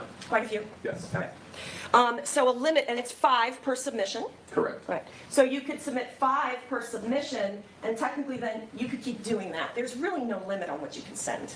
Just time, correct. Just what? Just time. Oh, okay. Too much time to do all that? No, too much time in terms of usually 10 to 12 months until we're getting a turnaround for I a got to you. come back, yeah. I got you. It would take too long to send that many items. We would potentially not have some of those items returned to us before trial was done. Okay. When were the items sent off? I don't recall the specific date that they're sent off. Because what is it now, about 2.5 years since this incident took place, roughly? Correct, yes. Okay. Yes, but he said it took 10 to 12 months to get a turnaround, so he sent them. This woman is a heifer and a half. She is a mega thunder cunt. I'm just going to say it. Look, I call it like it is, and it's after 3 hours. Hopefully we can get done with him before I have to go pick up the young feral ones. So let's power on and hope she stops talking. Her up talk and her condescension is just about the most nauseating thing. She's helping me with my diet. Woohoo! All right, but in addition to that submission limit, you can even get exceptions for that, right? Yes, Right, yes. and it's just a phone call or an email. I don't Above think us, she but can. yeah, I think yeah. it's embedded in her Okay. soul. Your superiors Correct. make a phone call or send an email, so really, there's no limit. Just based off of what FDLE is willing to say yes or accept, there still has to be a cause or reason to request additional time. And a lot of the things in this case concerning the children's bedroom and the bunk bed, that would be pretty significant, wouldn't it? It could be yes. Okay. And if FDLE refused to take additional items, there are other independent labs that can be used? Correct. Okay. But in this case, there wasn't any need to go above FDLE because the items that you wanted to send, or Detective Gabot, were sent. Correct. No other items besides the ones that got sent. That's fair, yes. Okay. May I have a moment, Judge? Yes.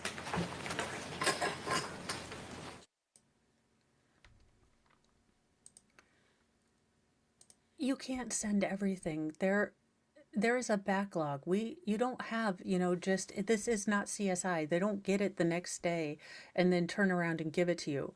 There are backlogs. This is, yes, you can go to a private lab, but I'm guessing with bureaucracy and it being a government, you need to show good cause and it needs to go through 5 different people to get approved.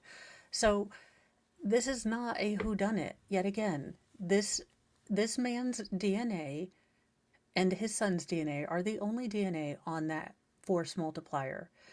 And until and unless they are able to put, anyone else in that room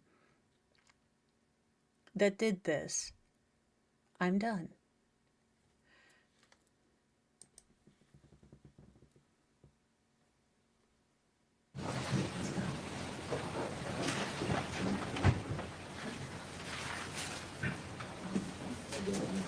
And this is typical for defense. They will Just a ask why not everything was tested. I had asked you about any GSR that was done, or actually not done, on Jayla Bass or Jermaine, the son, JJ. Correct? Yes. Are you aware of any GSR done on the hands of my client, Jermaine Bass? No, I don't believe there was. Are you They aware of didn't any GSR his GSR hands? testing done on Shirley Bass? No, ma'am, I don't believe there was. Now, does FDLE do gunshot residue testing? I don't believe they do in terms of interpretation for identifying GSR. There are other labs that do that, correct? Correct, there are private labs, yes. So technically, if your agency had taken gunshot residue of the son or Jayla or Mrs. Bass or Mr. Bass, it could have been sent off to an outside agency. Yes, if swabs are done at the scene, yes, it can be sent out. And as we've established, they were not. Correct. Okay. But it certainly could have been done had it been requested in this case. Yes, ma'am. I thank you so much, Detective Hogelman. Thank you. Oh, she's got notes. She is here. She is. Defense counsel showed you a picture of what looked like a handprint on the back of the front door. Do you recall that photo? Yes, ma'am. You said that there was no further testing done on it. Did you submit it to anyone else at your agency to look at it any further? We did submit to our fingerprint analysis unit. Were you able to get any results from that request for fingerprint analysis of that photo? No, we were not. It was a not of value comparison, meaning they were not able to get sufficient detail from the photograph and or the contents of the photograph to be able to make an identification. Now, at the beginning, when you first arrived to the scene and throughout your investigation, did you ever become aware or of anyone else being injured in this case besides Jermaine Bass, the little boy, or Jayla Bass, the little girl? No, ma'am. I was not aware of anybody else being injured. Defense counsel Which is why spoke to they you wouldn't about take swabbing and sending things off for DNA. Would the results of any swabs or DNA taken from the top mattress that we've discussed in this case help you resolve whether or not the gun going off was an accident? I don't believe I'm so. going to object to that speculation, improper opinion. Sustained. Would any DNA swabs that were taken from the top mattress discussed by defense counsel at the locations decided by defense counsel, would that have helped you decide whether or not, or who the shooter of the gun was? Same objection. Sustained. I don't have any further questions, Judge. All right.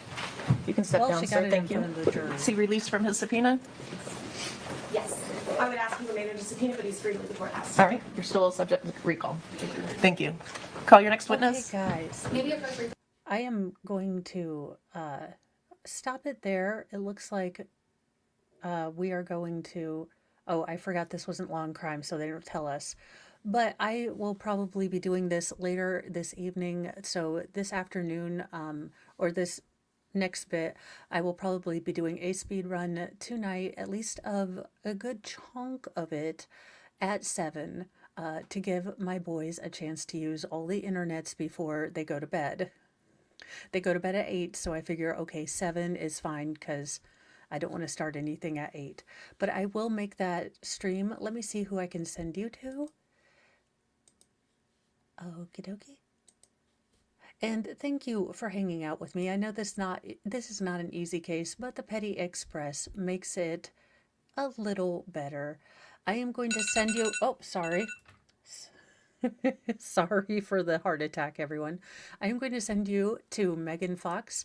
I am going to go run and get my little, people and make sure that they didn't say any shenanigans at school. I hope you guys have a great rest of your evening. I will be putting out some news videos to come up through the rest of the day. And then we will be back at about 7 probably to finish up a good chunk of today, because this was a long day. So I will see you there. Thank you so much for joining me. Be kind to yourself, be kind to others, but carry a can of bitch fire, because kindness no longer means doormat.